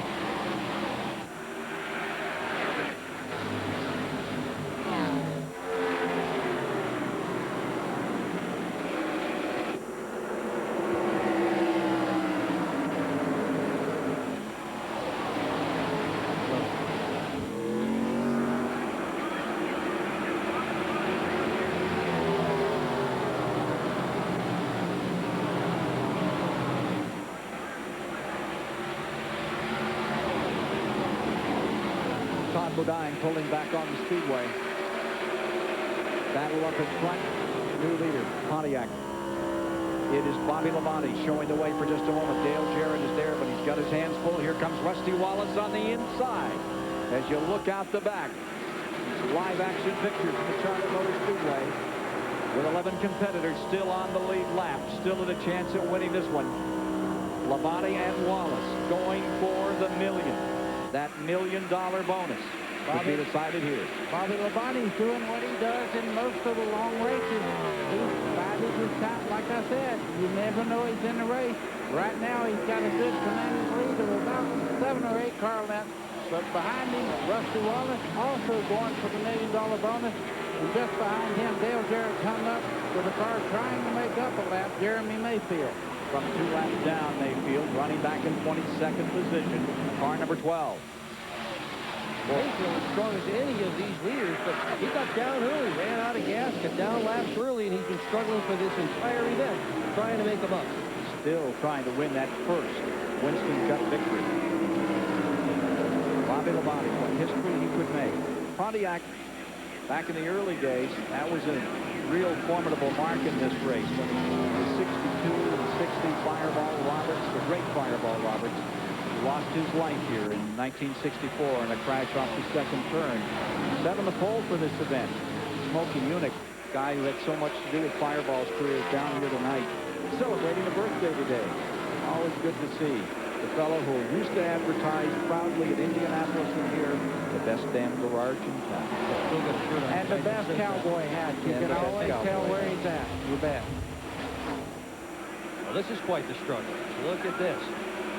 I know Dale Jarrett would love to be able to use the whole racetrack right now in pursuit of the first 2 cars in front of him out there. But right now, you can see Mayfield in front of Gordon there. Gordon having to take the low line. Here comes Mark Martin just behind him.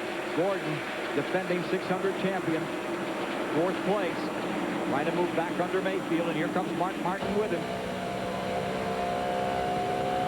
John Andretti is next in line. He is in 6th, Spencer in 7th, Nemechek 8th.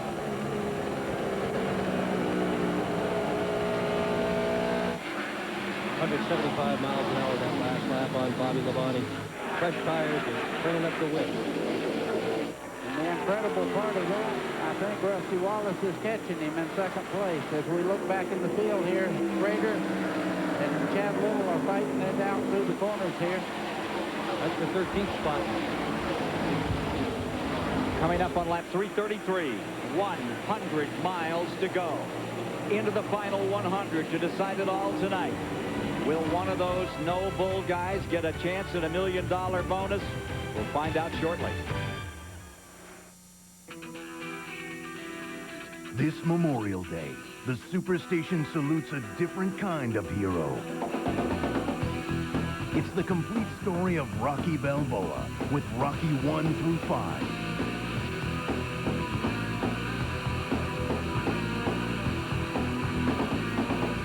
For the first time on TBS, the complete Rocky story, beginning 8:30 Eastern Memorial Day, only on the Superstation. Is there anything else than only real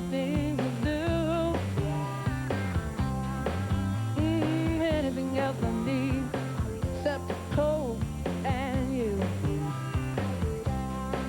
No, there's nothing else that'll do besides Coca Cola. There's only you. Come on, give me a Coke, baby. Give me some of that real thing. Come on. You need a muffler. And you need it now. Right now, at participating Midas shops, the famous Economizer Plus muffler is just $29.95 for a limited time only. $29.95, and it's guaranteed. So get into Midas now for a great muffler for just $29.95. Before it's too late.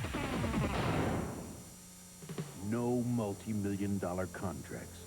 No victory laps. Not even a winner's circle.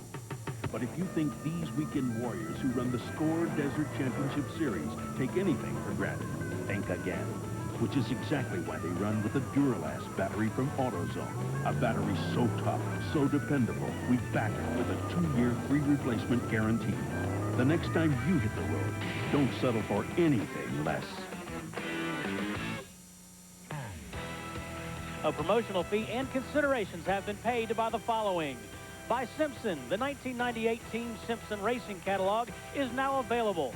For more information, call Simpson or visit the Simpson website and join Team Simpson today. By Racing Radios, radio communications provided by Racing Radios. For all your business and racing communications needs, call Racing Radios. By Ned Jarrett's Fantasy Cup Auto Racing, America's #1 fantasy racing game. For more information, call 1-800-877-RACE or go online at www.fantasycup.com. And to play close-up toothpaste, watch Jeff Gordon to win sweepstakes, and you can win a trip to the All-American Sports Park in Las Vegas.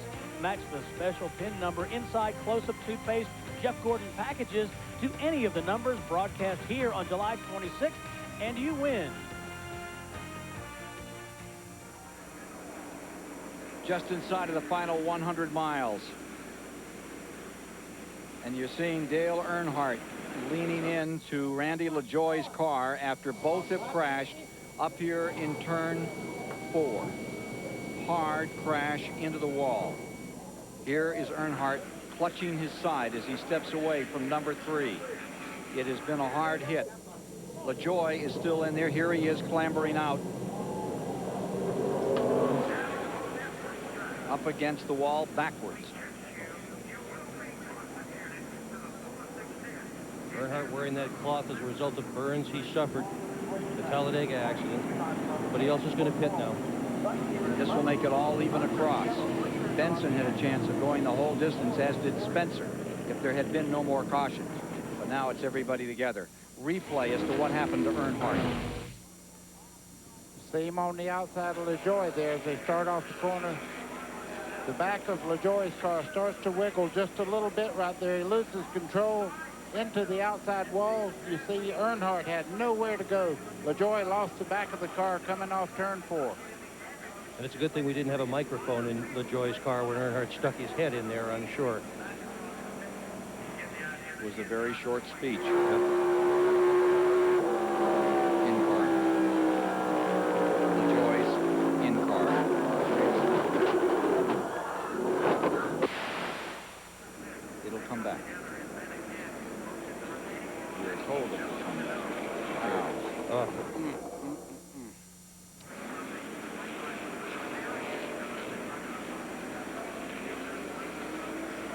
Let's go down trackside with Dale Earnhardt. Well, Earnhardt has just crawled from his car, walked across the racetrack, gave me a look like, you know, I really don't want to talk right now. He is headed for his hauler, absolute disgust. He looks okay, but certainly not a happy ending to the Coca Cola 600 here tonight for Dale Earnhardt. Brushing off the press as he moves down along pit road. The longest walk in sports is the walk away from something like this.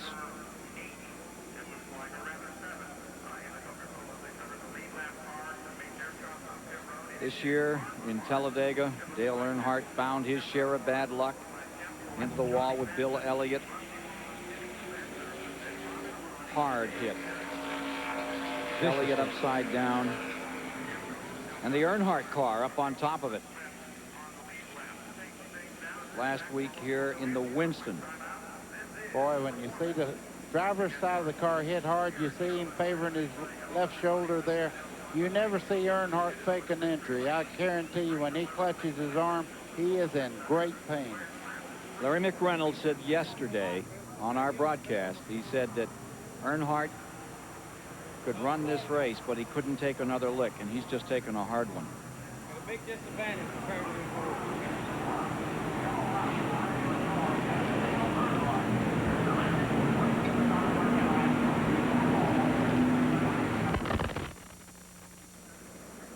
We'll take a break and be back with you again as they continue to remove the damage from cars 50 and 3 out of the 600. LaJoie and Earnhardt. Every week on the Superstation, there's a storm, live thunder. Last week, Luger was preparing to rack the Giant when an imposter invaded the ring. That can't be Sting! Thunder, Wednesday night, 8:05 Eastern, only on the Superstation. Screaming, pointing, and praying are all acceptable ways for a NASCAR fan to show their support. Now, there's another. Drink accordingly.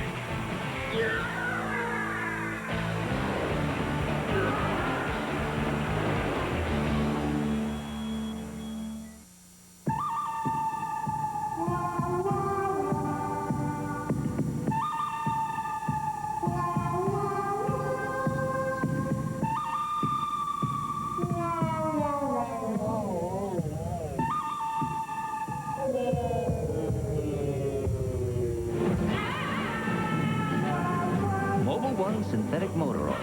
Even at 35 degrees below zero, nothing outperforms Mobil 1. There is a war going on, and the battlefield is your yard.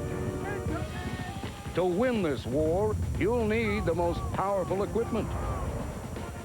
You'll need the very best supplies.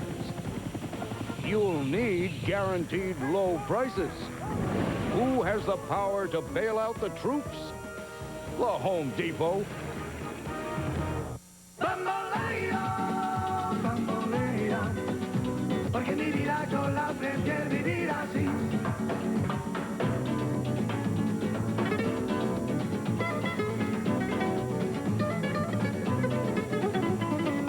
Bamboleo, bamboleo, porque mi vida yo la prefiero vivir así. Bamboleo. If you ask us, it just tastes better. Back with you live. There will be no $1 million bonus for Dale Earnhardt. That's the wrecker bringing number 3 back to the garage area. It will not even come out and run for points. That car is finished. Randy Pemberton has spent some time chasing down Dale Earnhardt. Let's get the word from there. Dale, I cannot believe what you've gone through over the past few weeks. What happened out there tonight? Well, first of all, we're racing at a big disadvantage with no spoilers and no valences. We're against everything else that's racing out there. When that NASCAR needs to do something, we can't have to drive the cars after the tires get worn. But I just run along there, sort of riding my line, and the 50 car lost it and just knocked me in the wall. We're okay. LaJoie's okay, so that's good. That's the champ. Okay, folks, we're going to see a great shootout now. Lots of different strategy playing out here on pit road. Mark Martin came in. They didn't change any tires. They just took gas. They have enough gas to go the difference. Now, to go the distance, rather. Jeff Gordon, on the other hand, he took fuel and right side tires. So 2 tires for Jeff Gordon, no tires for Mark Martin. Let's go to Alan. All right, Steve, Bobby Labonte came in. He could not make it on fuel the last time, so they chose to come down pit road and get 4 tires. They're good to the finish on fuel now, but it cost him track position. He's back in 6th instead of leading the race. To Mike Hogwood. Same story for Dale Jarrett. He came down, topped off on fuel, and took on 4 tires. Jarrett's ready to go the distance. No chassis adjustments on the 88 car. As has been said over and over again about this 600, the difference in winning and not winning here is the business of attrition and patience. We'll take a quick break and be back, and we should be in for some shootout to decide this 600. Bud. Why? Oh, boy. Bud. Why? Why? Louie, What? just say the line. That's what I'm doing. No, you're not. You're going, why? These are my interpretations of the part. This isn't Shakespeare. You're replacing a stressed-out frog. Hey, Frankie, you know what they say? What? There are no small parts, only small lizards. Nobody says that. I do. I say it all the time. Bud. Wise. Bud. Wise? Both these men have athlete's foot, but only one used the soothing cure. Prescription strength Desinex. It calms the itching and cools the burning while it heals. Got athlete's foot? Get Desinex, the soothing cure. From small towns to big cities, Citgo has more than 14,500 locations to serve you nationwide. That's more than any other company of any kind in America. Surprised? Don't be. Citgo, when it counts. Just stay still. Don't move. Okay, now, does it hurt when I do this? No. Okay, possible torn meniscus. Is there any pain when I do this? Oh, all right. You've dislocated your patella. I'm gonna have to set it. Hang on. Okay. You are an orthopedic surgeon. No, but I did stay at a Holiday Inn Express last night.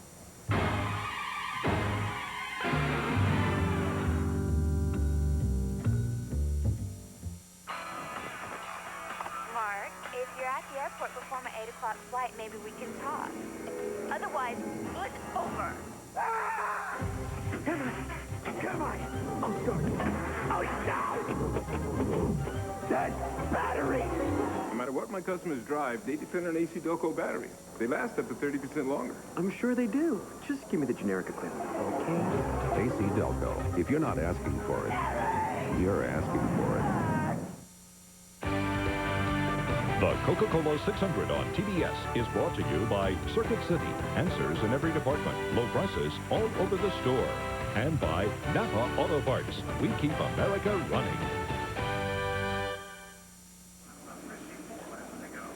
Back with you live at the Charlotte Motor Speedway. 344 laps have been completed. 516 miles getting ready to go racing to decide it all. And at this point, we have 84 miles left to go, so they have the fuel and the tires to do it. Let's go back to Randy Pemberton, who's standing by with Randy LaJoy.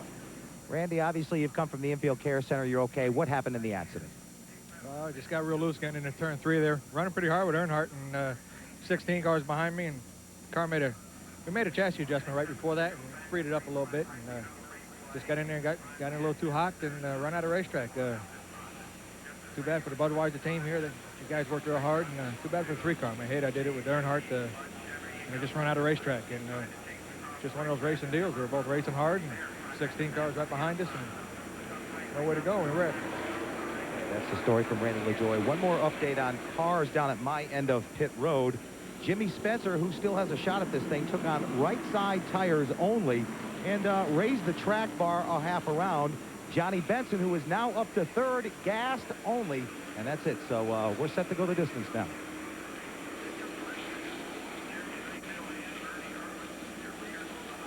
There you see Mark Martin up in front, Jeff Gordon in second. Benson is in third. What a race Johnny Benson has had. Michigan fans are going to be standing and shouting some tonight as we get down to the conclusion of this one. Rusty Wallace is fourth, Spencer is fifth, Bobby Labonte is sixth, and Jarrett is in seventh. Darrell Waltrip, one lap down, and then number 1. Mark Martin takes the green flag as they go into the first turn. Getting down to it.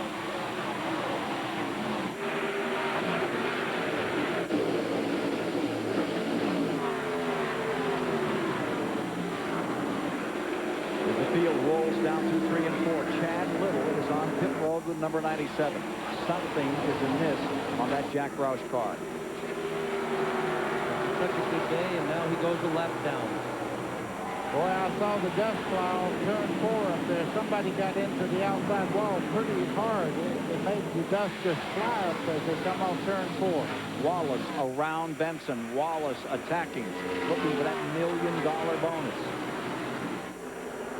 Here comes Bobby Labonte on the outside of Darrell Walton trying to get up to the front here. He's one of the guys going for that $1 million bonus you said, Ken, and he does not like his position right now. Johnny Benson just in front of him in the yellow car. Waltrip to number 1 in 12th. Look at Benson. Back and forth. Labonte putting on the pressure. Amazing run for Johnny Benson. 39th, got a lap down, made it back up again. Here he is challenging. He's still got a shot to win this thing. Jeff Gordon there in second place is getting extremely fast for about 10 to 15 laps until the tires get hot. And then he's been dropping off the pace just a little bit as he goes by Mark Martin coming off turn 2. Gordon picks it up into first place. Jeff Gordon trying to repeat. Here comes Wallace. And every time with a full fuel load, we're seeing that number 2 car bounce off the pavement. We saw the sparks as he went through the corner. $1 million bonus. Mark Martin not giving it up. He's fighting back on the outside. You can see the 2 cars look like they're welded together. Going down into turn 1. Sparks flying off Rusty Wallace's car. It'll do that until the fuel load gets a little bit lighter. He's right on the ground. This car is happening. Second spot to Wallace. The $1 million bonus getting closer. That red spoiler on the back that you can see from Mark Martin's viewpoint. That's like putting a red flag in front of a bull out here.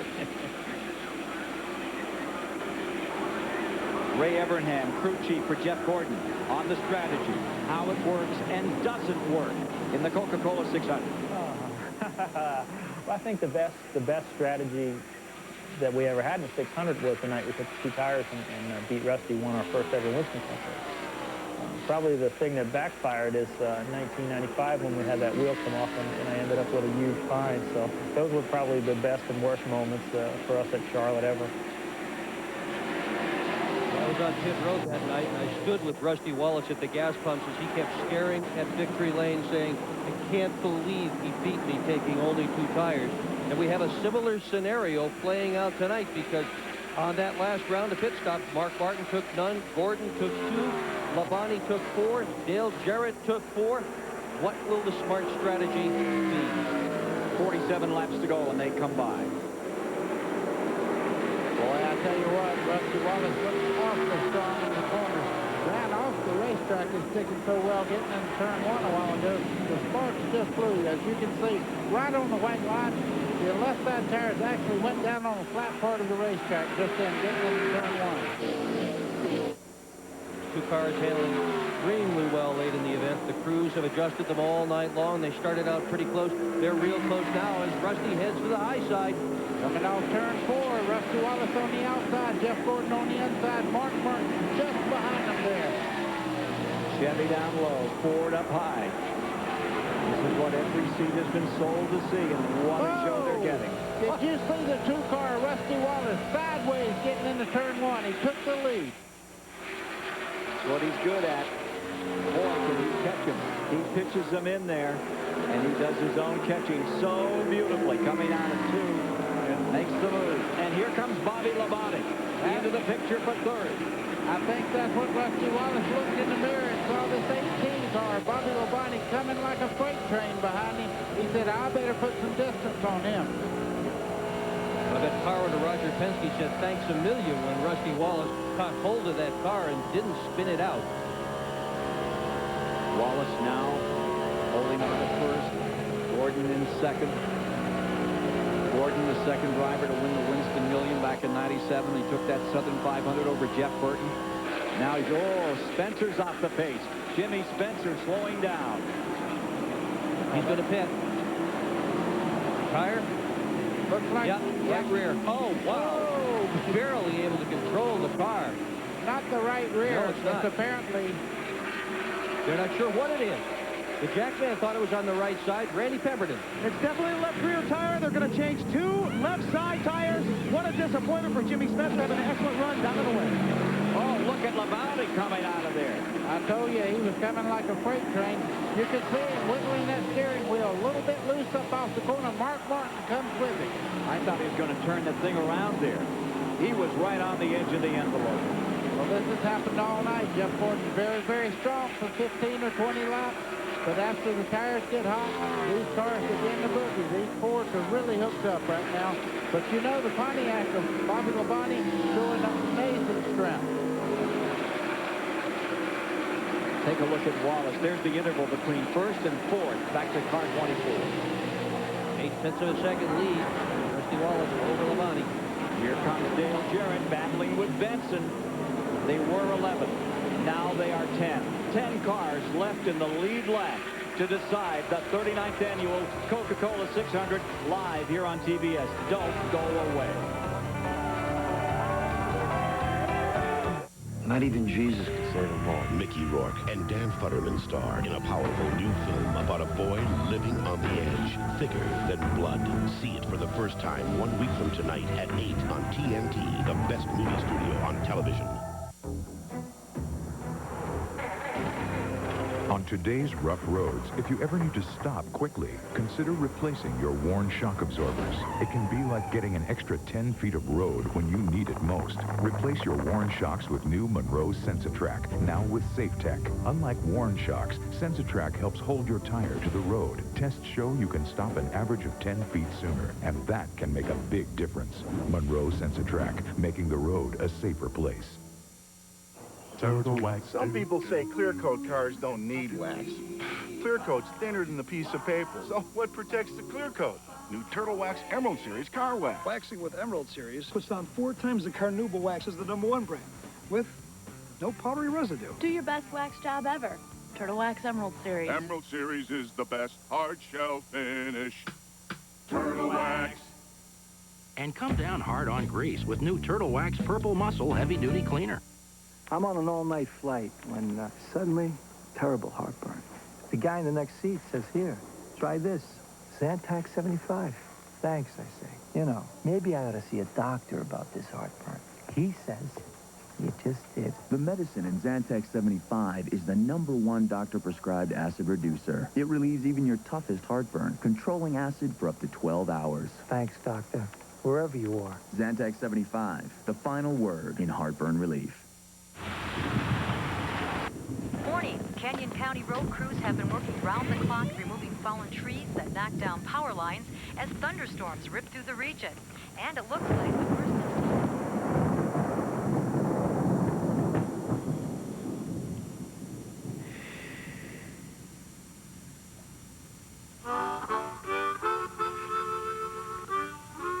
Comfort that never quits. Red Wing shoes. Work hard. Back with you once again. The stories here tonight. Earnhardt is out. Elliott, replacement driver. Shepard is in for Skinner. Gordon still trying to win it back-to-back in 4th place. Martin trying for the 3-peat. There's a chance. Mayfield, he's out of it 2 laps down. Battle for the lead is where the story is right now. Up in front here in the Coca Cola 600. It is Rusty Wallace battling Bobby Labonte. Both have a chance at a $1 million bonus if they can win this race. Bobby Labonte has run him down from a half a straightaway back. You can see Wallace there right on the bottom of the racetrack. Bobby Labonte has it all hung out, all over the racetrack, doing what it takes to get to the front.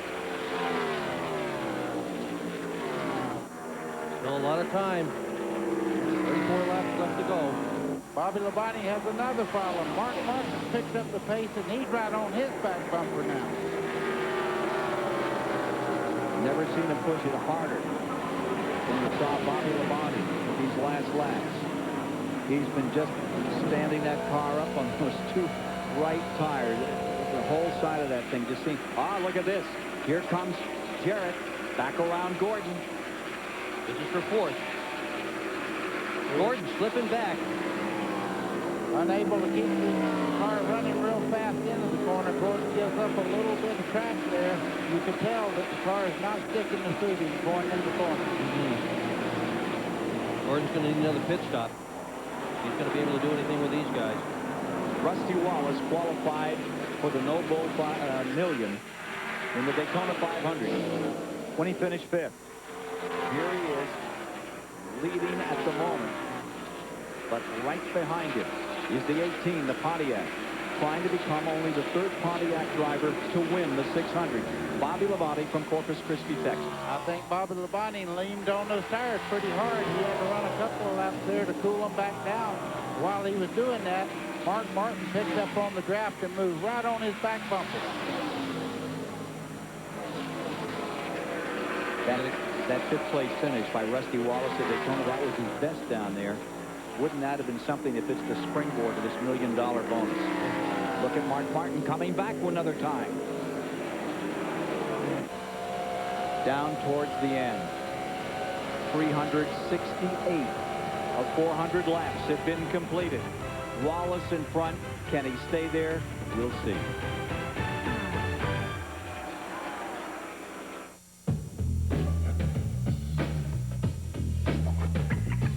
Want 50% more shine stuff?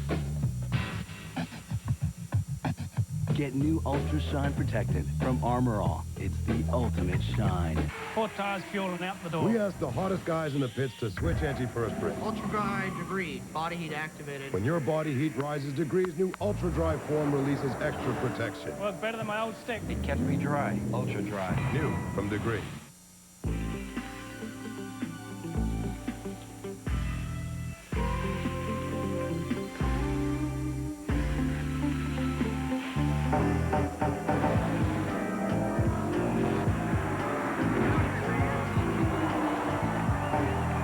Thanks for the compliment, but I'd rather have that WD brand steak. It's great no matter how you cook it.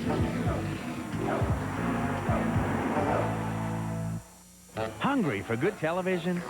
The Superstation serves up TV that's good enough to eat.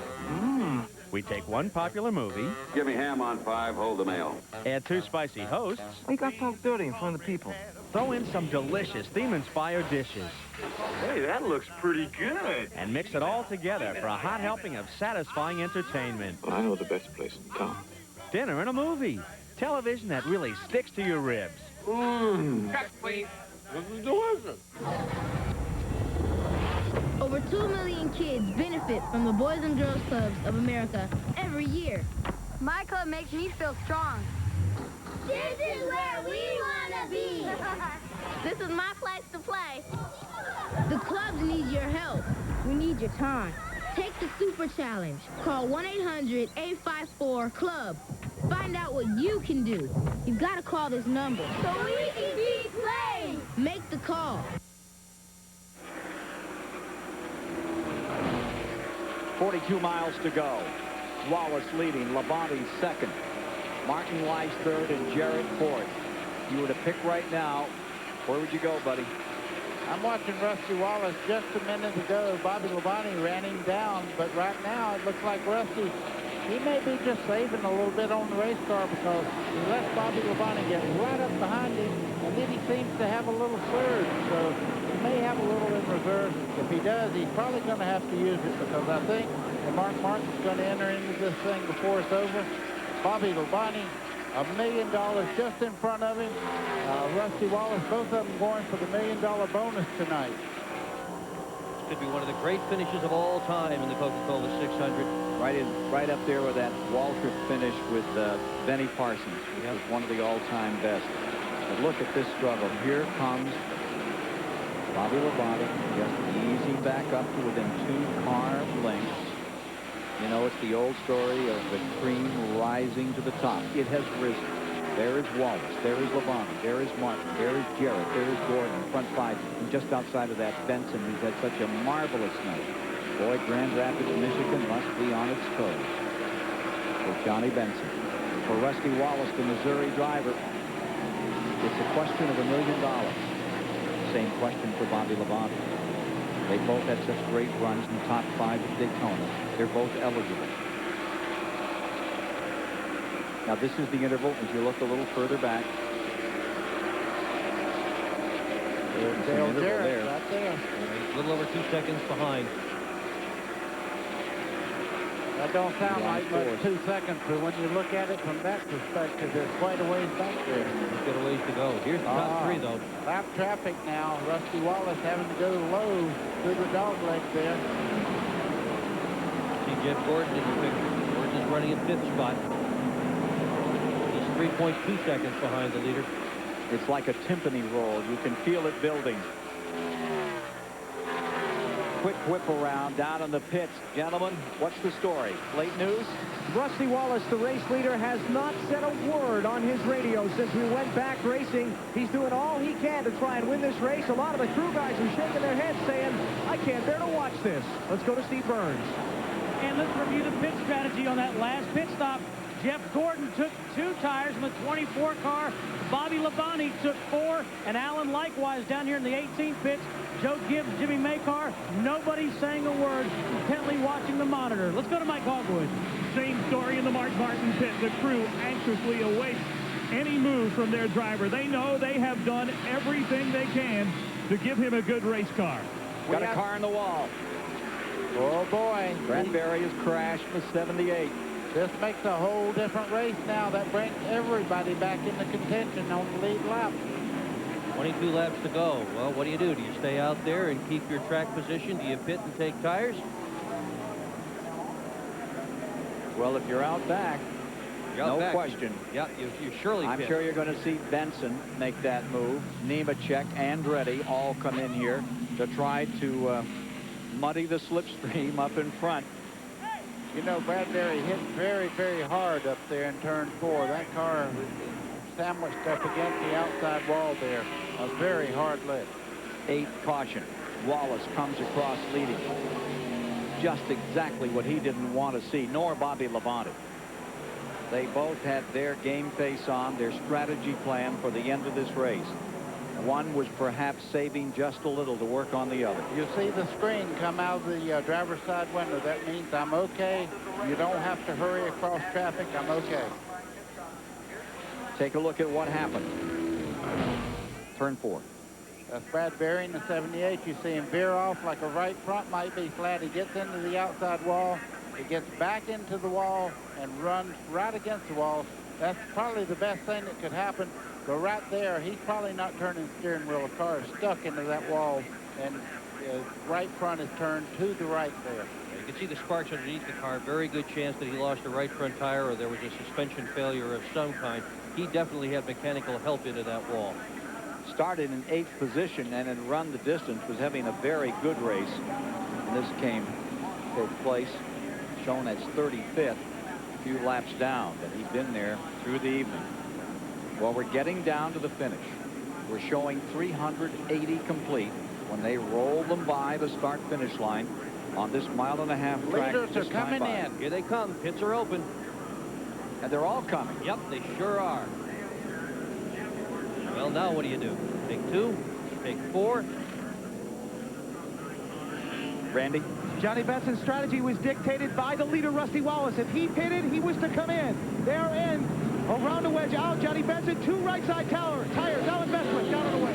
Rusty Wallace is in, a chassis adjustment, right sides only, he's away. Very quick stop for Wallace to Mike Hogwood. 2 tires for Mark Martin. He too makes a chassis adjustment to tighten it up just a little bit. Steve. And 2 tires for Bobby Labonte. They also made a chassis adjustment. 2 tires for the 18 car. As they entered, so they returned. Dale Jarrett trying to nose in there. Mark Martin. We'll check on the rest of these folks that came out after we take a quick commercial break. Those cars out back, did they take 4 instead of 2? We'll see. As a warning to those fans who like to sit deep in the bleachers, please be advised. Look out upper deck. When Klesko is up, Way out of here. you are not safe. Thank you. Braves and Cubs, 7:35 Eastern, Monday. We asked professional race car driver Scott Pruitt to test our Firehawk SH30 high-performance tires with Unit T. Unit T, the ultimate tire technology we've spent years perfecting. In fact, when it comes to designing performance tires for wet cornering, we've been around the block. The Firestone Firehawk SH30 with Unit T. Get a grip on wet cornering. Independent rear suspension, dual shocks, and a sway bar. Rick, it's all there. That's good, because when things get rough out there, suspension is everything. Other manufacturers use a straight axle that bounces over obstacles, losing traction. Our independent rear suspension hugs the terrain for better traction and a smoother ride. The Sportsman 500 and the all-new Sportsman 335 with shaft drive. You gotta ride it to believe it. Buy a new Polaris ATV now and make no payments till hunting season. See your Polaris dealer for details. For a really big thermometer, head to Baker, California. For a really big sale, head to Ace. Cool it with a 16-inch Windmere fan or 3-piece 56-quart Rubbermaid cooler combo. The Ace Really Big Sale. Now that's big. Don't let a flat tire put you up against the wall. Even with no air pressure, Goodyear AquaSteel Run Flat drives up to 50 miles to safety. New AquaSteel Run Flat. Goodyear, Goodyear. This is the Goodyear Eagle F1 Run Flat Radial, the exclusive tire on the 1998 Corvette. Earlier today, NASCAR fans saw this demonstration. We punched a hole in the right front tire. The Corvette circles the track at speed with no air pressure in the tire. It could keep going up to 50 miles at 55 miles an hour. That's amazing. That's Goodyear Run Flat technology. Eagle F1 Run Flat. Only from Goodyear. Back with you as you see the field bunching up, and there's still a bit of time before they're going to turn them loose. They've still got equipment out here cleaning the track. Now, we saw those front three all come in for 2 tires, and the question to Dick Berggren, what about the ones behind that trio? Well, Gordon took 4. He really had to. The car wasn't fast enough the way they had it. The 43, John Andretti, also took 4 tires. Same story. Fire 4 at it. Hope that's going to work. So now we're down to decision time. It's getting down to being a shootout. We'll take a quick break to come back for the start and then stay right with it right to the finish of this 39th Coca Cola 600. It's the way we welcome the sun with 35 sunblock. The way the best water now mostly comes in bottles. It's the way we make time for exercise and like to enjoy reading. Today, more and more people are finding reasons to live healthier. That's why Subway offers 7 subs, each under 6 grams of fat. Because when you're through surfing, you might want to put on a bathing suit. Subway, it's the way a sandwich should be.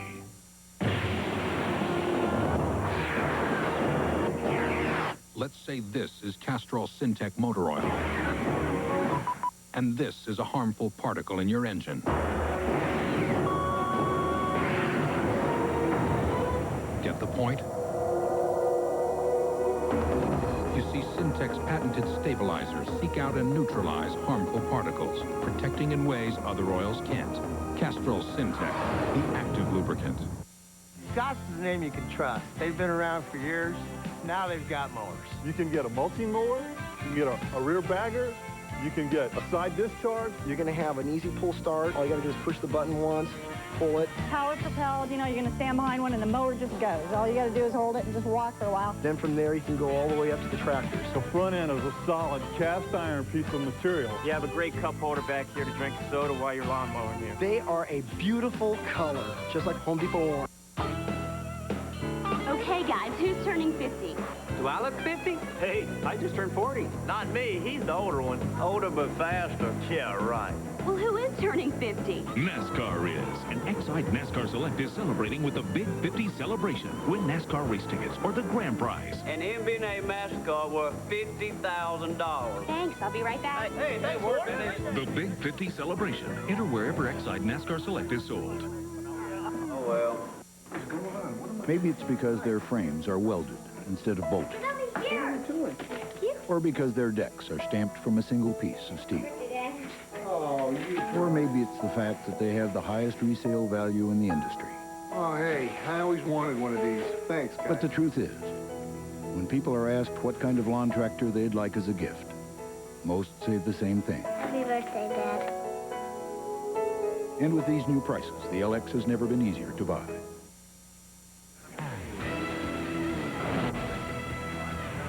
When the green falls, there will be 24 miles to go, 16 laps to decide the Coca Cola 600. It will be decided among 10 prospects here. 9 present time, including John Andretti. Let's get another report on the tire changes. Johnny Benson did make 2, as Randy reported. What about Nemechek? 4 on Nemechek. You got 3 guys that took 4 tires. The Gordon, Carr, Andretti, Nemechek all took 4 tires. In theory, at least, they should be faster, but who knows? There have been a bunch of guys tonight who have taken 2 have been really quick. We're about to find out how this is all going to work. In the Winston Open, you could remember Jimmy Spencer taking on 4. He was clearly much, much faster than the other cars with 4 fresh tires. You see Waltrip in the number 1. He's a lap down in 10th position. Behind him is Schrader in 11th, Musgrave 12th, Marlin 13th, and Ernie Irvin in 14th. Robert Presley with a great night in 15th. Field moving down. It's Wallace first, Labonte second, Martin third, Jarrett fourth, Benson right there. Here they come. Go, go, go. Out of turn 4 and down to the line.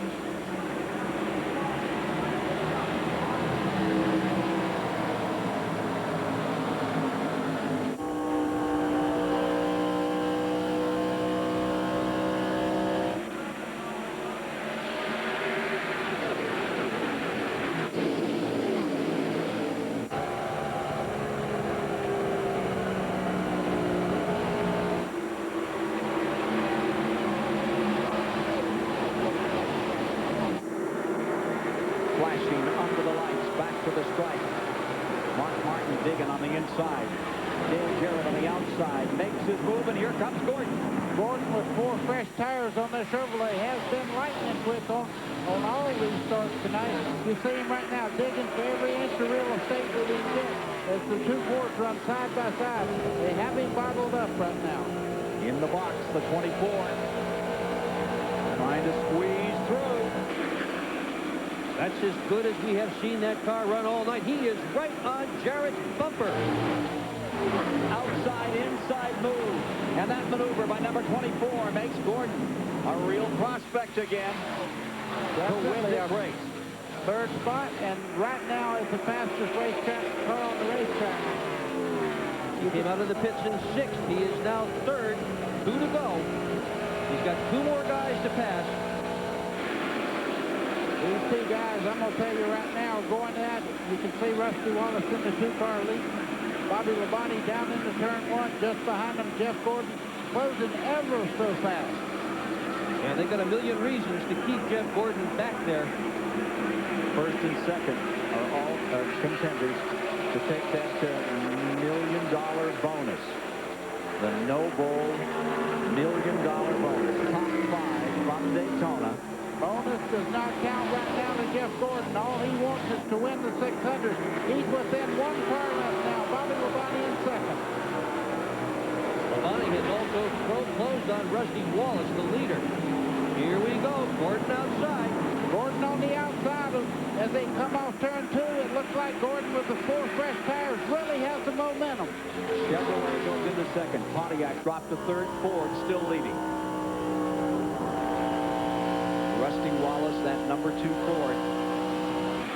Well, he won his first race ever here at Charlotte Motor Speedway. Gordon did with tire strategy. Tonight, looks like he's played his cards right.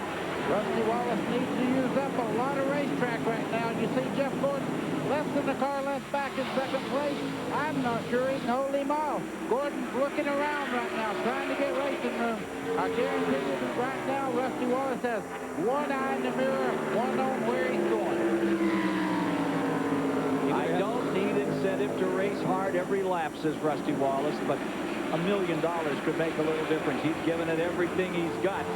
And here is the 24 car closing in again, the car that pressed into the wall in the 2nd turn right there yesterday, coming to the outside. Here comes Gordon making the move, and again, wide ovaling. It's number 2 Wallace to hold the spot. Doing exactly what I said. It's his race right now. You see Bobby Labonte making a move on the outside of Gordon there. Oh, wow. They're making a sandwich. Whoa, baby. Gordon got it. Gordon came out on top.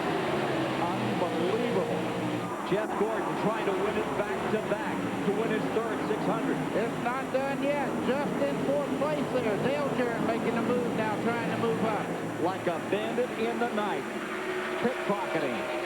Wallace and Labonte. And pulling away now is Jeff Gordon. Here comes Wallace back. What a move by Jeff Gordon to take the lead. Now, will he use up all the good of those tires as hard as he's been running? The Chevrolet has been lightning fast for about 15 laps. Then it starts giving up. Bobby Labonte, you're riding with him now as we come off turn 2. High on the racetrack. Top 5 all together as this thing winds down. Here comes Mark Martin looking on the inside. We hadn't mentioned him in a while, but now Bobby Labonte on the outside being passed by Dale Jarrett down the front straightaway. They make a little contact coming off turn 4. What a race Bobby Labonte has driven. He's been in sideways as much as anybody out there. He keeps right in here, stays in this fight. Nobody giving an inch as we get down to decide it. The 39th annual Coca Cola 600 is going to be a sprint, a shootout to the line. Here comes Mark Martin trying to get by Dale Jarrett on the outside, following right behind Bobby Labonte. This is for third. Labonte right now in third spot. That's green number 18. And breaking away. Yep. Gordon has the advantage. 3-car lengths over Wallace. Well, it ain't over till it's over. He was in the lead last weekend, too. I'm seeing something that looks like Rusty's getting in the corner awfully hard there. I know the laps are going away, but Rusty Wallace is now showing a lot of power getting into the corner. 395 to 400 complete. Jeff Gordon has said if he wasn't racing, he'd probably go to college to further his education. Could buy his own college after tonight. And the town is in.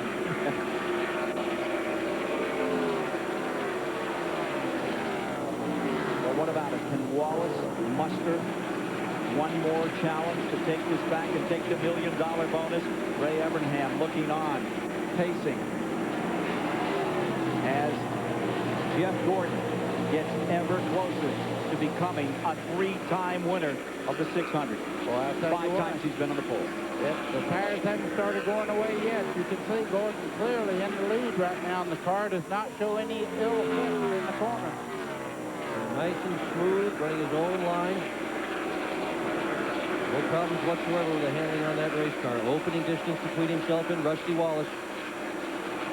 And indeed, he did about 5-6-car lengths.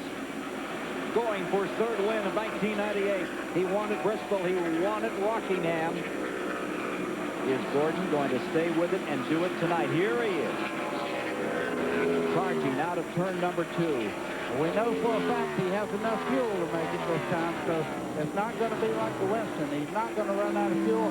But I tell you, Rusty Wallace is driving his heart out right now, trying to close in on Jeff Gordon. Gordon's just the class of the field right now. In command, solidly in command as this race winds down. Wallace can almost sense that extra $1 million just floating away from his fingers as Gordon continues to build on the lead. Evernham continuing to look on, the ex-modified driver from New Jersey, who with his magic has put this guy into such a great position. And there you saw Pemberton looking on, crew chief, car number 2. As we get down to the end, the white flag is out. This is it to decide it all. Final lap into turn number 1. Jeff Gordon, unrelenting, has continued to draw away, but now Wallace has closed in a little.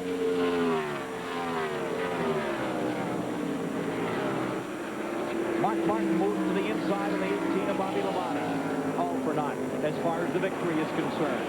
Down they come out of turn number 4. And for the 3rd time in his career, it is Jeff Gordon winning the 600 at Charlotte, North Carolina. The Coca Cola 600 will have Gordon's name on the trophy. Jeff Gordon has done it, and it is a surprise. It was not that big a deal all night long, but when it counted, it was the biggest deal here. It was the whole deal, making that pit stop, taking on 4 tires. He had to have it. He had dropped all the way back to 5th before that pit stop. If driver after driver driving by, waving at him, congratulating Jeff Gordon on his victory. Let's go to Mike Hogwood. And we're here with Ray Abraham. What a 10 days of speed here in Charlotte. Running out of gas in Winston, you wrecked yesterday, and then you finish it up back-to-back 600 titles. Yeah, it was. It's really great. This is an awesome, awesome team, and Jeff is an awesome driver. We need to thank God first for giving us the opportunity to do this, and I want to thank DuPont, Pepsi, Quaker State, all the people that help us out and stand behind us when we have problems like we did the other night. And the fans, hey, this one's for you for the mistake I made the other night. What about that great move getting past Rusty Wallace? He's the man. There's no doubt about it. You know, he's no slam to anybody else, but that kid's about the greatest driver I've ever seen. And Rick, we got to make a new deal for something else on this. Hope you and Linda got to watch it. When that last caution came out and you got the 4 fresh tires, did you feel that that was what you needed to compete here at the end? Well, we weren't going to win it where we were, and like I told him, look, you know, let's not, look, we're going to be fit. Let's try and win this thing. Let's try and win this thing. Okay. All right. Ray Abraham back upstairs, and it's a happy team down here. And win it they did, and in what style? Flat out racing here at Charlotte over a spectacular last 20 miles. Waiting on Jeff Gordon to enter victory lane, and we'll have the winner's interview right after this.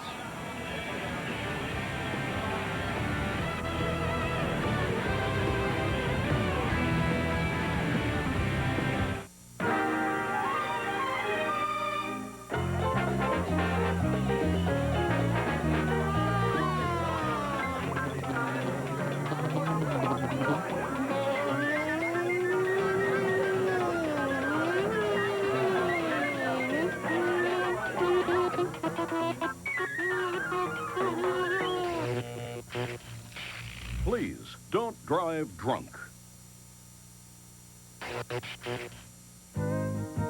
You know, I can tell just by looking whether a vehicle's been driven hard or not.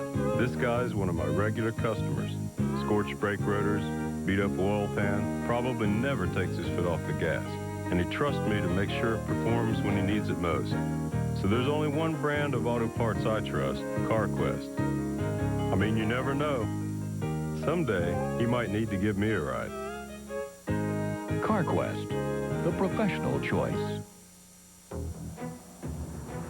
On today's rough roads, if you ever need to stop quickly, consider replacing your worn shock absorbers. It can be like getting an extra 10 feet of road when you need it most. Replace your worn shocks with new Monroe SensaTrack, now with SafeTech. Unlike worn shocks, SensaTrack helps hold your tire to the road. Tests show you can stop an average of 10 feet sooner. Monroe SensaTrack, making the road a safer place. For the Monroe SensaTrack dealer near you, call 1-888-SAFER-RIDE. How's the car, Dale? A little tight off. 0 cars moving up. Get them on inside. Inside every member of Team Monte Carlo, there's a side that's kind of wild. Get another tire.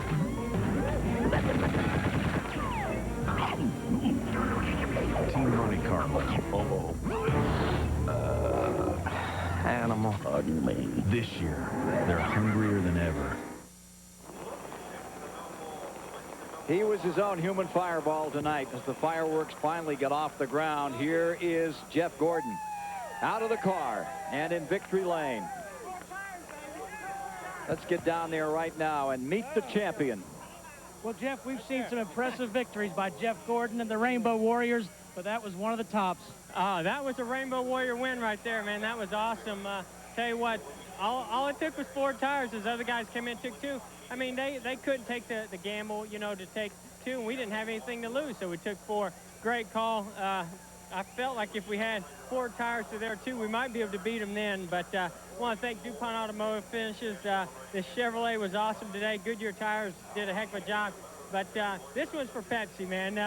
This means a lot to them to come to victory lane, and we've been able to do it 2 years in a row. And the good Lord was looking out for us, and I'm so thankful. Now, Jeff, I'll ask you first, and Brooke, then I'll ask you. Tell the truth. Did you think you're going to win the race there in the last restart? Are you kidding me? No way, man, no way. I had no idea we were going to win this race. I was just hoping we could get a couple guys and get us the top 5 and you know, be in that No Bull challenge in Indianapolis. And all of a sudden, man, I picked off 2 right away. Well, Johnny Benson slid his tires on the restart. I got by him, and then I got by the next 2. And I said, man, I might have a chance here. It reminded me of the Winston. I tell you what, these guys redeemed themselves today. Ray did. I know he's happy about this. They did a heck of a job. Hey, Rick, I know he's excited watching at home, man. This is a great victory for Hendrick Motorsports. Jeff, we're going to show the viewers at home that last pass. Talk us through what you're thinking as you made the move. That was pretty wild. You know, I tried to go to the outside of Rusty. He got loose. We both went high. I knew Bobby Labonte was coming. I was like, oh, man, he's going to get both of us. And as we, you know, I blocked him. He kind of bumped me going down the back straightaway. And he actually got to the outside of me, in which that helped me because I was tight, and it actually loosened my car so I could turn and go underneath Rusty. And I just stood in the gas that there's either going to be a wreck or we're going to win this thing. All right, Brooke, tell the truth. Did you think he could do it? Well, I never doubt him. I never doubt him, but I tell you, he pulled it out there at the end. He even surprised me and the whole team. I'm so proud of him. All right, congratulations to you both. Let's go to Randy. Well, Rusty Wallace graciously giving some interviews. Boy, that's a tough night. You had an excellent run. You came up just short of winning another $1 million.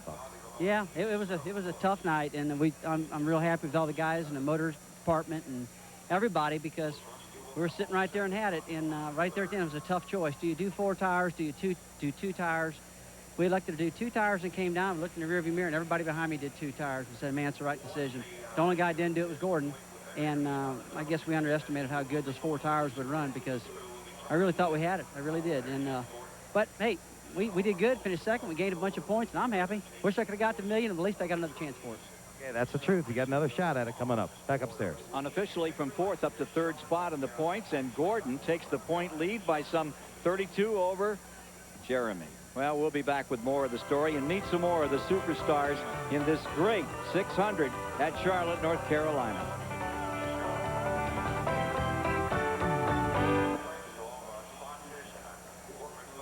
Coming in May, a Superstation world premiere. NASCAR racing today is like a cross between the Super Bowl and the circus coming to town. Here we go. NASCAR. Go behind the scenes of the loudest, wildest spectacle in sports today. It's a TBS exclusive event, NASCAR at 50. Good to go. Sunday night, May 31st, only on the Superstation. Brought to you by Walmart EverStart Batteries.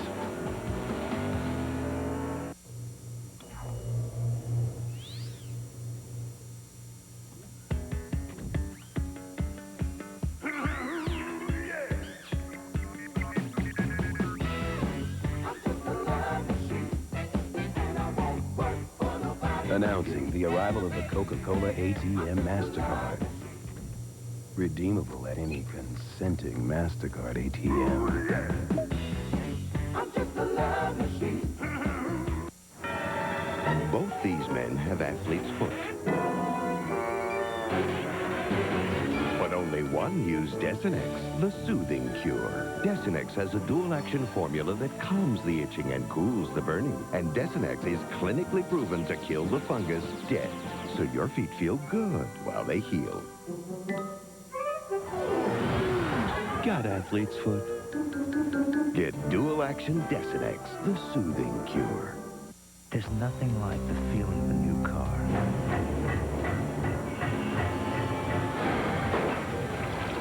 We bought the Armor All Protectant. It shines, it protects, it's new car juice. I'm looking for somebody who knows their parts.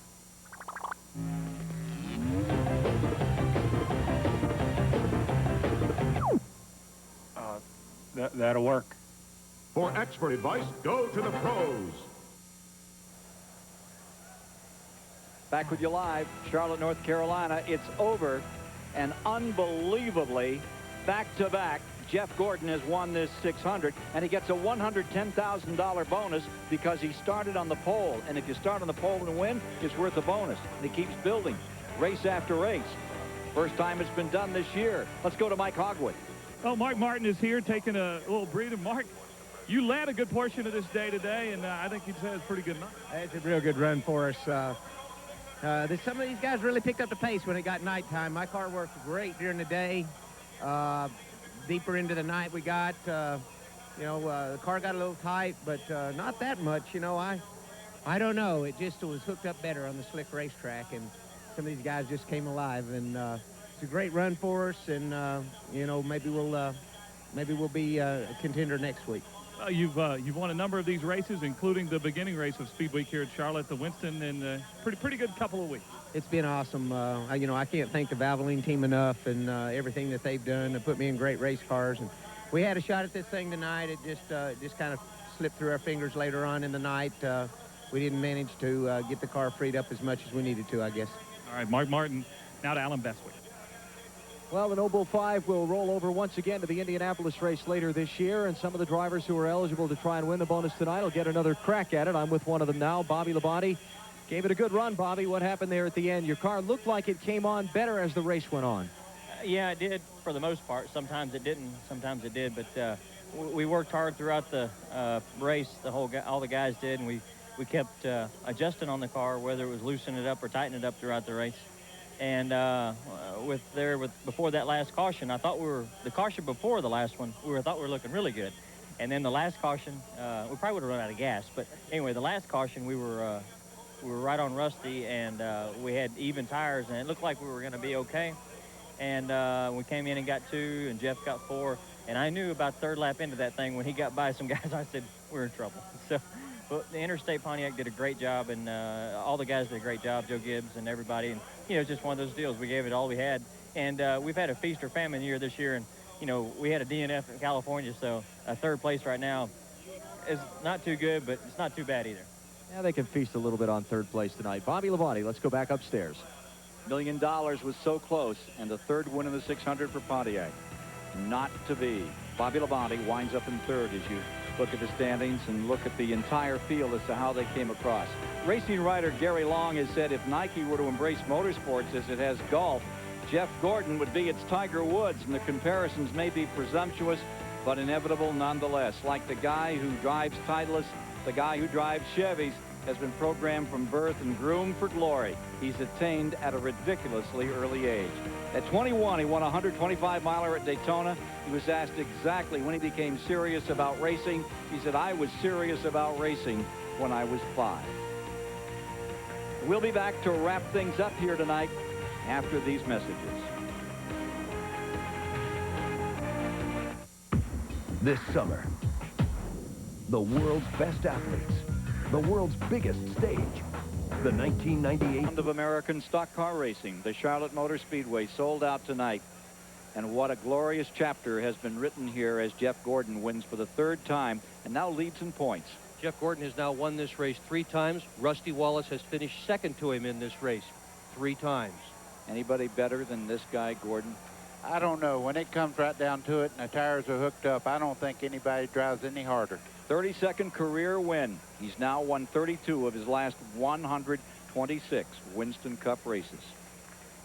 Next race coming up, TBS Superstation, July the 26th of Sunday, Pocono, Pennsylvania. You'll love it if you like this one. That's a great track, 2.5 miles. And we expect to have the same excitement by this same brilliant cast that has done this show tonight. Well, Jaws is going to be coming up next here on the Superstation this evening. Hope you'll stay with us and enjoy that, and hope you will continue to enjoy your Memorial Weekend, and that you will take a moment to remember what this weekend is all about. Men of bravery and commitment. Common folks doing uncommon deeds. That's what America is about. That's what NASCAR Winston Cup Stock Car Racing is all about. On behalf of our entire group here tonight, with Buddy Baker, the 3-time winner, Dr. Dick Bergman, and all the folks doing such a splendid job on pit road, and our entire production crew, thanks for being with us. Hope you will be with us in Pocono, Pennsylvania. Ken Squire from Charlotte, North Carolina, saying good night.